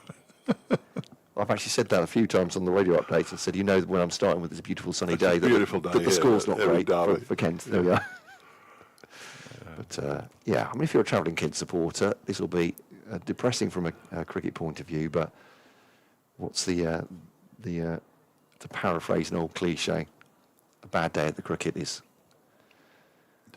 better than a good day a lot of other places. Yeah, I'll say the consolation prize is a nice tan and meeting up with old friends. Yeah. Caleb Jewell on strike on 88, his high score for Derbyshire, beating the 83 that he got at Leicester in the first innings in the second game of the season. He will know that. Parkinson begins a new over with a full delivery that he meets and can do no more than push back to Parkinson. Joe Shakic, who comes on and does our at the crease review of Derbyshire on a regular basis, has been in touch. He's at Trent Bridge today, as this next one is defended into the leg side by Jewell. Says Brian Bennett looks a serious player for Zimbabwe. Give Mickey a nudge. He's on 107 not out for Zimbabwe, 195 for 4 now. 2 wickets for Shoaib Bashir, so he's definitely got as many as he has in domestic cricket. Still gets picked though, as that one is pushed backward a square on the offside by Jewell for a single. He moves on to 89. Ben Stokes with a wicket as well. Good to see, I think. A strong Ben Stokes means a strong England. Jamie Smith with a catch behind the stumps. I'm not sure if that last bit was true, but the bit before the last bit isn't necessarily true. Marcus Atkinson, 7 overs for 45. Fancy. Talking about Hartley, he's at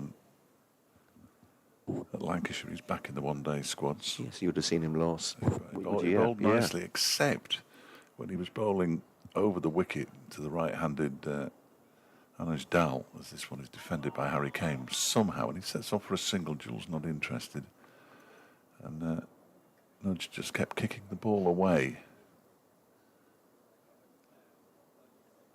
I think Harry Kane has been told not to run up the pitch there, even though he'd played the shot and set off for the single before being sent back. I think. Seems a bit harsh. It's raining in Dublin. I don't know if that means anything, but apart from the fact that they're not playing in Dublin, we're still 5 overs away from tea here. There's no chance of rain at the moment, I would suggest, but pack a coat if you're coming tomorrow. I would urge you to come. What else have we got to do? Here's Parkinson in and bowls. A reverse sweep comes out from Harry Kane, which means that Joe Denley's got a bit of work to do here as he runs around the boundary. Of course he does it. He's been exceptional in the field so far, Joe Denley. The throw's pretty good too. Harry Kane comes back for 2 more, moves to 44, 212 for 1. Lancashire now subsiding at Grace Road. They're 152 for 6. What's the bet that Dutchy's got a few more wickets? Ian Holland, as this next one is pulled into the leg side for 4 by Harry Kane. That was a fairly emphatic pull into the leg side. A long way in front of square as well, and Harry Kane moves on to 48, 216 for 1. Tom Hartley and George Balderson are batting. Ian Holland has only got 1 wicket, remarkably, so that means that Logan Van Beek must have got a shed load. Looking at it, 2 for Van Beek. Josh Hull's playing, he's got 1. Benny Green's got 1. Tom Scriven's got 1. So they're spreading them about. Wait till Rian Ahmed comes in and starts bashing the ball to all parts, which he did when Derbyshire were there. Almost like a pinch-hitting opening bat. It was remarkable. Our change of bowling, here's Jack leaning at 216 for 1. Good to see. Yeah. Well, some respite, I suppose, for the Kent seamers, and Jake Ball has looked out of sorts at this end, the racecourse end. So we'll be leaning to take the ball. And has a happy knack for Kent taking wickets early when he's been brought on, but I would love him to do that now. This one's just gently nudged to fine leg by Caleb Jewell. There's a slip in to Wanda Mieye, not saving the 1 in the inner circle as it'll be next week for T20. One of those is Chris Benjamin at cover. There's Nathan Gilchrist at backward point, Grant Stewart at mid-off rather, then Barone mid-on, then Compton at mid-wicket, Matt Parkinson at fine leg or backward square, back at leaning.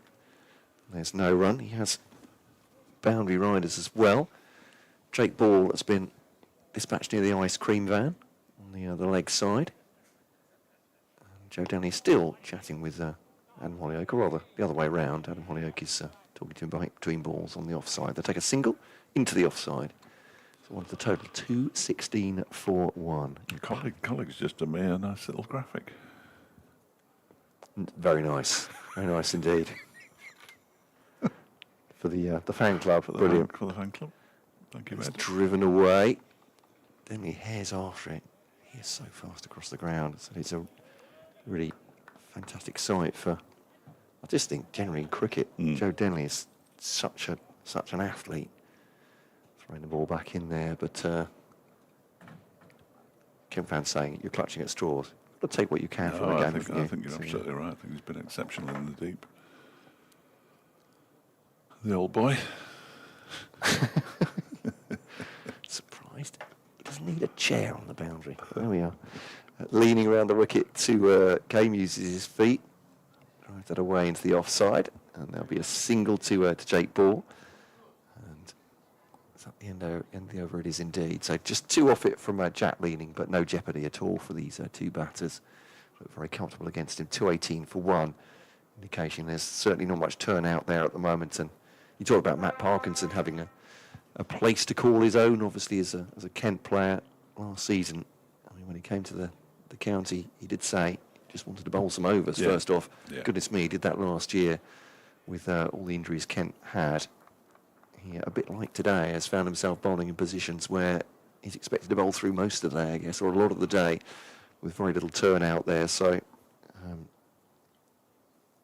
he's doing his best, I suppose, but there doesn't seem to be much grip for him or bounce. No, he's fighting a losing battle really at the moment, but he's doing it to the best of his ability, no question. He gives that one a lot of air, and it's pushed by Harry Kane to backward.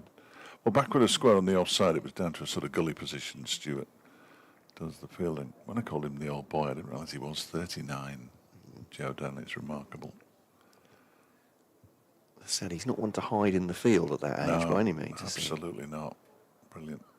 And this one is turned into the leg side by Harry Kane. These two batters will have tea on their minds. It's just three overs after this one will be there, which is appalling timing for the 4 o'clock update, of course. As it's all about me. That one is swept very fine by Harry Kane. I think he's going to get 4 runs for it and get to a half century. Now the ball's pulling up, so he's not going to get the full value, but he is going to get 3. And that's his 4th half century of the season, Harry Kane, batting at 3. And much to the delight of the Derbyshire faithful, he's had to bide his time to make a place in the side his own, really, Harry Kane. And he moves on to 52 off 111 deliveries. And he has hit 5 fours. Now it's Jewell on 90. Defends this ball into the offside. And there is no run. So just 5 fours shows you how much running these two have done for this partnership of 122 off 213 balls. Parkinson's in again. Back goes Jewell and pushes the ball straight to Parkinson. I think they've concentrated really well as well, haven't they? That just haven't looked in that much trouble. And even when there's been the odd half chance, it hasn't looked to unsettle them at all.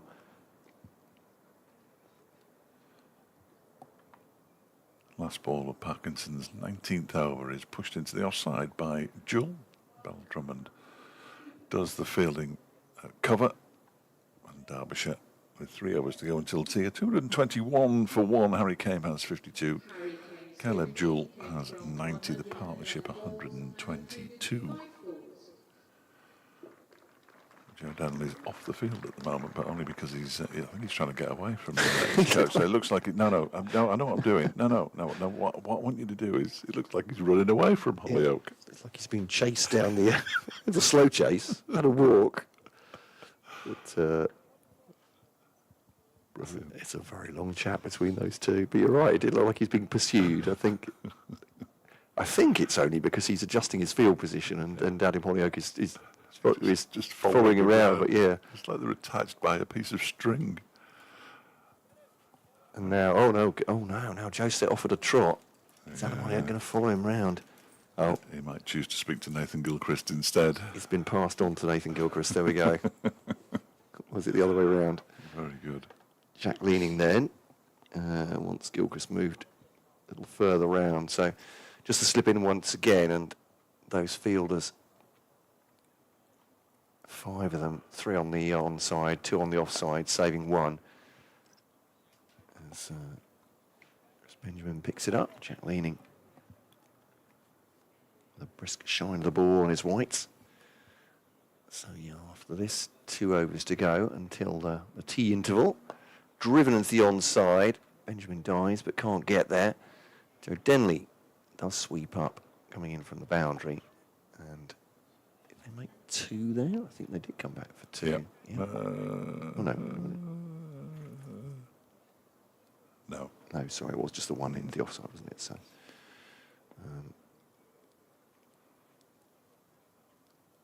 so leaning around the wicket, the left-handed Jewell steers that one up towards Grant Stewart.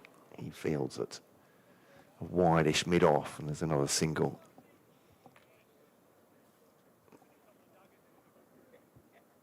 There's a joke shared, as you can hear, between Jack Leaning and Grant Stewart. I'm sure they don't make light of this situation, but it's keeping cheerful at least. This has turned it behind square on the onside, but no run. A little bit of cloud coming overhead, but we're pretty much assured by the forecast no precipitation today, and it's been a rarity, of course, this season so far. Came tries to help that one on. Looks a bit frustrated that he managed to help it down the leg side. Ball spinning into him, of course, with the off spin. Can't beat Tawanda Miye there, just rather a bit bad and pad there. Didn't get much force on it. Then comes in again, bowls is outside the off stump, driven up to mid-off. And they'll take a single. It's Daniel Bell-Drummond fields end of the over. Getting through them quickly enough. That'll be, I think, 3 off the over. Yes, indeed. None for 5 for Leaning. Dare I say, feels a bit procedural at this point, having Jack Leaning on for a couple of overs and neither of his batters particularly taking him on. It's just to get to tee, isn't it? Yeah. The batters want to get to tee, the fielders want to get to tee, the bowlers want to get to tee. I could do with a drink. Afternoon to Gary Hickinbottom. The Derbyshire Disability Cricket Club have won their first 2 matches, and he's got a few as well, which is good life in the old dog yet, he says. On to Lancashire at Preston next. Good luck in that one. The Derbyshire Disability team, as that one is turned nicely into the leg side as Parkinson begins a new over by Harry Kane, who's run the first one quickly and comes back for the second as Ben Compton in fielding pads with the helmet on has to go and chase it all the way down to fine leg, which is no good to anybody really. And good afternoon to Greg Watts as well, another of the regulars. Enjoyed the chat with Blair Tickner. I don't think I'll read out the next bit you said, just in case. I'm not superstitious personally, but I'd get absolutely battered if I read it out. As Kane picks up another single to move to 57 by pushing the ball out into the covers. 227 for 1. And yeah, you're right, Goose has been busy. Bilbao and the pork pie shop in 1 week. He'll probably need to sit down at some point, the old boy. I can see him standing over there by the club shop. As Parkinson around the wicket bowls to Jewell, who just guides that one out towards point. Fielded by Ball. And Jewell moves to 92, 228 for 1. Just 9 deliveries left in the session now. So the tea won't come at too disastrous a moment. As far as the 4 o'clock update is concerned, as Parkinson bowls, it's defended by Kane straight back to him. Seems a long time ago now when David Lloyd was dismissed at 20 to 1. Yeah. Well, that's a telling stat, isn't it? No wickets in a session. 3 hours ago. Yes, it is, I'm afraid. As Parkinson is in, Kane goes back, pushes it out into the offside. And Kane had faced just 4 balls at the start of the session, so he's got his 50 in this session. Caleb Jewell went to lunch at 34. He's moved on to 92 now, but 169 balls. Terrific concentration from the Aussie as Kane defends the next delivery into the onside. It's the final ball of the over from Matthew Parkinson. It was also his last over before tea, because we've only got 1 left. Parkinson's 20 overs for 54. And, well, he's bowled okay. With little luck, it's fair to say. And a pitch that isn't offering him any assistance, really. Why would it on day one? You wouldn't expect it to, really. Similarly, Leaning, who's bowled 2 overs for 5, has bowled tidily, but with the benefit of that tea interval looming on the horizon. So leaning round the wicket. So leisurely walk into the delivery. And back at him from Caleb Jewell, and there's no run. Of course, if there is a wicket before the end of the over, and we'll be going to tea in any case. What a mad rule that is. Yeah, I'd agree. It's driven away by Jewell into the offside. Single taken. Ben, great to hear from you. We'll be cricket@gmail.com. Says, I see you're keeping quiet about the team we both support. There we are, Ben. Next season. It's all about next season. Well, you did mention the team. Yeah, I did, yeah. So this one's driven away. Sorry, pulled away by Kane towards the leg side boundary. They'll come back for 2. Yeah, especially on a Ken commentary. People aren't that interested in professional teams from Suffolk, I think. 2:31 for 1, but there we go. I'll make sure everybody knows who I support. Don't worry about that. Even when I'm doing football commentary, I make sure that I read my team's score out. They're in a different division. So, round the wicket comes Jack leaning. And this one's defended. Decent delivery. Kane doesn't take this one on. It's Chris Benjamin Fields at mid-wicket. Not a good start for Kent, says Ben. Feels like a lovely bit of understatement there from you, Ben, at this point. 2-3-1 for 1. You're absolutely right. It's just lent on by came into the onside. Fielded by Parkinson. 1 to come. There we go. This is the ball. Jack leaning to clean up Harry Kane and put rattle Derbyshire as they go in for the interval. Flatter delivery and quicker one. Kane somehow sees it off his stumps into the onside. It is the end of the session. No breakthroughs for Kent. Derbyshire untroubled. 2-3-1 for 1. Harry Kane was 59. Caleb Jewell 93. The Aussie 7 away from his first century for Derbyshire, who won the toss at 10:30 this morning and have just gone from strength to strength. Just 1 wicket to fall. David Lloyd got himself 50 before that happened. But Dave Fletcher, it is Derbyshire's day, and it's quite something to go unbeaten for a session. They look every inch like they're going to have the best of this first day. Yes, it's an unusual position for me to be in, so I'm not quite sure what to say here. But Derbyshire, having won the toss, had to bat well, have batted well, and find themselves in a very, very strong position with 32 overs of day 1 still to go. 132 Kane and Jewell have put on as Harry Kane just leaves his gloves on the side of the pitch, as does Caleb Jewell, and they walk up the pavilion steps for a well-earned rest. They probably didn't really want to rest, in truth, because they've gone really nicely this afternoon. They put on 125 runs in that afternoon session without losing a wicket. Derbyshire 2:31 for 1. We will return as the heavy roller comes out to do some damage to some pitch or other and kill it off even further.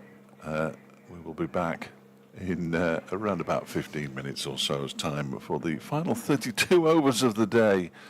Day 1 of this game between Derbyshire and Kent here at the County Ground, with Derbyshire in a decent position.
bouncing.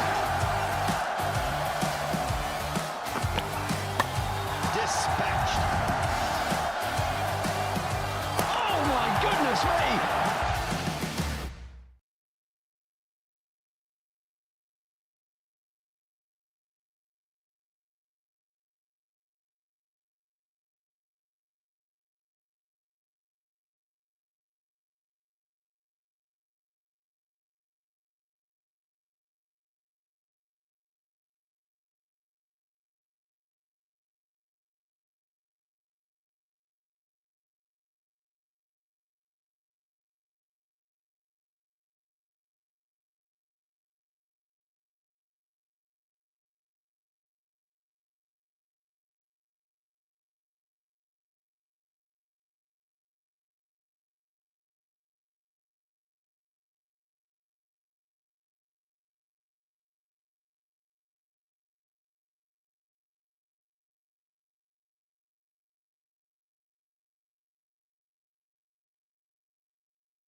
Get this crowd bouncing. Dispatched. Oh my goodness me!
Get this crowd bouncing. Dispatched. Oh my goodness me!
Day one of Derbyshire's County Championship match against Kent, with the home side in a very decent position indeed. 231 for 1 going into this final session, with Caleb Jewell on 93 and Harry Kane on 59. Well, before we get underway properly, which is not too far away,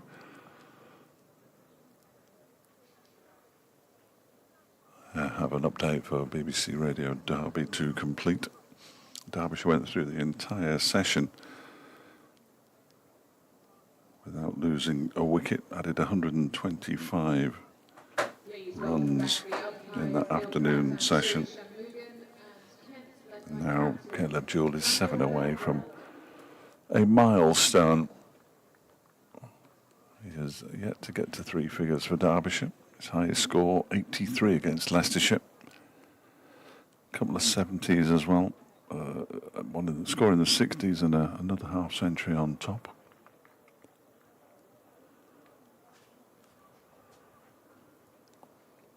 It looks as though Matt Parkinson's going to start the session from the City end, unsurprisingly.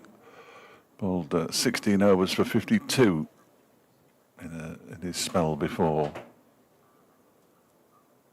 the tea interval. Joe Denley just windmilling his arms as well. That might be an indication. Here we go. Update coming up.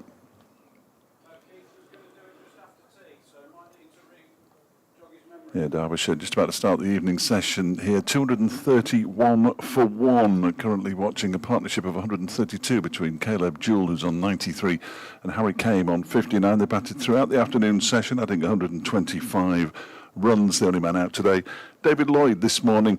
He was dismissed for 50. Derbyshire, 231 for 1.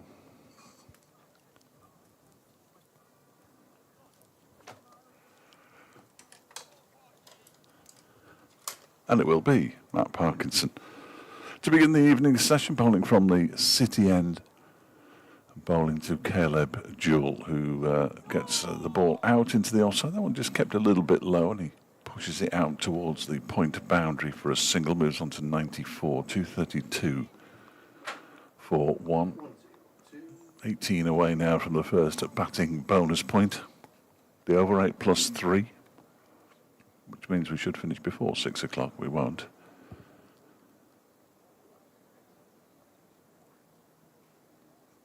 Came on strike as Parkinson bowls to him, pushed back towards the bowler. England taking on Zimbabwe just up the road, of course, at Trent Bridge. Zimbabwe now 210 for 5, trailing England by 355. Just a 4-day game and some weather around tomorrow. Raining in Dublin still. As in comes Parkinson again, and Kane defends it back towards him. Once more, they're at tea at Leicester, where Lancashire are at 171 for 7 against the home side. Glamorgan down at Sophia Gardens. Approaching tea there, 214 for 3. As Parkinson is in again, gives that one a bit of air. It's driven out into the offside by Kane for a single. He moves on to 60, Harry Kane, 233 for 1. And in the other game in the second division at Wantage Road, Northamptonshire approaching tea, 1 over to go until tea there. 180 for 4 against Gloucestershire.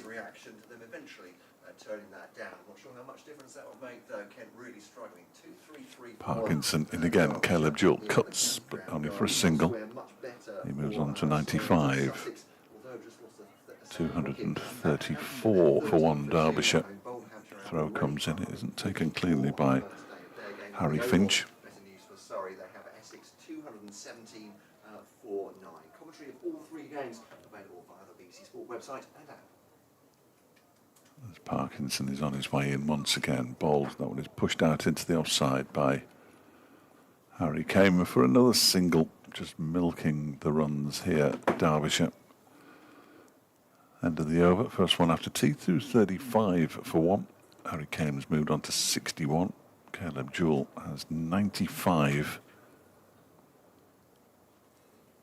10 fours in his 95. the Australian, who has a double century as a high score, so long way to go for that.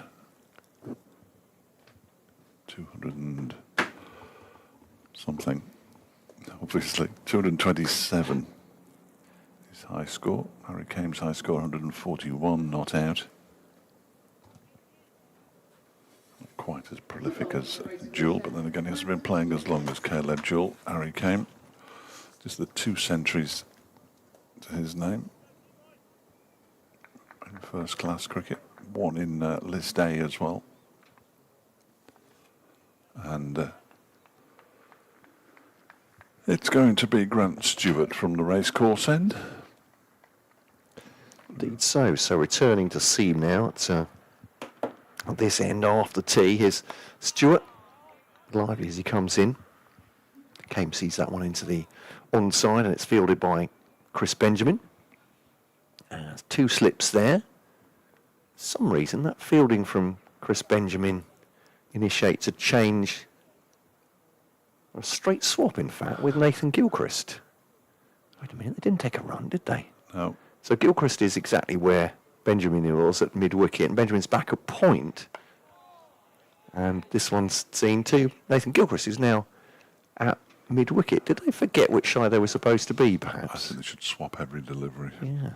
Over 8 plus 3. It's Plenty of time in good hand. point.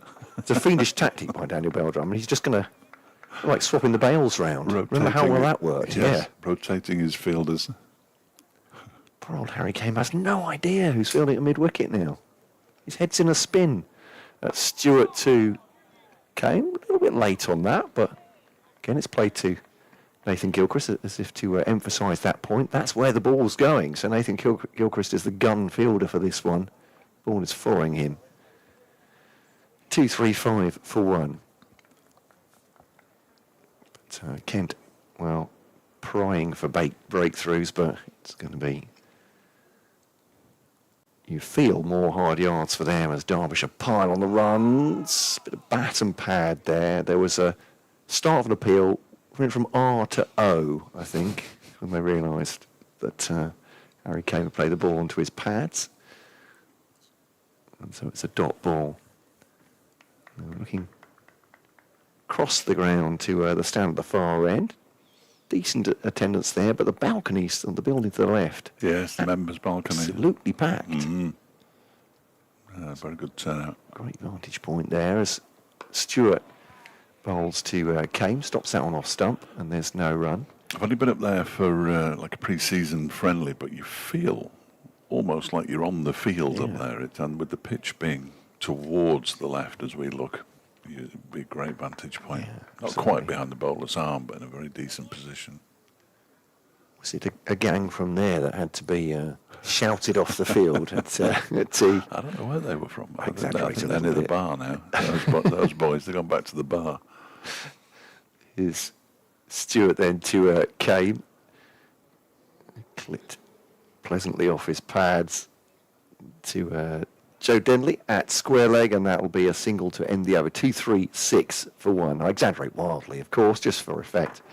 But there was a couple of groups, weren't there, of gents out there at tea, taking to the field, having a chat with the stewards. All very good nature, but it just took a little bit too much time for the organisers here at Derbyshire to retake their seats. They've only just started letting people on this season onto the outfield again, which I think is great. You see it at most cricket grounds nowadays, don't you? And they're not used to it. So they perhaps thought they could stay out there as long as they fancied. Just the 20-minute break at tea, of course. Parkinson removes his sweater. He's in for a lengthy spell here. Still 14 overs until the second new ball becomes available. And he's in to bowl to Harry Kane, who tries to flick it into the leg side and barely makes contact with the ball, perhaps even coming off his pad. He's got his back to us, so it's difficult to tell from here. We've got to look through a slip and a wicket keeper.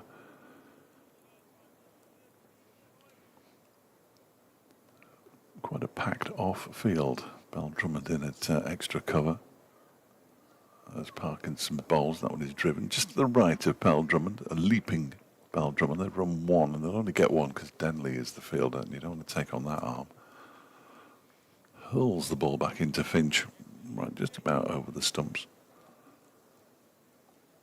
And Kane moves on to 63. Jewell 95 then. 237 for one.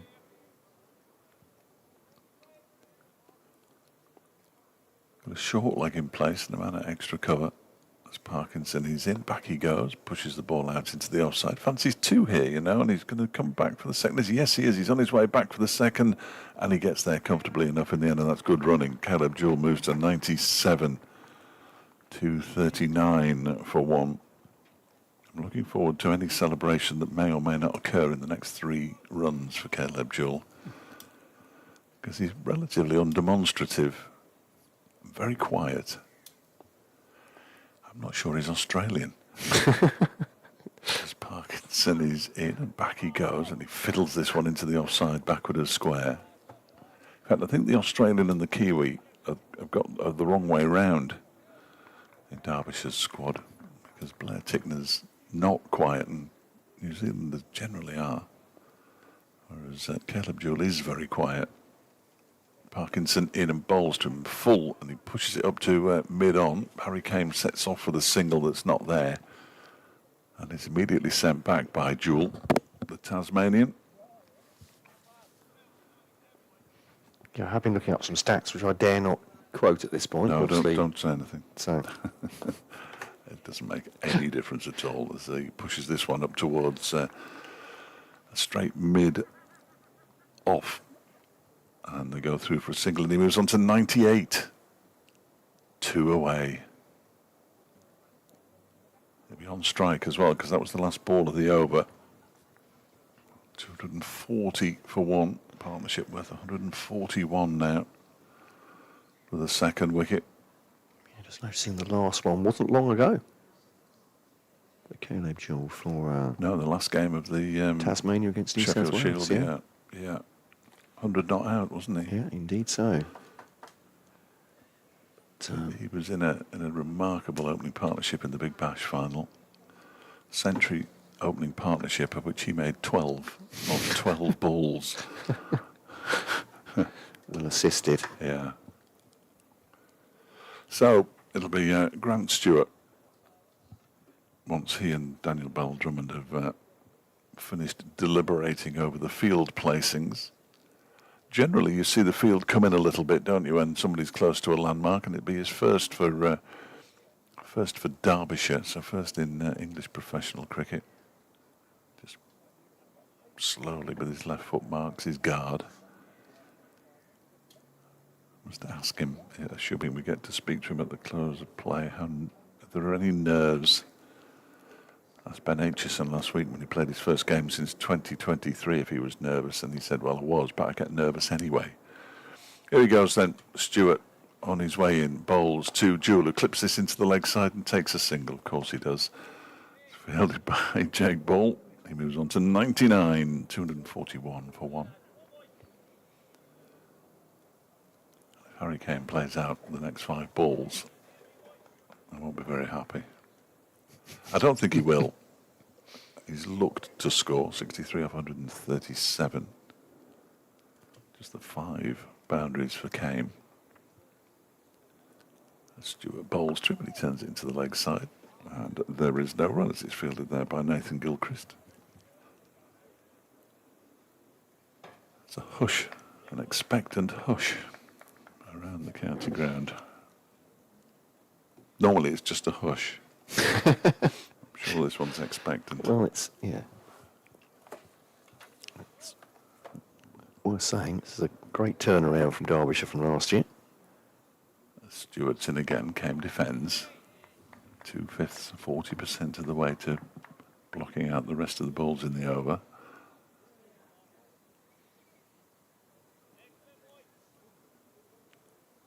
As you might expect, not an awful lot of noise from the Kent fielders now. It's been a long old day for them, and it's still 28 more overs to go today. As Stewart is in, bowls to Kane, who turns it into the leg side where it's fielded by Gilchrist. It's almost like Kane's the one on 99. Somebody's leaving the car park. I can't imagine why you'd go. Are they just moving their car now? It looks like they're leaving. Yeah, I can't be doing all these century nonsense. I'm off. Urgent appointment somewhere. Tea, probably. As Stewart is in. That one is turned down towards fine leg. It might go all the way to the boundary, actually. There's a fielder running around who is Parkinson, and they come back for 2. And Kane moves on to 65. It was a nice piece of fielding by Parkinson down there in the far distance, actually. His big sweater. Can't be as warm out there as it looks. No, absolutely not. And most of the spectators, when you look round, they're in shirt sleeves, so it's just the cricketers who are cold. Helicopter goes overhead. As Stewart is in and bowls to Kane, who just defends that one, thankfully. It was the final ball of the over. At 2:43 for 1 then. Harry Kane has 65. Caleb Jewell has 99. The partnership worth 144. And it will be Parkinson making his way in from the boundary. Is he taking his sweater off? It looks like he's limping, but I think Matthew Parkinson always looks like he's limping to me. Yeah, he's got a slightly... Yeah, it's a strange sort old of gait, limping isn't it? gait, yeah. Here we go then. It might be all the overs he's bowled this summer, maybe. Well, this is his 23rd today. Yeah. One So- leg is slightly shorter than the other now. He's certainly put the work in. The field is closing in now. Denley's being brought in from the mid-wicket boundary. There's still probably a single to him there, possibly. The man on the Jake Ball, who's been on the point boundary, has come in as well. They're surrounding him. Jewell waits. Parkinson is in, and he goes for the sweep, and there it is. The single taken down to Grant Stewart. It's a century for Caleb Jewell, his first for Derbyshire, the 8th of his career in first-class cricket. And he removes his helmet, mops his brow. It's hot work out there. Gets the congratulations of Harry Kane and a big hug. And now he holds up the helmet and his bat towards the pavilion. And to the supporters all round the ground. That's good to see. Caleb Jewell, his first, hopefully of many, centuries for Derbyshire, of 179 deliveries with 10 fours. And now he can get on with the rest of his innings. It's always a bit like that, isn't it? So Harry Kane, a bit of a landmark. Your first for your club as an overseas opening bat. Had threatened it earlier in the season. With that 83 and the 73 against Leicestershire in the same match. Kane uses his feet, then has to go back towards his crease to turn the ball into the leg side from the next Parkinson delivery. They're going to come back for the second as well. Ball goes to the end, to which Harry Kane was running, and he picks up 2 more to move to 67, 246 for 1. Yeah, just tweeted that out with a link to the commentary for Nice. all those BBC Radio Kent listeners. I'm sure they'll be delighted they'll be flocking to the tune in. Yeah, but Parkinson in, bowls to Kane, and pushes this one out into the offside, and there's no run. 4 away from the first batting bonus point as well. Derbyshire. They've done pretty well on the bonus point front this season. 14 bowling bonus points and 15 batting bonus points. Good pitches, good weather in April and May.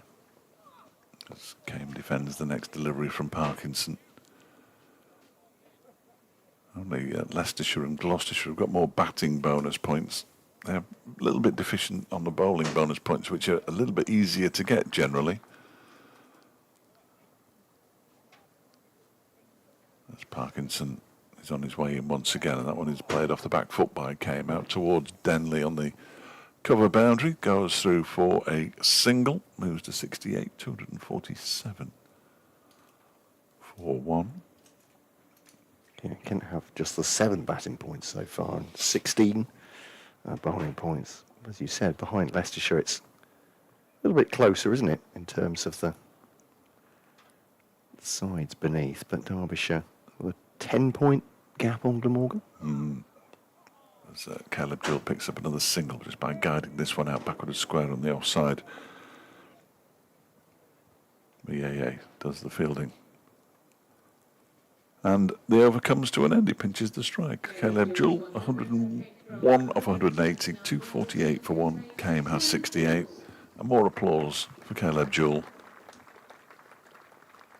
Doing that nonchalant way the batters do. Just lifts his helmet above his face, pops it on the back of his head almost. And he's batted really nicely. He's batted well for much of the season, in truth. But to finally get that century in the 7th game, I think he might even break into a smile. Plenty of work still to do, though. Grant Stewart once more from the racecourse end to bowl round the wicket to Jewell. Dodges that into the onside. They'll take a single out towards Ben Compton. That's square on the onside. Look around the nation, even beyond. For latest scores, Zimbabwe 229 for 5. That after England declared on 5-6-5 for 6 in their first innings at Trent Bridge. In West Indies tour of Ireland, that game delayed by rain, unfortunately. West Indies making a big score in their 50, 3-5-2 for 8. But so match delayed by rain before Ireland can start their reply. County Championship Division 1, Durham 2-3-5 for 9 against Somerset. You're not missing any cricket, by the way. It's another long conversation with Daniel Bell Drummond and Grant Stewart. Now Jake Balls joined in about the Kent field here. But yeah, Durham 2-3-5 for 9 against Somerset. Elsewhere, Sussex are 20 for 2. They've already bowled out Hampshire, though, for 154. So looks like that could be a game where they're there for a good time, not a long time.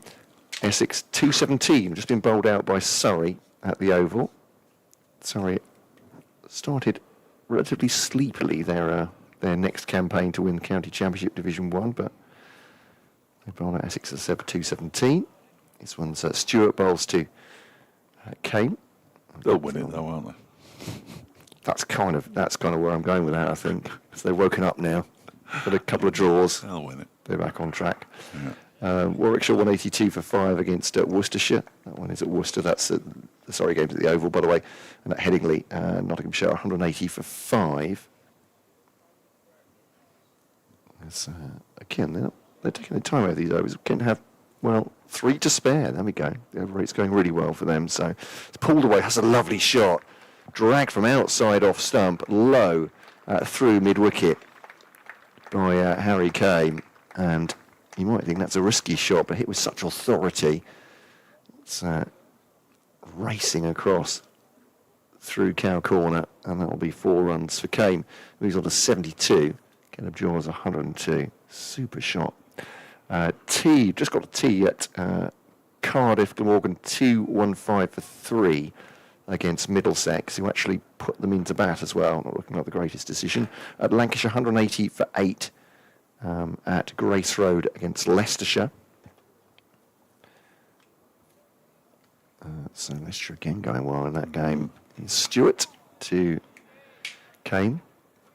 Defensive to Ben Compton at cover, who I think made a comment as to one of his fielding colleagues as he took the ball, then juggled it 3 or 4 times, ended up dropping it on the floor. It was all on the ground when it got to him, but a rueful smile after that. I hope the joke was worth it. Punchline may well have been some terrible handling. It's Stewart then to Kane. It's going to go for 4 runs. Did he take that on? It looked like for a moment he's trying to pull out of that hook. I think he looked a little bit frustrated with himself, and maybe he did he was trying to pull the bat away eventually, but above his head he's made contact and it has gone safe for 4 runs. But as I said, I think any frustration Harry Kane might have had from that was maybe a little bit of indecision, but it's 4 runs nonetheless, absolutely safe. He's on to 76, 257 for 1. Derbyshire, he shouldn't be too upset with himself. He's done very well indeed. Northamptonshire, rather, 184 for 4 at Wantage Road against Gloucestershire. This next one is a classic defensive shot by Kane, and it's the end of the over. And as you know, Derbyshire here are 257 for 1 on BBC Radio Derby, BBC Radio Kent. And I'd like to say a joint production with Derbyshire County Cricket Club, of course, with the pictures available via the BBC Sport website and app. Picture feeds. Get it on the app in your car, wherever you go.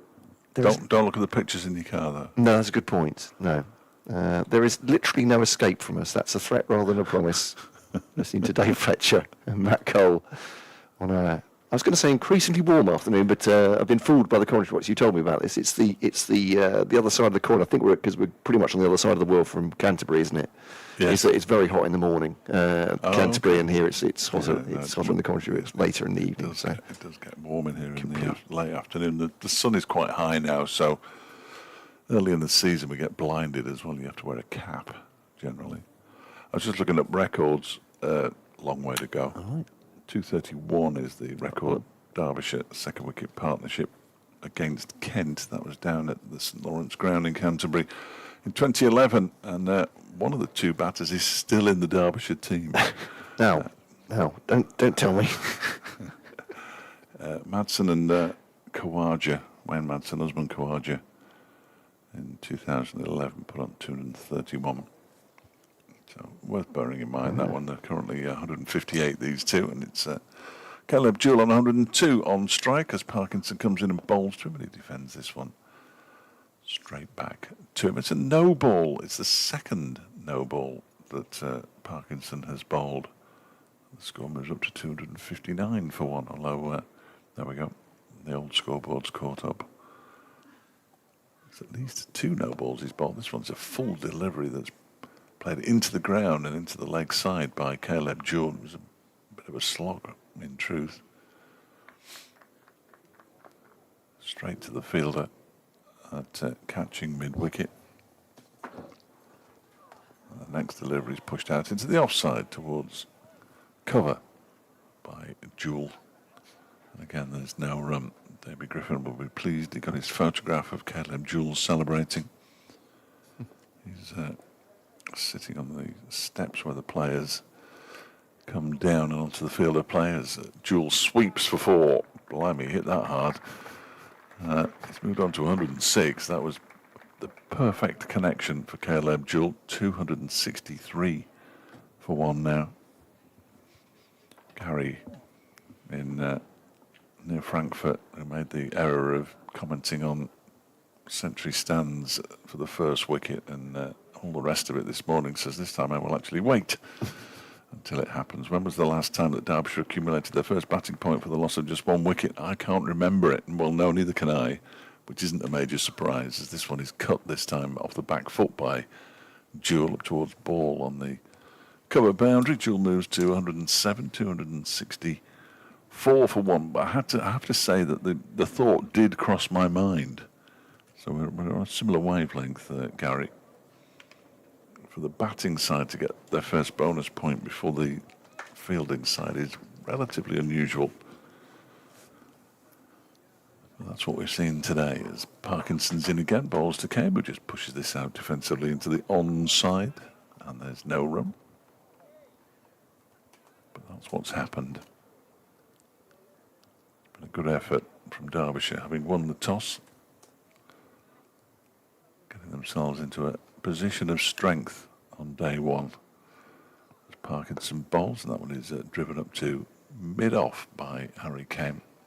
It's a bit of a juggle up there at mid-off, but no run was ever going to be taken, and the over comes to an end, and Parkinson has bowled 24 now for 74 runs, 264 for 1. Kane has 76, Jewell has 107, the partnership 165.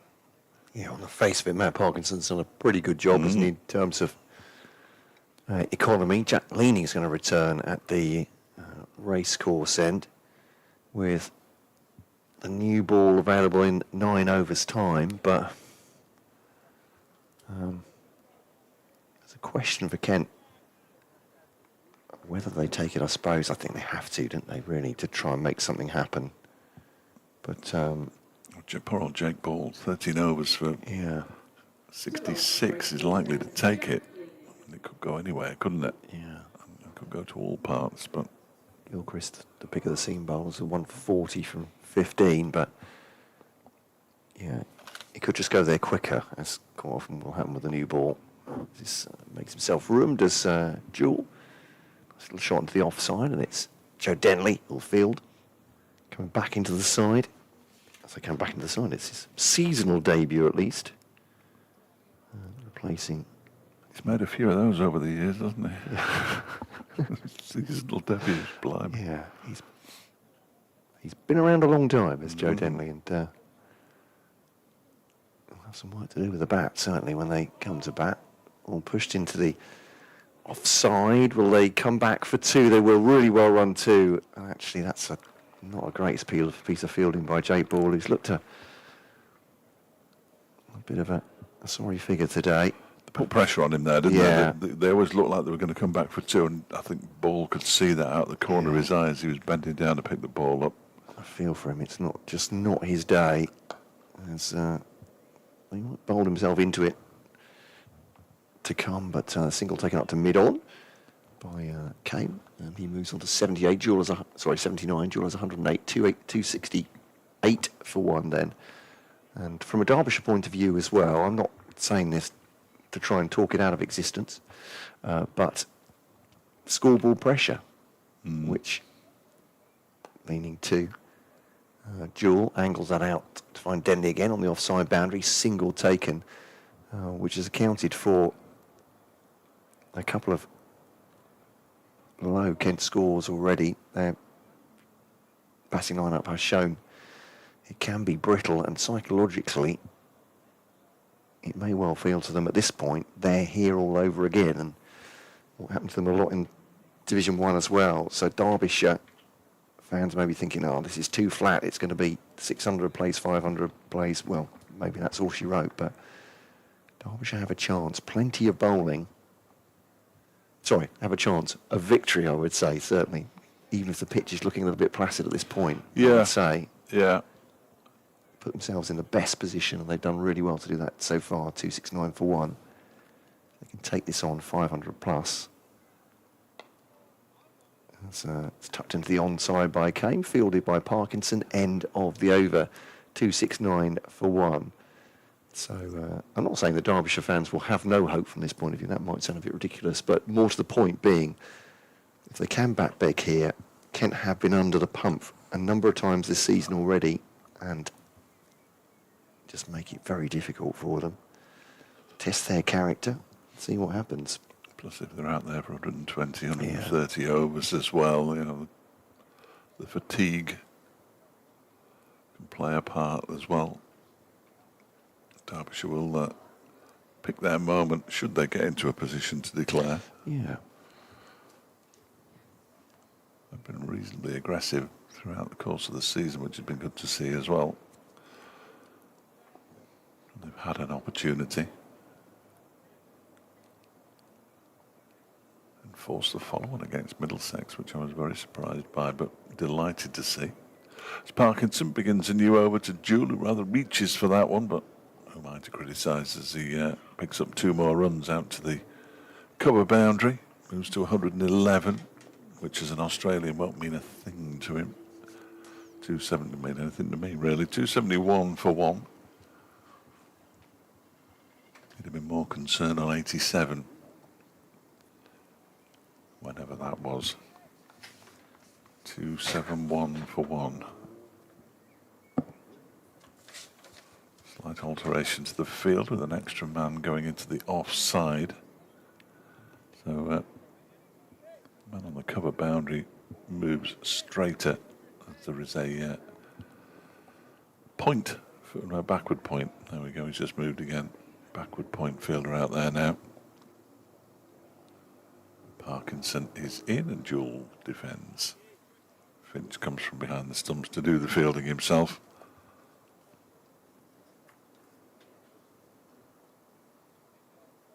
Stephen's been delving by the look of it. More stats to come.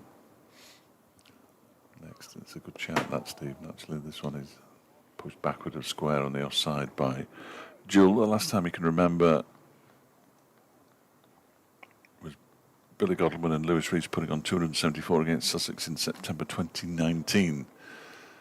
The first wicket, so they were none down when they got their first bonus point. That one is carved away into the offside by Jewell just for a single. He moves to 112, 272 for one. I should have remembered that because I was here, was watching the game, but I find they all merge into one after a while. Specific moments I can remember, but precious little else. Over the wicket comes Parkinson. Oh, and that one turns and beats Harry Kane. Now then, interesting. A little bit of bounce as well there for Parkinson, but that one definitely turned past the edge of the bat.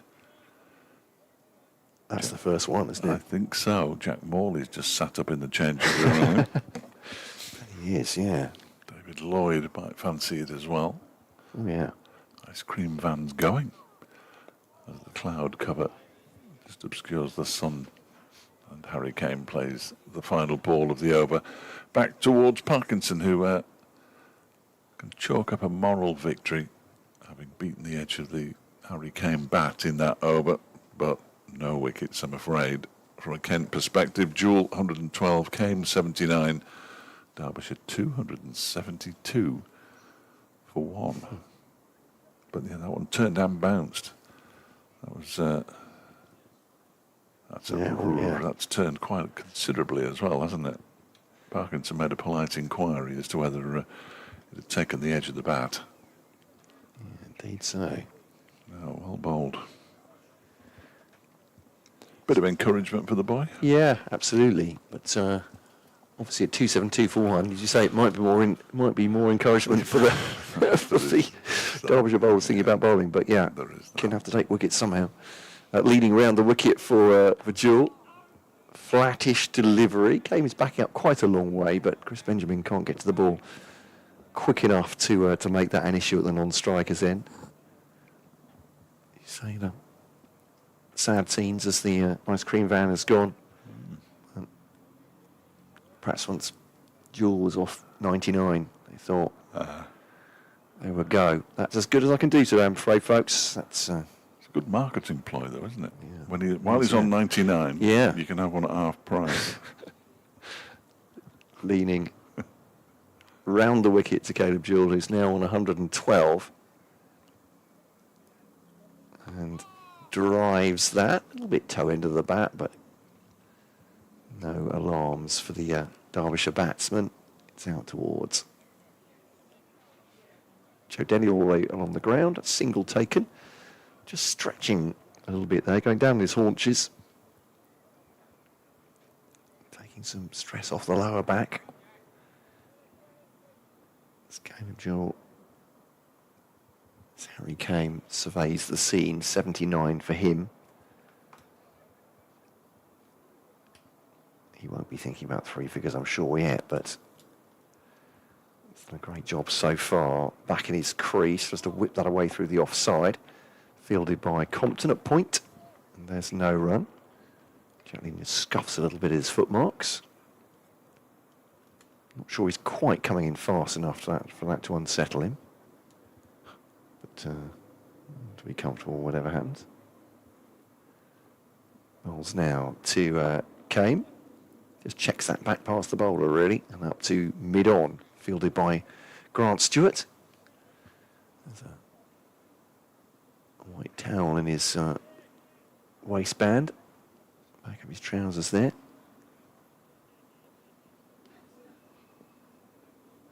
Leaning, just waiting for Ben Compton to settle at a catching position on the offside. Shortish cover, a slip in as well, driven towards Compton, but a bump ball anyway. stopped by the Kent opener. Might be a while before he gets to bat. At this rate, at 274 for one. Leaning over the wicket then to Jewell, who engineers that off the back foot to Ben Compton. Fielded, no run. Leading's economy is reasonable, but haven't really seen any threat from him. None for 15 off 5 for him. 274 for one Derbyshire. It's a big old score. There we go, that's my assessment. Yeah, 175 the partnership. Probably right. Probably right. Chris from Michelova. Good decision to bat today after winning the toss. Not a bad scoring rate either. Must be odds on for 500 plus tomorrow. Let's hope the weather holds up for all 4 days. I'm not sure that it will, but you're absolutely right, Chris. It was a good decision and they've made the most of it. As Parkinson is in and bowls to Kane, who just clips this wristily into the leg side, but there is no run. Tomorrow, the forecast now is saying if there's rain, it's going to be overnight, I think. So Yes. we might have a full day, as long as it's dry enough on the outfield. Oh, it will be. This one is given plenty of air by Parkinson and pushed out into the offside by Kane. Fielded there by Benjamin. Imagine at this point the outfield will probably just fry any water on it, wouldn't Yeah. it? It's been so dry, Yeah, so absolutely. it just evaporate away. So I don't think there'll be any issues with soggy outfields. Not for long, anyway. As Kane just gets one that comes off the inside edge into his pad. Parkinson starting to turn it. Benjamin's windmilling his arms again. Mind you, Joe Denley's actually doing some stretches as well as Parkinson is in. That one's defended by Kane. It's almost like the batters are waiting for the new ball as well. Nice, shiny, hard new ball to blast to all parts. Parkinson's in again and Kane defends it straight back to him. Saw Ethan coming in, probably after school. Good to see Ethan. Huge Derbyshire fan. Knows all numbers and facts and figures. He's brilliant. If it does go to 4 days, he'll be able to come on Monday as well because it's a bank holiday. That one is defended by Kane into the offside. And the over comes to an end. Another tidy one from Matt Parkinson. 26 overs for 77. Doesn't really do him justice. He's bowled better than that. 274 for one Derbyshire. 113 to Jewell, 80 to Kane. 175 the partnership. Not much urgency from anybody really anymore. No. It's meandering a little bit at the moment. Yeah. I mean, even looking at the over rate, Kent have overs in hand, so when the seamers come back on, there shouldn't be too much jeopardy for them, but They'll be all right. As you say, at this point, everyone is walking to their positions, leaning to bowl to Jewell. Drives this into the offside. There's 2 men there on the drive, Compton and Benjamin. That covers. So there's no run. Spin naturally away from the left-hander, who goes against the spin. Tucks that into the onside, and they'll take a comfortable 2. Jogging through. At this point, as you said, Dave, it feels like this is being played at half pace, this game at the moment. Leaning to Jewell once again, angles that away, opening the face expertly. Will they go back for 2? No. Steadfastly refused, and quite rightly, to take on Joe Denley's arm. And each time he's thrown the ball in, Finch has barely had to move. I think they're absolutely right not to tempt fate in that particular direction. I don't think Jewell actually even turned round at the non-strikers. Then once he got there, it was absolutely no chance of the 2. Flat from leaning, lifted into the onside. Denley's there again. 2 bounces to him at mid-wicket. Taken on by Kane this time, and a single. 278 for one.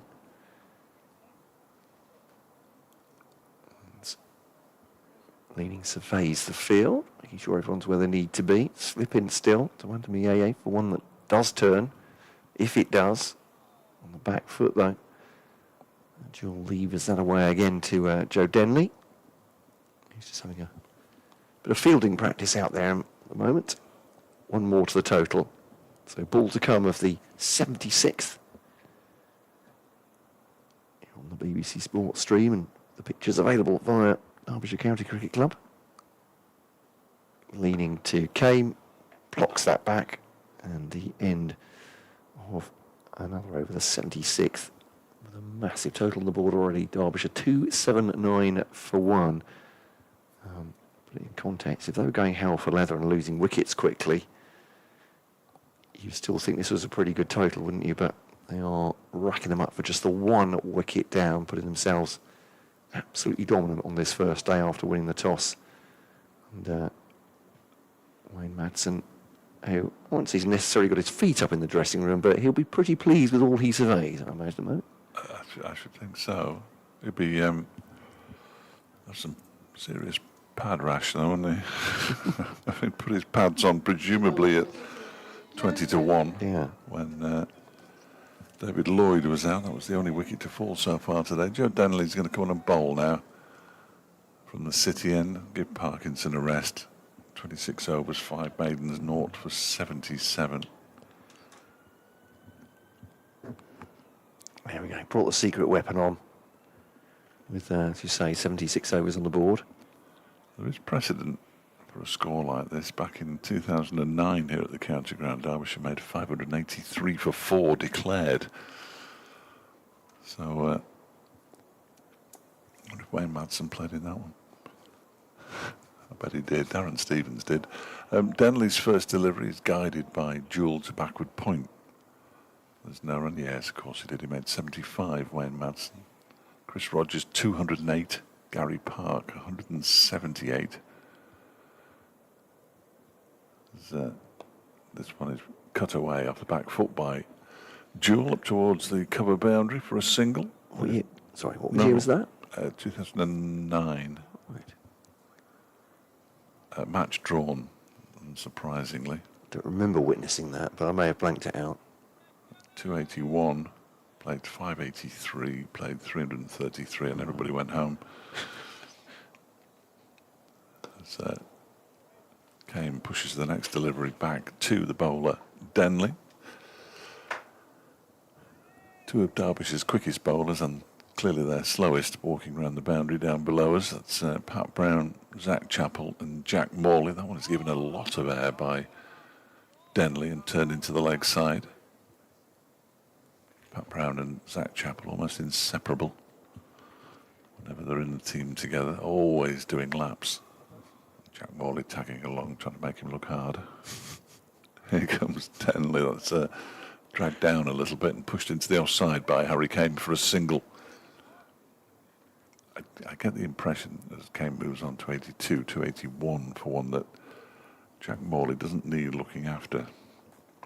I don't think people from Rochdale do, really. They can generally look after themselves. My experience. As Denley bowls and Jewell pushes this one out into the offside. So Denley's first over just goes for 2. 281 for 1 with 3 overs left until the second new ball becomes available. Kane has 82, Jewell has 118. 182 for the partnership. Yeah, Chris Rogers. Tom Lungley, the now umpire, opened the bowling for Derbyshire in that game back in 2009. We also had Graham Wagg in the team. Tim Grunewald, Pipe, Sadler, Hines, Smith, and Jones. Smith and Jones. Excellent. Not necessarily batting together. Just pre Dave Fletcher commentary, that one. Trevor Jesty and Van Benholder, the umpires. Who was in the Kent team? He's Darren Stevens. Sam Northeast. Yeah. Rob Key. Rob Key was still there? Yeah. Geraint Jones, the wicketkeeper. Of course, yeah. He made 108 in the first innings. That's Jack leaning bowls to Kane. Drives on the ground. Neat stop by Daniel Bell-Drummond. As he stops it, goes to ground, appears to throw the ball over his right shoulder to Jack leaning. Very neat indeed. Doesn't get anything for it. It's a dot ball, but driven again at Daniel Bell-Drummond into another tumble. There's no run. Conventional this time. Yeah. Martin van Jaarsveld. Crikey, yeah. Ah. Yeah. What a player. It's Denley bowls once again. It's not to mid on. They will take a run this time. Grant Stewart Fields scored 282 for 1. I've done well with first names so far, but I'm coming unstuck now. Kemp. Justin Kemp, the South African. Yeah. Blake, Treadwell, James Treadwell. Alex Blake, yeah, James Treadwell.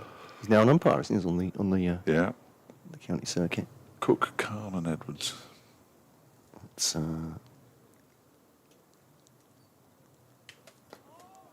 leading, sorry, to Jewell. Simon Cook, as director of cricket. Simon Cook, yeah. Amjad Khan and Phil Edwards. Unless he went by Duncan, which is his second name. No, I never saw him play, so I definitely wasn't at that one. There we go. Leaning to Kane. That's a single into the offside. And, yeah, one taken, 284 for 1. They have at least slowed the scoring rate down. It's just 12 runs off the last 5 overs for Derbyshire.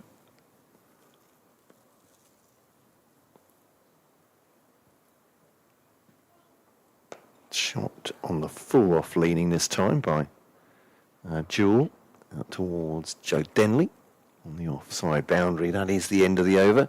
Leaning has 7 overs, no maidens, none at 4:24. That may be... No, we might get one more. 78 gone, so... Joe Denley from the far end. I expect we will. 2 more overs a spin and then... yeah. We're expecting the new ball, but who knows, yeah. Joe sitting at Trent Bridge watching the Test match, but with his Derbyshire top on, which is admirable. Keeping across the score from here at the county ground. I'm sure if it'd be, I know he's got it'd be at all the Blast games, but those come down and watches the stream religiously when he's at work. Well, I'm not sure I'm allowed to say that out loud. He's not at work today. I think it's very good. I think it helps lateral thinking, listening and watching the cricket when you're at work. You need something just to take your mind slightly off it. All sorts of creativity comes from that, I believe. Are there any bosses out there? Should be compulsory. Yeah.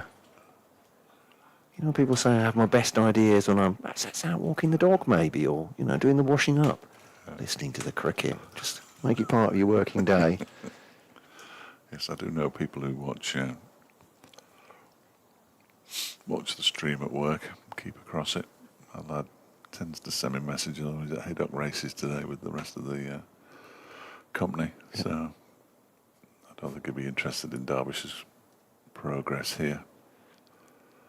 Well, Joe Denley needs an attacking fielder. There we are. It's Ben Compton who again gets the, well, some would say unenviable task of fielding as close in as possible to pads are on.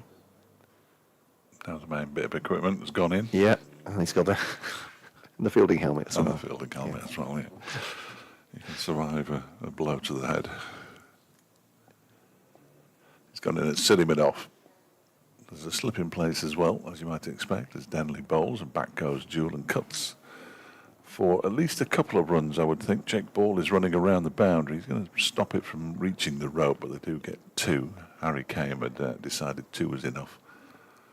And Jewell moves to 122, 287 for 1.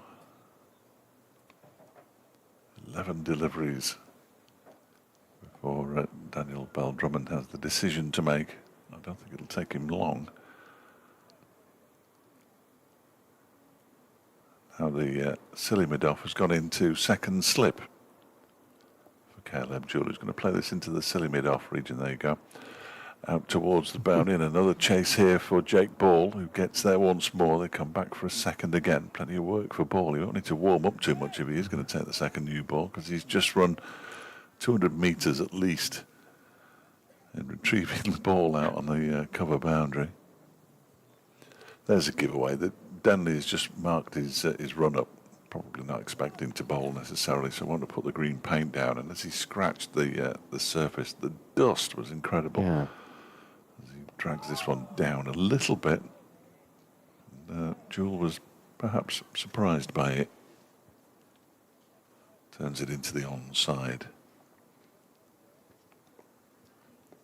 A leg slip now. He's moving around all over the place. The man under the helmet, that one's left alone outside the off stump. Ben Compton has been silly mid-off, second slip and now leg slip, all in the same over to the same batter.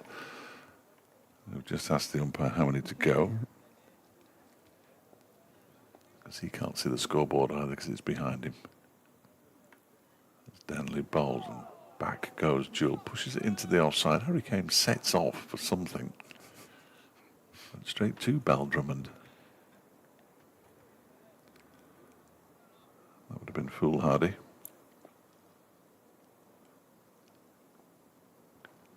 This next one is driven into the offside by Jewell, but straight to Bell Drummond, who gets one in the midriff, perhaps on the right hip. And he stayed down actually. I thought at first he was okay. I think he will be okay, but it's just he's taken a nasty one. Take a moment or two to get back to his feet. That was the final ball of Denley's second over. 6 runs he's conceded by my reckoning, and I think this is a pretty good effort. There hasn't been a boundary since the 71st over, and we just had the 79th. So they have really slowed Derbyshire down. That one ball from Parkinson really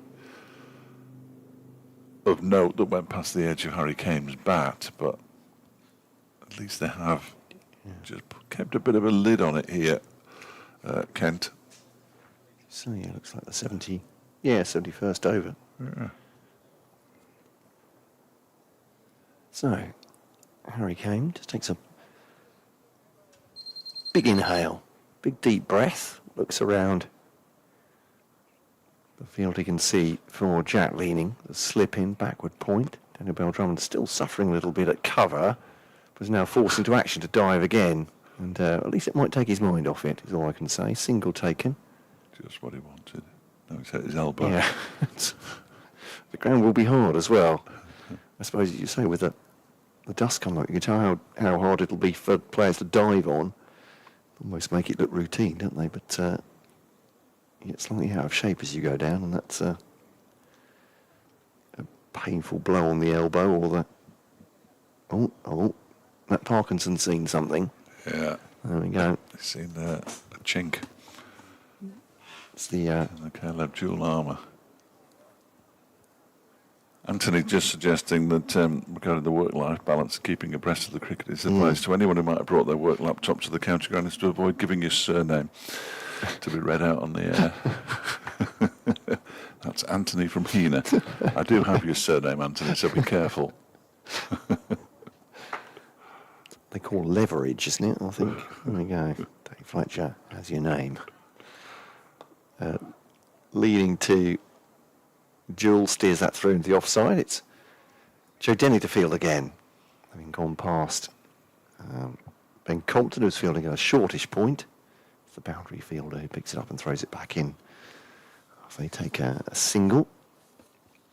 I'll be off to do an update, I'd imagine, at the time when the new ball becomes available. That's the next point of possible excitement for both teams. This is guided away behind square. It's nicely done from Harry Kane. Sees an open stretch of grass just around gully. Push forward, opens the face, and they'll come back for 2. And comfortably 2. 2.93 for 1. Goodness me, they stretch on here and on. 7 for a second batting bonus point. And Kent just for the 1 wicket all day so far. leaning round the wicket then, driven by Kane up to Matt Parkinson at mid-off. No run there. Kane's on 87, Jewell 125. And 2 to come from leaning then. Round the wicket, quicker, but dispatched by Kane for a single into the offside, fielded by Jake Ball, who may well be in action before. I've not seen him or Nathan Gilchrist going through any lengthy warm-ups. No. They've been on the field for quite a long time. We'll get some indication, I'm sure. Well, every indication after this this ball, in fact. But the body language doesn't look entirely like they're ready to take it, but been on the field such a long time, perhaps they just are already in rhythm. End of the over, and that is a dot ball, 294 for 1 then, 80 overs on the board. Derbyshire going from strength to strength. This partnership is at 195 now, 5 off the double century of 330 balls. Jewell 125, Kane has 88. We'll keep a close eye on the 2 umpires, both of whom are standing behind stumps at the moment as Harry Kane has a rub down with a damp towel. Caleb Jewell has a drink, and the new ball is taken, unsurprisingly, with Derbyshire on 294 for 1, with Jewell on 125 and Kane on 88. Update for Radio Derby during this brief hiatus in play. It's going to be Jake Ball from the City end. He hasn't had a day to remember, really. 66 runs off his 13 overs so far. It just seems to have... We've gone for 10 boundaries.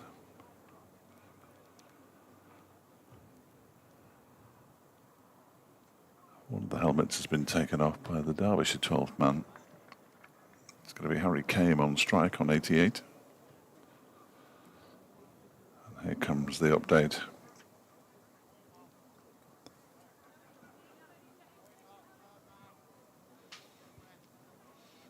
Yeah, 16 overs left in the day.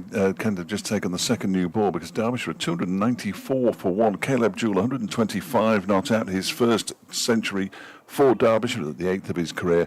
Harry Kane on 88. These two have put on 195 so far for the second wicket. David Lloyd out this morning for 50. Derbyshire 294 for 1.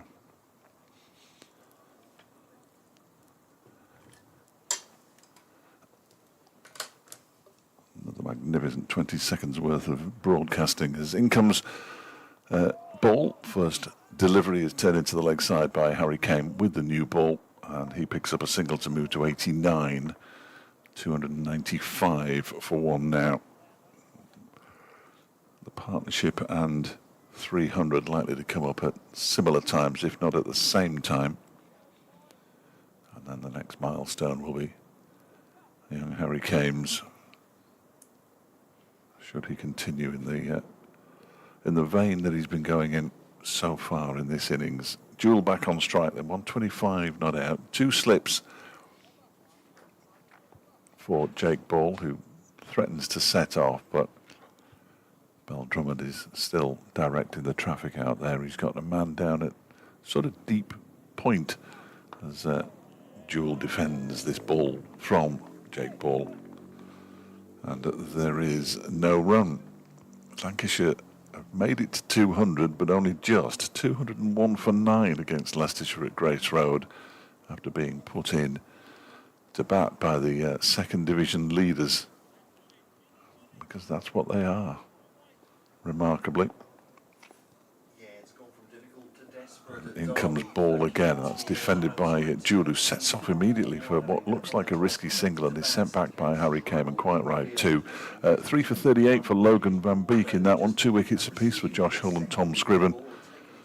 Rian Ahmed currently bowling, the only bowler who's been used who hasn't got a wicket. 1 for Ian Holland and 1 for Benny Green as well. And 3-day Ray, well, he may well be working for 3 days again. Richard Ray, who knows? In comes ball again. Balls to Jewell, who... Oh, no, Harry Kane has been run out. He has been run out. There was a drive from Caleb Jewell. He got a fingertip to it, did Jake Ball. It slammed into the stumps at the non-striker's end, and Harry Kane is run out for 89. There is no worse way to go than that. Derbyshire 295 for 2. Harry Kane run out for 89 from 181 balls at the non-striker's end. How cruel, and how's your luck, Harry Kane? He'll get a good ovation from the crowd. Jake Ball celebrates along with the rest of the Kent team, and I suppose with the partnership ending at 196 for the second wicket, Harry Kane gets a pat on the back from Wayne Madsen as the skipper walks past him. There is no worse way to get out than that. And poor old Harry Kane goes 11 shy of what would have been his third career century and can barely haul himself up the steps. That is cruel, cruel luck for Harry Kane. But it brings Derbyshire's skipper and the man who was the leading run scorer for Derbyshire before this game started out to the middle. Just a little chink of light for Kent here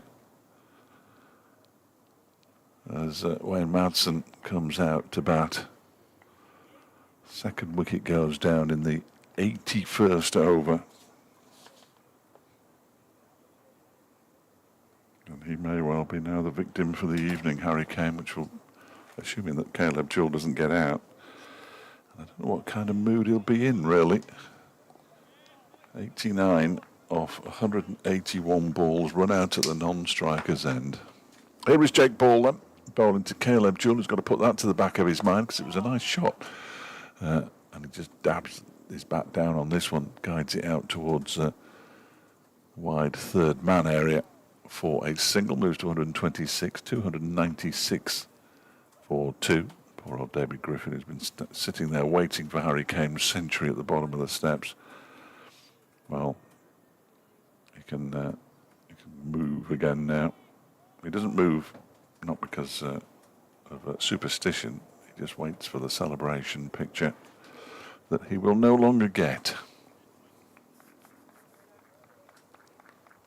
So the first ball to Wayne Madsen, who's just getting himself sorted out, putting his gloves on.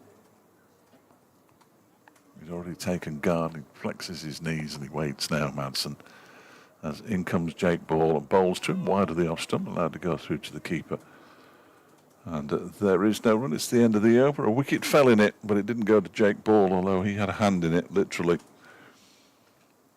Came out for 89. 296 for 2 now, Derbyshire, with 15 overs to go today. 234 for 5 for Northamptonshire against Gloucestershire down at Wantage Road, having decided to bat first, so they're going well. Little Morgan currently 263 for 3, having been put into bat by Middlesex. So that looks like a really poor decision down at Sophia Gardens. It probably looked green. We all know what that means. Zimbabwe are now 254 for 7. They're still 311 behind them. With it being a 4-day test, and we're going to see Nathan Gilchrist, incidentally, bowling from the racecourse centre. With it being a 4-day test, the follow-on target is 150 rather than the 200 that you normally have for test matches. Well, Shoaib Bashir's got 3 for 52. Couple of wickets as well for Ben Stokes and 1 each for Josh Tong and Sam Cook. Gus Atkinson wicketless, 11 overs for 57. And going at 5.18 an over on his home ground. Say it's his home ground. He's from Worcestershire really, but you all know what I mean. He was one of the ones scooped up by Notts in their latest round of scooping up players. It's Gilchrist to Jewell outside the off stump and left through the wicket, and there's no run. And the misfortune on the, just to say what a difficult job this is, the misfortune of the update, to be looking at my my phone to pick up the Surrey and Sussex scores as the wicket went down. Just saw the wickets broken, and just had to say, it's a wicket. Yes, It's I fine. wasn't sure how you'd We'll cope with that, because it's an unusual one, isn't it? It doesn't happen in every match. We'll pick up the, I thought it'd been bowled at first, but there we go. Just having to seen the stumps broken, but into the offside. I hope I managed to correct myself well enough, but there we are. It's a wicket nonetheless, but it's not really the breakthrough with the new ball that Kent fans would necessarily have wanted, or the players, but Well, they'll take them however they can get. 4 balls with the new ball, and it took a wicket. Yeah, indeed, yeah. He struck it beautifully as well, Caleb Jewell. Yeah. Perhaps if it had been a slightly older ball, it wouldn't have got through to Jake Ball quite as quickly for him to deflect it onto the stumps. I'm joking, of course. It's up to mid-on, this one from Jewell, and there's no run. But yeah, It's one of those wickets Desperately that disappointing. Harry Kane walks off and he thinks, well, I couldn't do anything about that. No. And I've made 89, and I know it's 11 shy of 100, but Harry Kane's place at this side is pretty much cemented at the moment, and quite right too, the way he's been playing. so Gilchrist bowling now, driving offside. As we were talking about with the new ball, it coming quicker onto the bat and quicker off it as well. That was very strongly hit by Caleb Jewell too.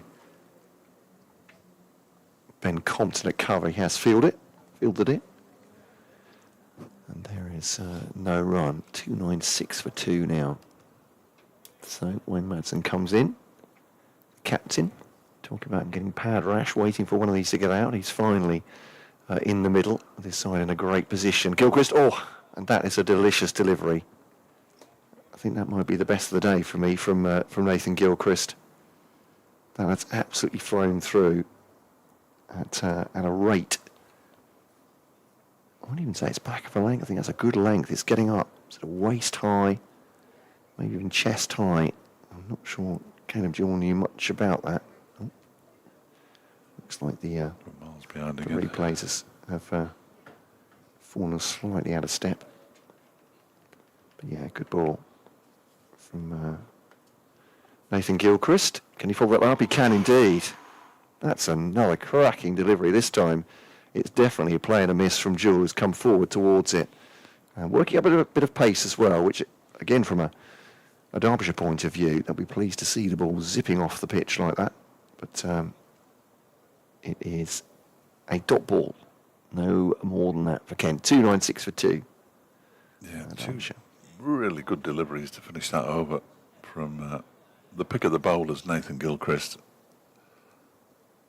When you're beating a man who's on 126 not out, you're clearly doing something right. Moral victory, possibly. We all love one of those. Martin, you'll have to explain what you mean by thus being denied the second wicket Sherry partnership. Either I'm being ridiculously stupid or you're making no sense. It's one or the other. I'm not sure where the Sherry goes, but... Is Jake Ball into bowl to Madsen, who edges this one over the top of the slip cordon and down for 4 runs, and Jake Ball has a word with him, and I'm not surprised. That was an involuntary shot from Wayne Madsen. He was trying to cut it, I think, but cut it with his hands very low, and the 300 comes up for Derbyshire with that shot. 300 for 2.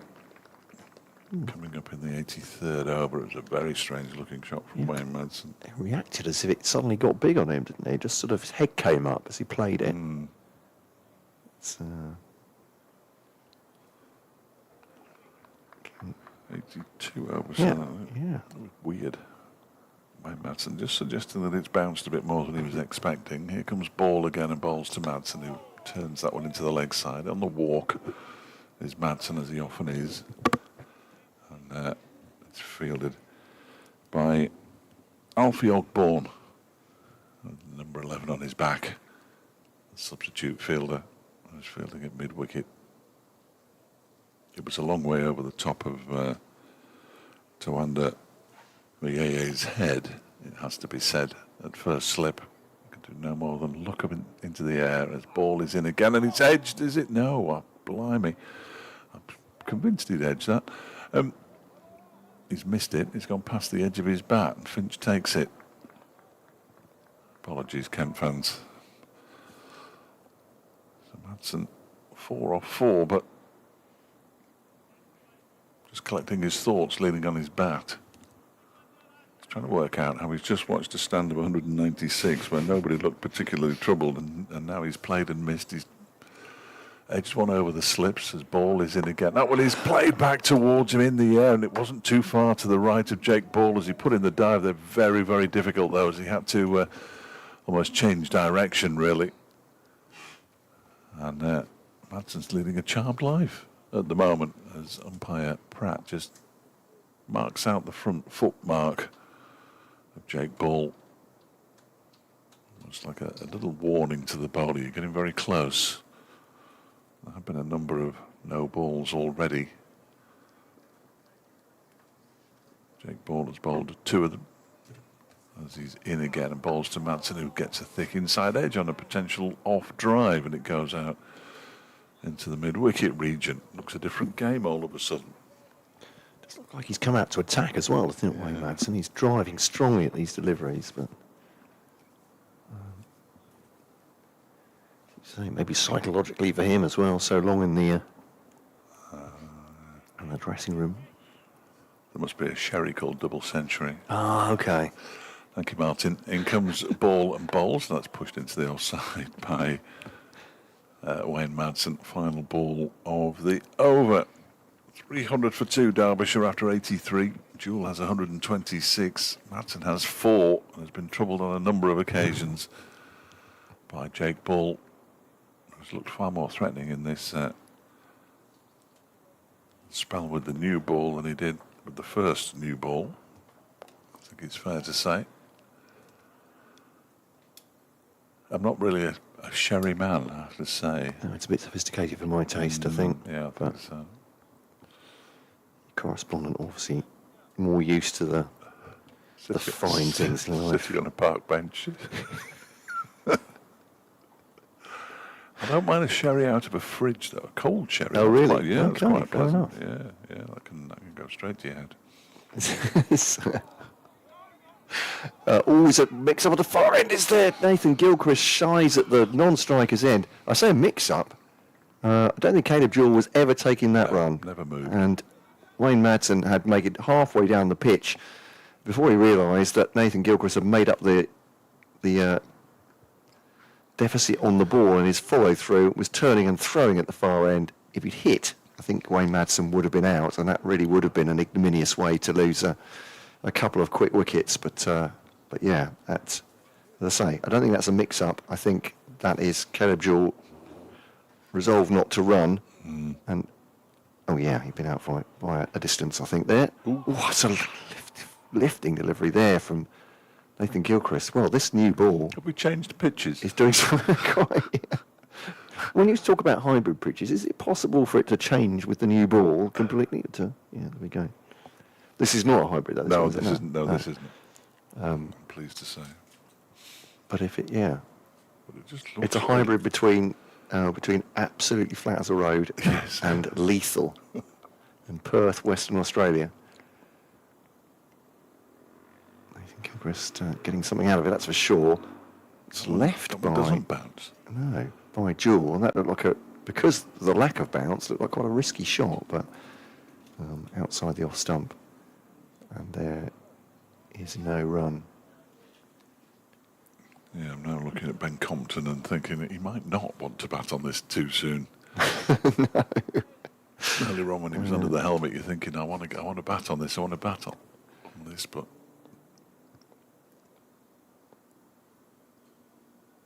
Gilchrist turns now to bowl to Jewell, and that's nicely placed, just behind square, and just offers the bat to it really down the leg side, just straying slightly there.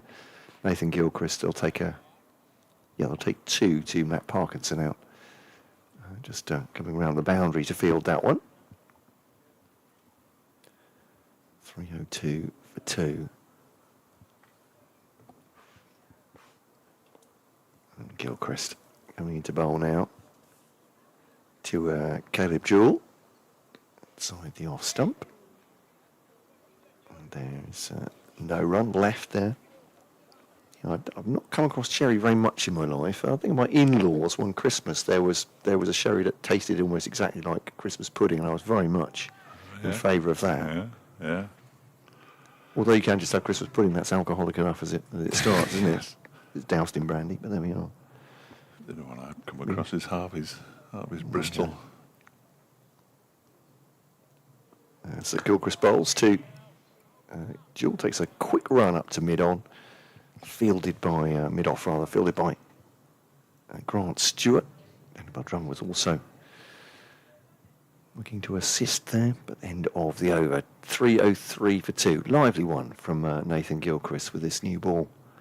Second new ball, 4 overs old. I was about to say, get your sherry memories in here on the emails. I don't know, perhaps best not. We'll protect the innocent. What's your favourite sherry? FletchCricket@gmail.com or bbckentcricket@gmail.com, if you please. Blimey. I'm pretty sure from memories of my dim and distant youth, have I just made this up? You know how these memories come to you? Oh, yeah. Did Orson Welles Yes. That was, advertise a sherry? I think, was that not We shouldn't, yeah. Sandman's? Was it okay? I think. There you go. Which seems quite ridiculous if you think about it. Yes, oh, absolutely. Round. What was he doing? Making money, I expect. Earning a few quid. It's a false-ish shot there from Caleb Jewell. He's actually just clipped it down the leg side. First ball of the new over from Jake Ball goes for a boundary. Jewell moves on to 133, 307 for 2. That game that Anaran Donald is playing in is on Sunday at Bedfordshire okay. in the T20. So it's Wales against Bedfordshire. Bedfordshire. I think. Yeah, it was Nick Webb's the one away to Bedfordshire. So it's not got too far to go from here. As this next delivery is again played down fine towards fine leg and beats the fielder. The dive put in down below us. That's Chris Benjamin, isn't it? Who put the dive in but couldn't stop the ball from going over the rope. And it's 4 more to Derbyshire. And more importantly, possibly to Caleb Jewell, who goes from strength to strength. He's on to 137 now, 311 for 2. Yeah, shout out to Kent's women who are playing in the quarter-finals of the T20 County Cup, the sort of FA Cup of women's cricket. Yeah. They're home to the Blaze tomorrow, so they're very much underdogs for that one at Canterbury. Come on, Kent. That's Nottinghamshire for everybody else, as this next delivery is left alone. No, you're all right. They are called the Blaze, but they shouldn't be. That one's left alone by Caleb Jewell to go through to the keeper. They're playing a home game here, a T20, the Blaze, when Nottinghamshire come here for the T20 Blast. I think that's two weeks today, possibly. I've no idea why they're playing a home game here. They're also playing a home game at Chesterfield, which is clearly in Derbyshire. As in comes ball again and beats Caleb Jewell this time outside the off stump. Good delivery.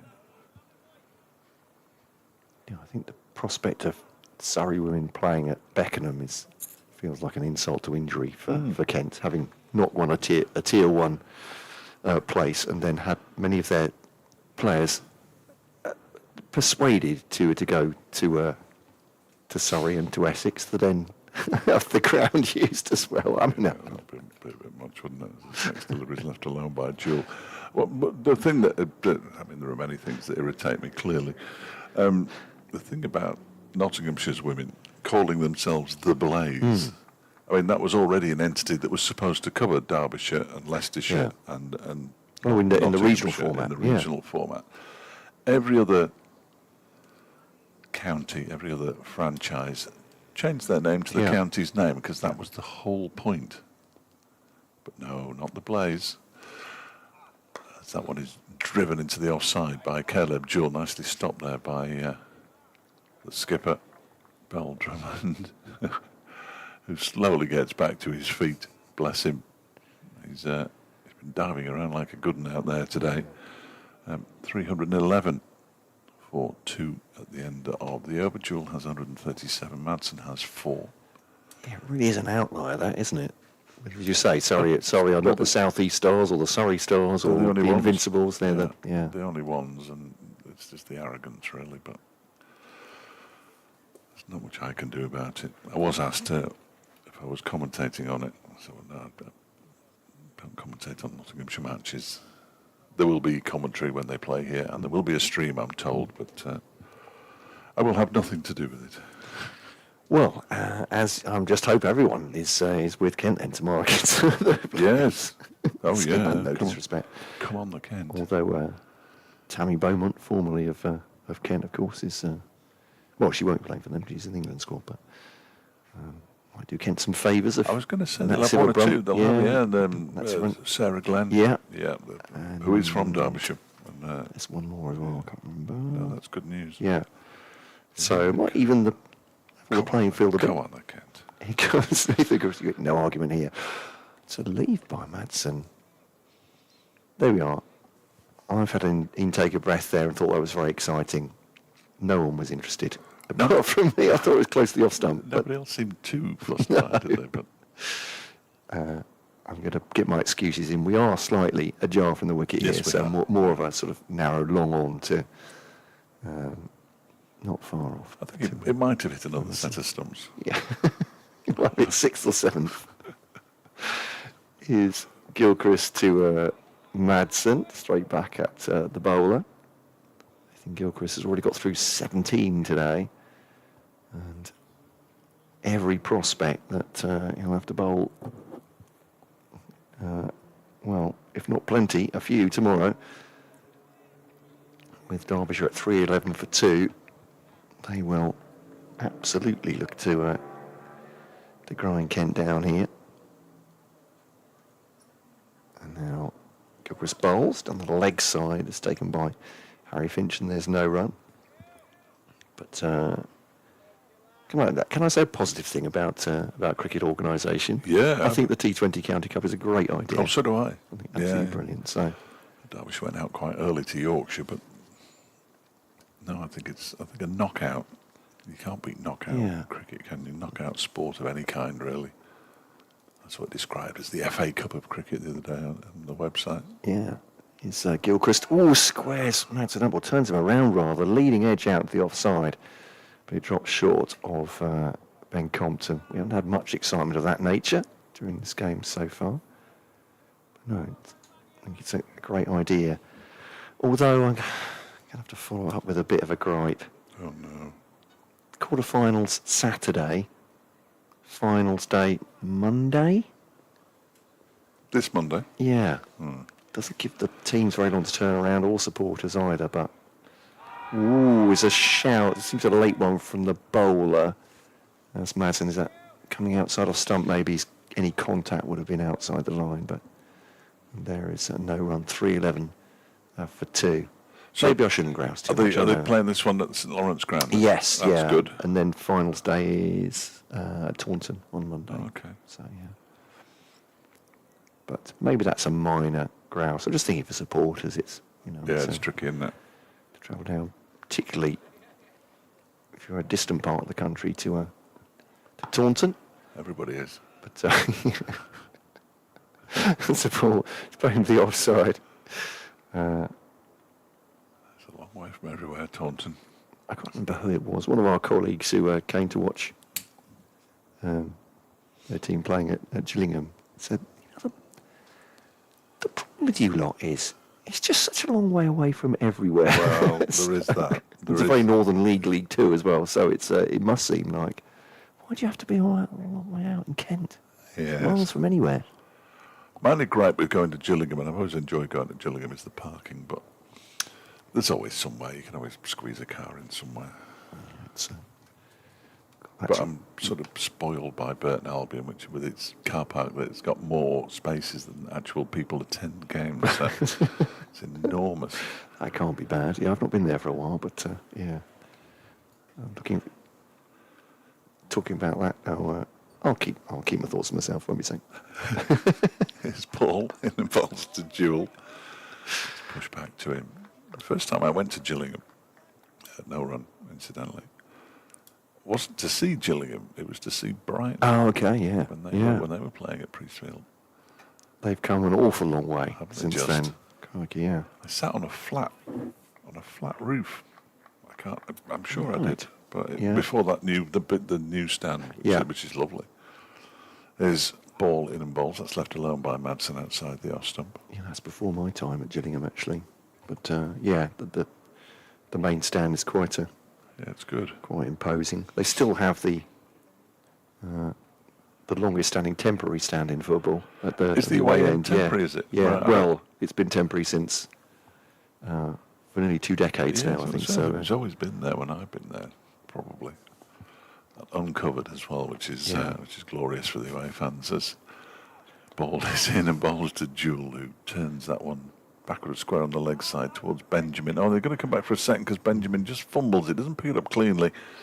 Jewell had already said no, you could hear it in the effects microphone, but he decided yes, when he saw Benjamin not pick the ball up cleanly. And he moves on to 139, 313 for 2. Just 9.5 overs left today, and half an hour till 6 o'clock. It's going to be rattling along. Yeah, well done to Kent. Always good to get recognition for bowling your overs roughly in the time that you're supposed to. This one is driven by Jewell. Beyond Bell Drummond's right hand, Parkinson is racing around the boundary in front of the dugouts, the T20 dugouts. They come back for 2 more, and Jewell moves to 141, 315 for 2 now. I was just going to mention the great parking lottery at Bristol. We're there for Gloucestershire on Friday, so we're looking forward to that. Good luck to all the supporters trying to get into the ground.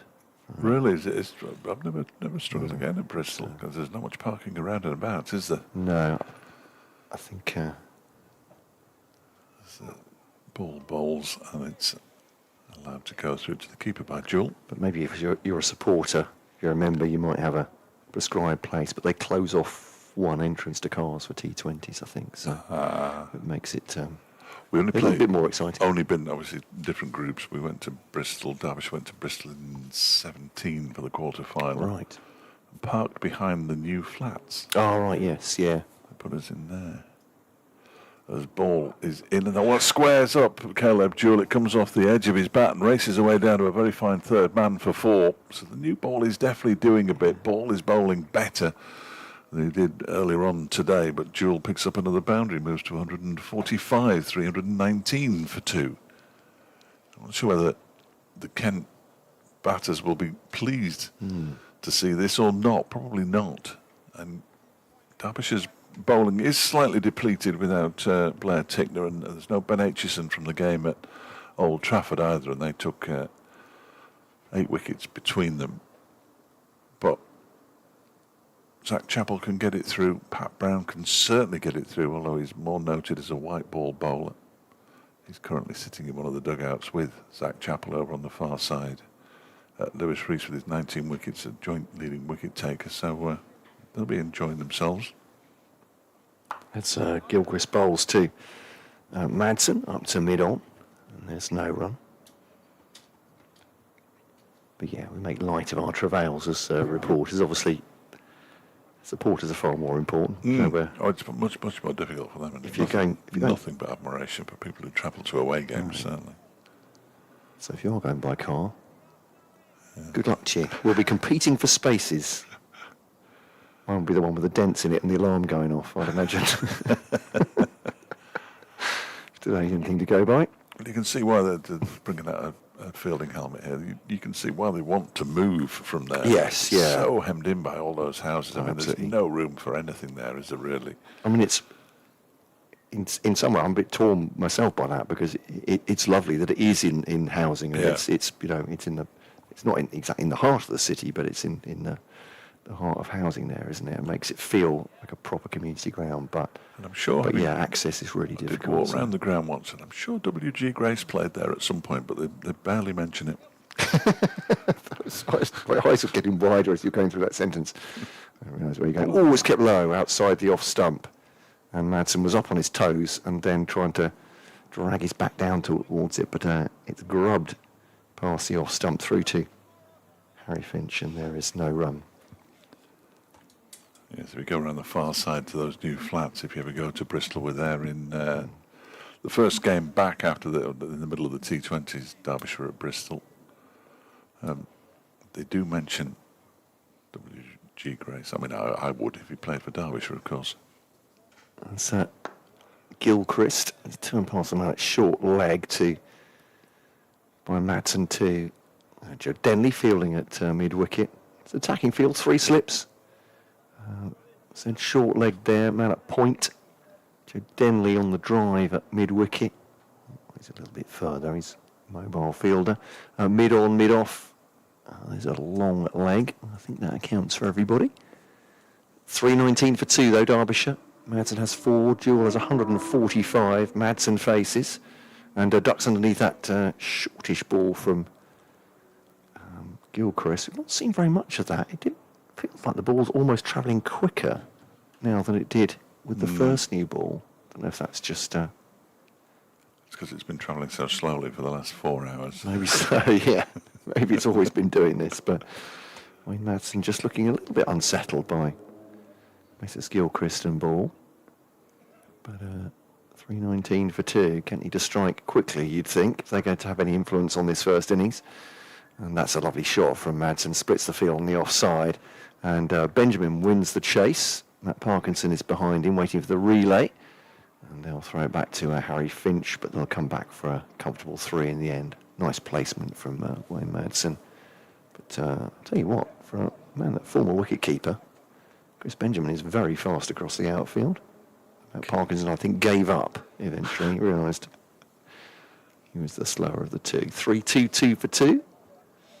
As the field changes over for the left-handed Caleb Jewell. He's on 145 from 241 balls. His innings has been quite something. Albeit Kent might think they might have had him earlier.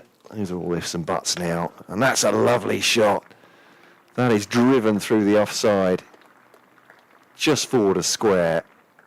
Barely time for Ben Compton and Daniel Bell Drummond, who are at point and cover respectively, to react. It has absolutely zoomed out for 4. And 3-2-6 for 2. One of the shots of the day from Caleb Jewell. Beautiful.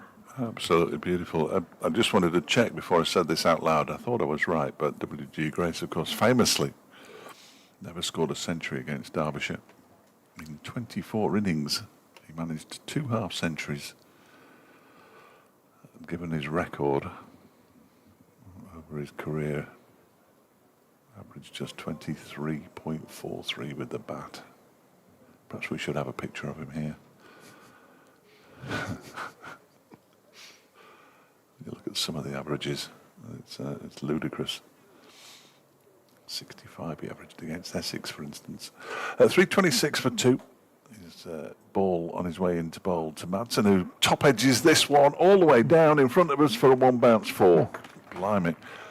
I thought for a moment that was going to go all the way. Very much looked like T20 time for Wayne Madsen. He moves into double figures. That's all 4 batters into double figures, incidentally. That was, I'm not sure if he meant it or not. You can never really tell with Wayne Madsen because he has such an array of one-day shots as well as the red ball shots that he plays. 330 for 2 now. Yeah, he's given it a bit of swash and buckle there, hasn't he? And he was looking in the direction where it went. Yeah. It wasn't as though his head suddenly swung around. This time he just defends the ball into the offside.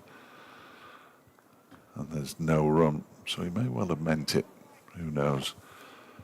Lancashire all out for 206 at Grace Road. Leicestershire already 18 for 1 in their first innings, trailing by 188. So that game, someone recalls himself three-day Ray, already moving on a pace, a pace at Grace Road, as ball is in again, and that one is guided to Bell Drummond at point by Madsen. There's a man that's paid his dues watching his team get beaten over the years. Yes, absolutely. Absolutely. Glamorgan going nicely, 290 for 4 against Middlesex, having been put into bat. Not sure Middlesex envisaged that happening. And Northamptonshire 274 for 6 against Gloucestershire. After deciding to bat first as Madsen goes back and chops the ball out into the offside. Benjamin again does the fielding. In the Test match, Zimbabwe all out for 265, trailing by 300. Interesting decision for England to make in a 4-day game now. Do they enforce the follow-on? We shall find out in the fullness of time, I'm sure. And they have enforced the follow-on with just under an hour's play left at Trent Bridge and a lead of 300. Here is Jake Ball into Madsen, who turns this one nicely into the leg side. Chase for Parkinson. The ball seems to be moving away from him. That can't physically happen. He puts the dive in and takes the ball over the rope with him. And Madsen picks up another boundary, moves to 15, 334 for 2. He gave it everything there. Matt Parkinson. His legs were going as fast as they could. And he puts the dive in. Oh, and actually he didn't make connection with the ball before he went over the rope himself, despite putting in the dive. So Madsen slowly getting into his stride here. He's only got another 7 overs this evening. As ball is in, that's defended by Madsen. You just wonder whether he's thinking, well, he's clearly not thinking, I'll play for tomorrow, playing some of the shots that he's played, but he's got nothing to gain, really, Wayne Madsen, this evening on a personal front. The one-day international in Dublin has been abandoned, with Ireland not getting to reply to the West Indies 352 for 8 due to the rain. It hasn't rained anywhere else or anywhere in England, which is good news. I'll wait to find out whether it rains tomorrow. Yes, maybe this is the stuff that's coming overnight, maybe. Take it overnight, wouldn't you? Take it overnight. Yeah. I'm on the floating home this evening. The wind apparently on Sunday, 40-mile-an-hour wind really? is predicted. Yeah, Okay. That could be a bit unpleasant. I mean, we'll be all right behind glass, but the great irony I always think is in the middle of winter when it's 2 degrees we're outside, and in the middle of summer when it's 30 degrees we're behind glass. But probably as well. Funny old game, cricket / football. Yes. Grant Stewart brought into the attack now. And none for 59 from his 16 so far. Struggled. Might do ball, actually. With the new ball at the top, but what can this second one do for him? Oh, it's hit Caleb Jewell and sliced him in half. Has it come off the thigh pad? And there was some bat on that, was there? He must have hit it into himself. Yeah, must have done. 150 for Jewell. There we go, 150. Doesn't matter how you get him, no one will care in, well, probably even 5 minutes' time, how he got to his 153, 3-5 for 2. And a smattering of applause. It's a great innings, this one. It's all very well being on a flat track, if indeed it's as flat as they're making it look. It's another thing. Staying concentrated enough and classy enough to make your runs. 150 for him. Madsen has 15, 3-3-5 for 2. Derbyshire, an absolute domination of this first day. It's Stewart to Madsen. Propelled to Parkinson at extra cover, and there's no run. 150 is a funny one, isn't it? 50s, yeah, I understand that. 100s, absolutely. I've never really understood 150s, and they nowhere are 150s in records. No, that's true. I don't want to sound too underwhelmed by it, to be honest, because it is a landmark. 200s aren't in records either, I suppose. So. Oh, that's true. Went into the onside by Madsen from the off stump. Slightly hurried by Grant Stewart, but right behind it. And that's Chris Benjamin doing some more. I think there's some more stretches out there. He crouched down with his head near the ground. I thought he was praying for a moment. Insert the punchline here with Kent looking down the barrel at 3-3-5 for 2. It's a Stewart, full-length delivery clipped off the pads. And after it goes Is that Jake Ball? I think it is. Yeah, throws it back in. Side arms. They'll come back for 2. Madsen's on to 17. He does look like he wants to get on with it as well, which I can understand here. They're looking to... Well, plenty of wickets in hand. Looking to be aggressive. Perhaps to... well, certainly to rack up big runs sooner rather than later for Derbyshire. We'll be thinking about a declaration tomorrow. It won't be longer than tomorrow, you wouldn't think. And that one's left outside the off stump. Some mild excitement in the slips, but it's gone through the wicketkeeper. Liked it, didn't he? Yeah. Just looking at the 50s that Caleb Jewell's scored. His first one off 92 balls, the second one off 87, this last one off 64. So he's certainly speeded up a touch. Yeah. Somewhat ominous for Kent, but great for him.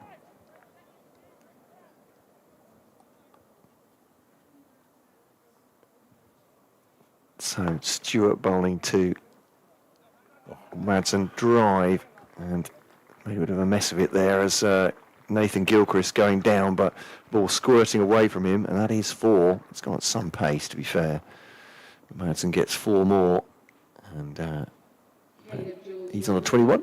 Caleb Jewell is 150, 3, 4, 1 for 2 at the end of that over from Grant Stewart. Yeah, struck that well by Madsen, and it was a good effort by Gilchrist to get across and get a hand to it, really, but he couldn't take enough pace off it to prevent it from going all the way to the boundary for 4. So when Madsen, in his 21, has got 4 fours, and those runs have come off just 29 deliveries. And just 4 runs away from a 50 partnership already, these two. Has been a while. Matt Parkinson comes back into the bowling attack. Really? Right. With the new ball just 10 overs old. You get a bit of extra bounce with it. Can he get it to hit the seam, possibly? I'm sure that's what's in Daniel Ball-Drummond's thinking. In the meantime, Harry Finch wants his helmet. Understandably, because he's going to stand up. So Caleb Jewell just removes his and gives his hair a bit of a airing. Tries his hands on the grass. He's been out there all day, like the Kent fielders.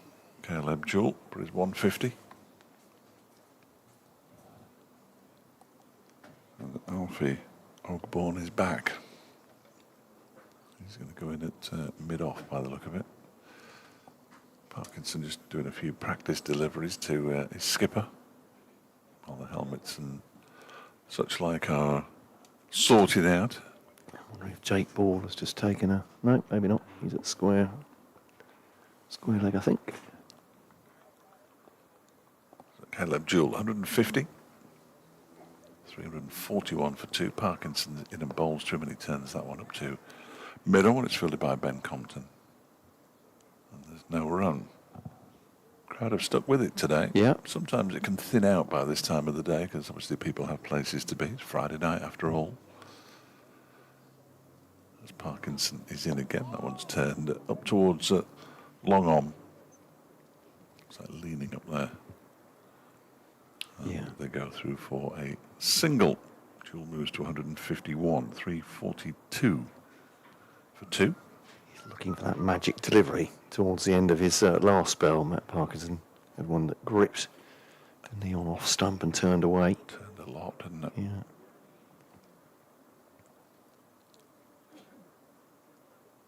This pitch isn't quite as far over as we have played on this season because we had a really large extension to the sight screen at the far end, but it still wasn't quite far enough across for a number of batters, including Harry Kane, who was screaming, "Could you move out of the way, please?" It turned out to be his dad, who was standing behind the bowler's arm. No wonder he was ignoring him. Lewis Rees was pulled out a couple of times as well. Parkinson bowls a foolish delivery to Madsen, who pushes it up to leaning, and there's no run. Or I should say the one man that's allowed to ignore him, I suppose. Yes. Yeah. I used to hide when my lad was batting. He didn't like me watching. All right. He doesn't care anymore, fortunately, so I don't have to move. Parkinson's in again, and that one is hoiked down the ground. It's gone a long way up, and I think, is it going to go all the way? Yes, I think it is. Ogborn gave chase. Wasn't the most aesthetically pleasing shot from Wayne Madsen, but effective nonetheless as he moves to 25. Got the toe end of the bat. It went a long way up, but had enough on it to get to the boundary. He moves on to 25, 346 for 2, on the cusp of a third batting bonus point already. As Parkinson is in, Madsen goes back and just forces the ball out towards Denley on the cover boundary for a single. 347 for 2. Griff still sitting in the same place. Bottom of the steps behind that batting, it's like a batting cage, isn't it, where they throw the ball to batters, and then if it's hit back towards the person who's throwing the ball, they don't get hit by the ball. Jewell defends this one up to mid-on. Final ball of Parkinson's 27th over of the day. Thank you. 347 for 2, 26 to Madsen, 151 to Jewell. Partnership. The 50 partnership actually came up, and my apologies for not spotting it in that over. Yeah. Worth 52. So 5 available in the day. Assuming Kent don't bowl them in 9 minutes. I think that's unlikely with Grant Stewart. Just positioning his marker. Oh, coincidence, says Martin. The Sherry references and mention of Orson Welles all arose from the run-out of Citizen Kane. Very good from you, Martin. That very good. Stewart bowling to Madsen. You have listeners who are erudite, educated on this stream. A bit like the Kent one. Obviously, it's much better. But ball's back at Stewart. No run. Superb work.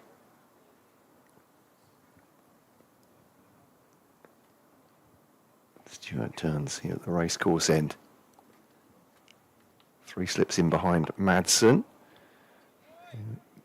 Offers the bat to that, opens the face. It's gone to point, fielded by Jake Ball. There's no run.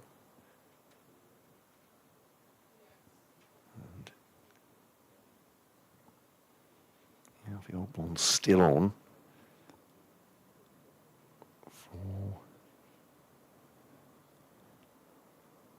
Still trying to work it out. Maybe they've just got 12 fielders on there. Could be. Is it helping? Not sure. 3-4-2, 3-4-7 for 2 rather. Derbyshire. An immense first day total here. Grant Stewart to bowl. To Wayne Madsen. Leaves it outside the off stump through the wicketkeeper. Shoulders, arms. Holds the bat aloft. Still looking at it. Still looking back at his stumps. Making sure it was a safe leave. Absolutely right in position. And another dot ball.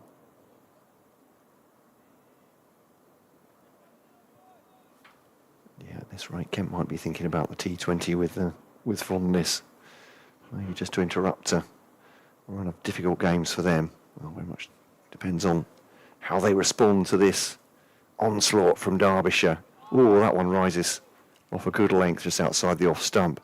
Madsen just tries to take everything out of the way of that. Does it well enough through the wicketkeeper Finch. And there is no run in hands from Jack Leaning. And Daniel Will Drummond. Getting a frustrated figure, understandably, at third slip. The odd ball just moves around there. At point. As Stewart to Madsen. Just clips this into the onside, takes a single, because Ben Compton has to run around from mid-on. There's a big vacant gaps there. They've got a boundary rider, Chris Benjamin, on the onside, and Joe Denley at deep backward square.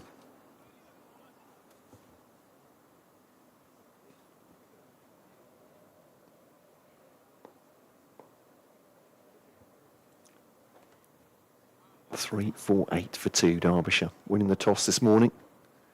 Electing to bat first. Looking very good indeed. Caleb Jewell, particularly, has been out there all day. 151 from 246. Back at the bowl at no run. End of the over. As Dave was saying, very few spectators moving at all here. Just enjoying the fair. A lovely spring day.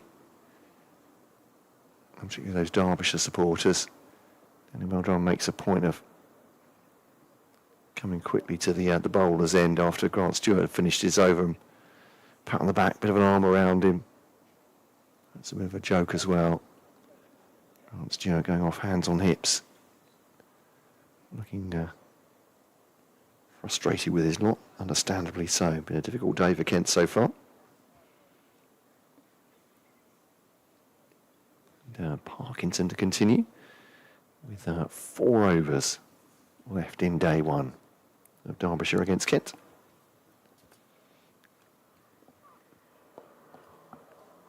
As Parkinson bowls, it's turned into the onside by Madsen. Single taken to Daniel Drummond at square leg. So I'm supposed to be commentating. I do apologise. Oh, I've just been trying Number to, crunching. Well, no, I've just been negotiating with the studio and with Henry as Gotcha. Parkinson bowls to Caleb Jewell. I don't generally speak to not out batters. Oh, okay. So I was happy not to speak to Caleb Jewell. He did offer it. I'm not sure whether Caleb would be particularly thrilled, but Harry Kane will do.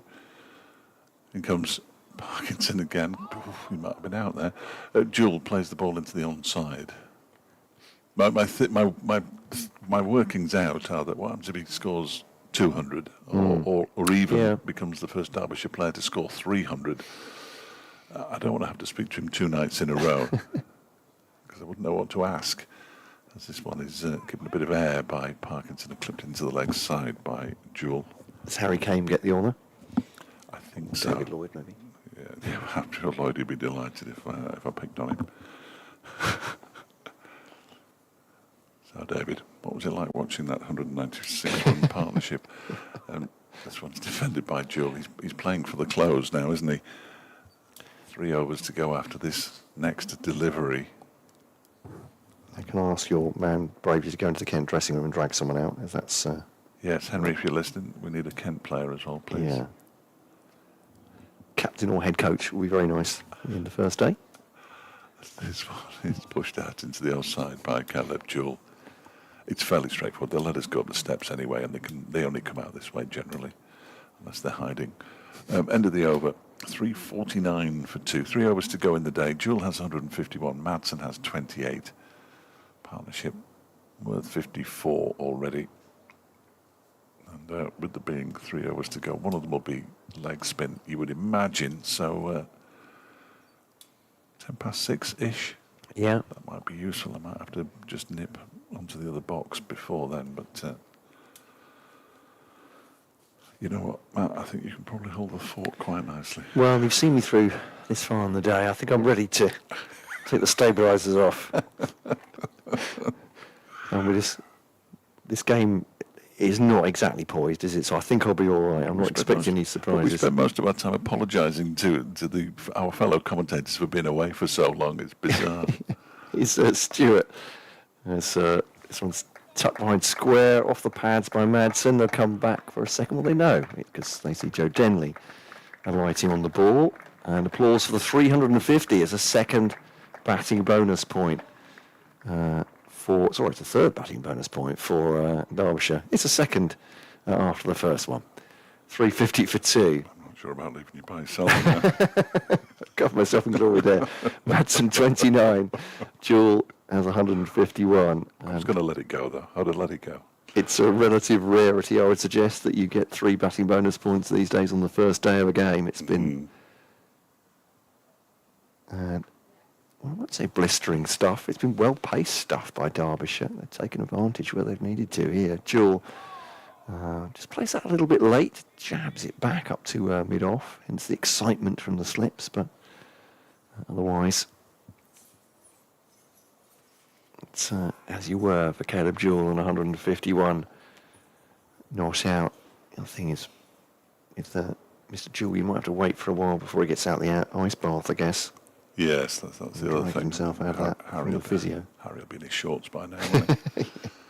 With the khakis ready to go. Wow. Is Stewart deflected into the offside by Jewell very deliberately. Benjamin Fields on the offside boundary and a single taken. The real issue would be that if he did become the first Derbyshire player to get 300 in a first-class match, because it's never happened. And you'd spoken to him one day, and then you go back and say, "What did you?" Well, it was just take my answers from yesterday, but insert different numbers in. Yeah, it's quite an achievement already, isn't it? 152. He talked about his 5 half-centuries coming to this. He was in form, and very much proved that against Kent today. It's been really tough out there for them, but fantastic for Derbyshire. And I wouldn't say in sight of history. He's still got a way to go, hasn't he? He's just got to double this. That's all he's got to do. Outside the off stump. Left, no run. He's moved up to 613 runs for the season, approaching the halfway stage of the campaign. So, and he is here for the full season, Caleb Jewell. So there's no reason why he can't get 1,000. Wayne Madsen just got 1,000 last season. The only player the Derbyshire side to do so. He's gone over 500 now, hasn't he? I think Madsen was a couple short coming into this game. Yeah, now he's up to certainly 500 and almost 530. This one left and there's no run. Yeah. Jewell's average in the County Championship is up to 61. It's a decent effort. Still Lewis Rees to come. He's averaging 58. Martin Anderson averaging 49. Ball to come off the 94th over. Stuart bowls, fields smartly off his own bowling. Madsen pushes forward, 3-5-1 for 2. Did you have a 6 o'clock update? No, Oh, no. That's you, is it? Because of no. Well, I don't need to move. I'll just in case. If she suddenly introduces me. Oh, I don't think she will. We have a share across the south on these evenings. Too many to get all the cricket into. Ooh, 9 degrees tonight. Showery outbreaks in the morning. Breezier, but 20 degrees. Can't ask for any more. Nothing better than somebody relaying a weather forecast. No, I'm after the first song, so I don't want to know what it is really. The penultimate over of the day then. Parkinson on his way in bowls to Jewell, who plays it straight back to him. I think we might see another 5 of those unless there's a particularly ranked delivery from Callum Parkinson, from Matt Parkinson. Commentated quite a lot on Callum over the years. As in comes Parkinson again, and that one is turned into the leg side very gently by Caleb Jewell. I normally get at least a page and a half of notes on per day's play, but just the 1 page of notes today as well. Here comes Parkinson again in bowls, and that one is very watchfully defended by Jewell, and we all know what he is playing for. 3 deliveries to go, and then he'll be turning down any number of singles from Wayne Madsen that Wayne Madsen offers at the other end. And as before every interval, as Jewell turns this one into the leg side, once a wicket falls in the final over, bizarrely, everybody walks off. I mean, the bowling side get no reward. Never understood it. There we go. What do I know? Precious little. Parkinson is in again, and Jewell pushes this out into the offside. Leicestershire have lost their second wicket. They're 32 for 2 after 10 overs in reply to Lancashire's 206. So that game moving on apace at Grace Road. Glamorgan 317 for 5 against Middlesex. Northamptonshire 297 for 6 against Gloucestershire. As Parkinson completes his work for the day, other than fielding, with his 29th over. The ball is pushed out into the offside. His 29th over is his 6th maiden over. And he's bowled really well as Matt Parkinson with no reward. Derbyshire 351 for 2 with 1 over to go. Madsen on 29 and Jewell on 152. A terrific effort from the Tasmanian. Yeah, I think it's a spectacle as well. It'd be nice to, end of the day, get a wicket with a third ball, bit of pressure as the new batter comes in. Give the spectators rather. I think that's your lot. I think it's weird. Everyone go home. Very strange. So Stewart then bowling to Madsen. Offside and there's no run. I'm following Wham. Yeah. How about that? How can you follow Wham? I don't think you can. No. Now, is this one where I need to shut up and you need to... No, I'll take that out and you carry on and I'll Right. just speak Gotcha. back to Derby, yeah. That's right, And then okay. if we get to the end, I'm more than happy for you to wrap up and disappear. Very kind man. Stewart bowls to Madsen. Wristy shot. Not quite sure what he intended with that one, but it's got its way to Nathan Gilchrist at backward point. Fields it well enough. Awkward looking shot, but he's got himself 29 from 44 so far. He's done pretty well. We only have music in the summer in our sports shows, but we don't get to choose the music, unfortunately. Otherwise, my shows would be very different to everybody else's. But sometimes you look at the music and go, really? Sunny, upbeat feel. That's what you need. Here's Stewart to Madsen. Just clips that into the onside, fielded by Benjamin. They'll take a single. 3-5-2 for 2. Yeah, I'd pretty much be down to a handful of listeners who would only be the confused ones still listening to Radio Kent. It was my choice of music, I'm not sure. 3-5-2 for 2. Only the ones that happened on it and were so appalled. But Stewart now, where are we? 3 balls to go of the day. As Dave goes off to do his update. As we split frequencies, metaphorically. Balls is pushed up to mid-on and there's no run. Jake Ball shines the ball on his shirt. Prize for Kent here, a third wicket. I'm not sure it's going to take any shine off the Derbyshire assault. It's been a very, very good day at the office for Derbyshire. Dynamic Derbyshire, desperate for Kent. There's a sharp jam on the bat there. I think took the bottom hand off it. Did Caleb Jewell as Stewart's hit the bat with a heavy ball. But defends that. No hint of attack. 1 ball to come of the day then, of day 1. Thank you for listening on the online stream with the pictures. Or without, wherever you go, on the BBC website, sport website and app. Stewart bowls and defended back up the pitch to Matt Parkinson, and they'll come off then here at the county ground with Derbyshire 352 for 2.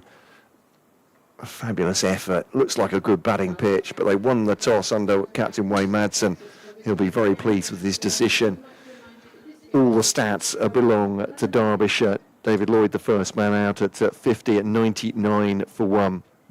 Got himself a half century. Then a massive stand between Caleb Jewell and Harry Kane. Took that to 295. Very nearly a 200 partnership, rather 196 partnership between the two. Harry Kane run out, all sorts of misfortune. It came in the first over of the new ball, but it was a shot back at the bowler, Jake Ball, who deflected onto Kane's stumps. And for a straight drive from Caleb Jewell. And Kane can feel himself very unlucky not to still be out there right now. Caleb Jewell taking the applause of the crowd as he walks off with 152. His high score for Derbyshire, his first century of the season. Already has 5 half centuries to his credit, and Captain Wayne Madsen has come out for, at the moment, a cameo of 30 from 45 balls. occasionally explosive, pushing the score on to a massive 3-5-2-4-2.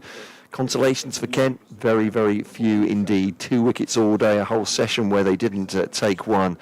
They will have to regroup tomorrow. It looks every inch on this good batting pitch that Derbyshire will go on to landmark after landmark, and then be a question of when they declare for Kent somehow to try and dig in and fight back and take wickets in the morning. That's what we set up for tomorrow then. With me, Matt Cole, and Dave Fletcher. Thank you so much for listening today. We'll be with you at 11 o'clock tomorrow via all those methods I mentioned at the start of this preamble. Thanks for listening, and good night from us.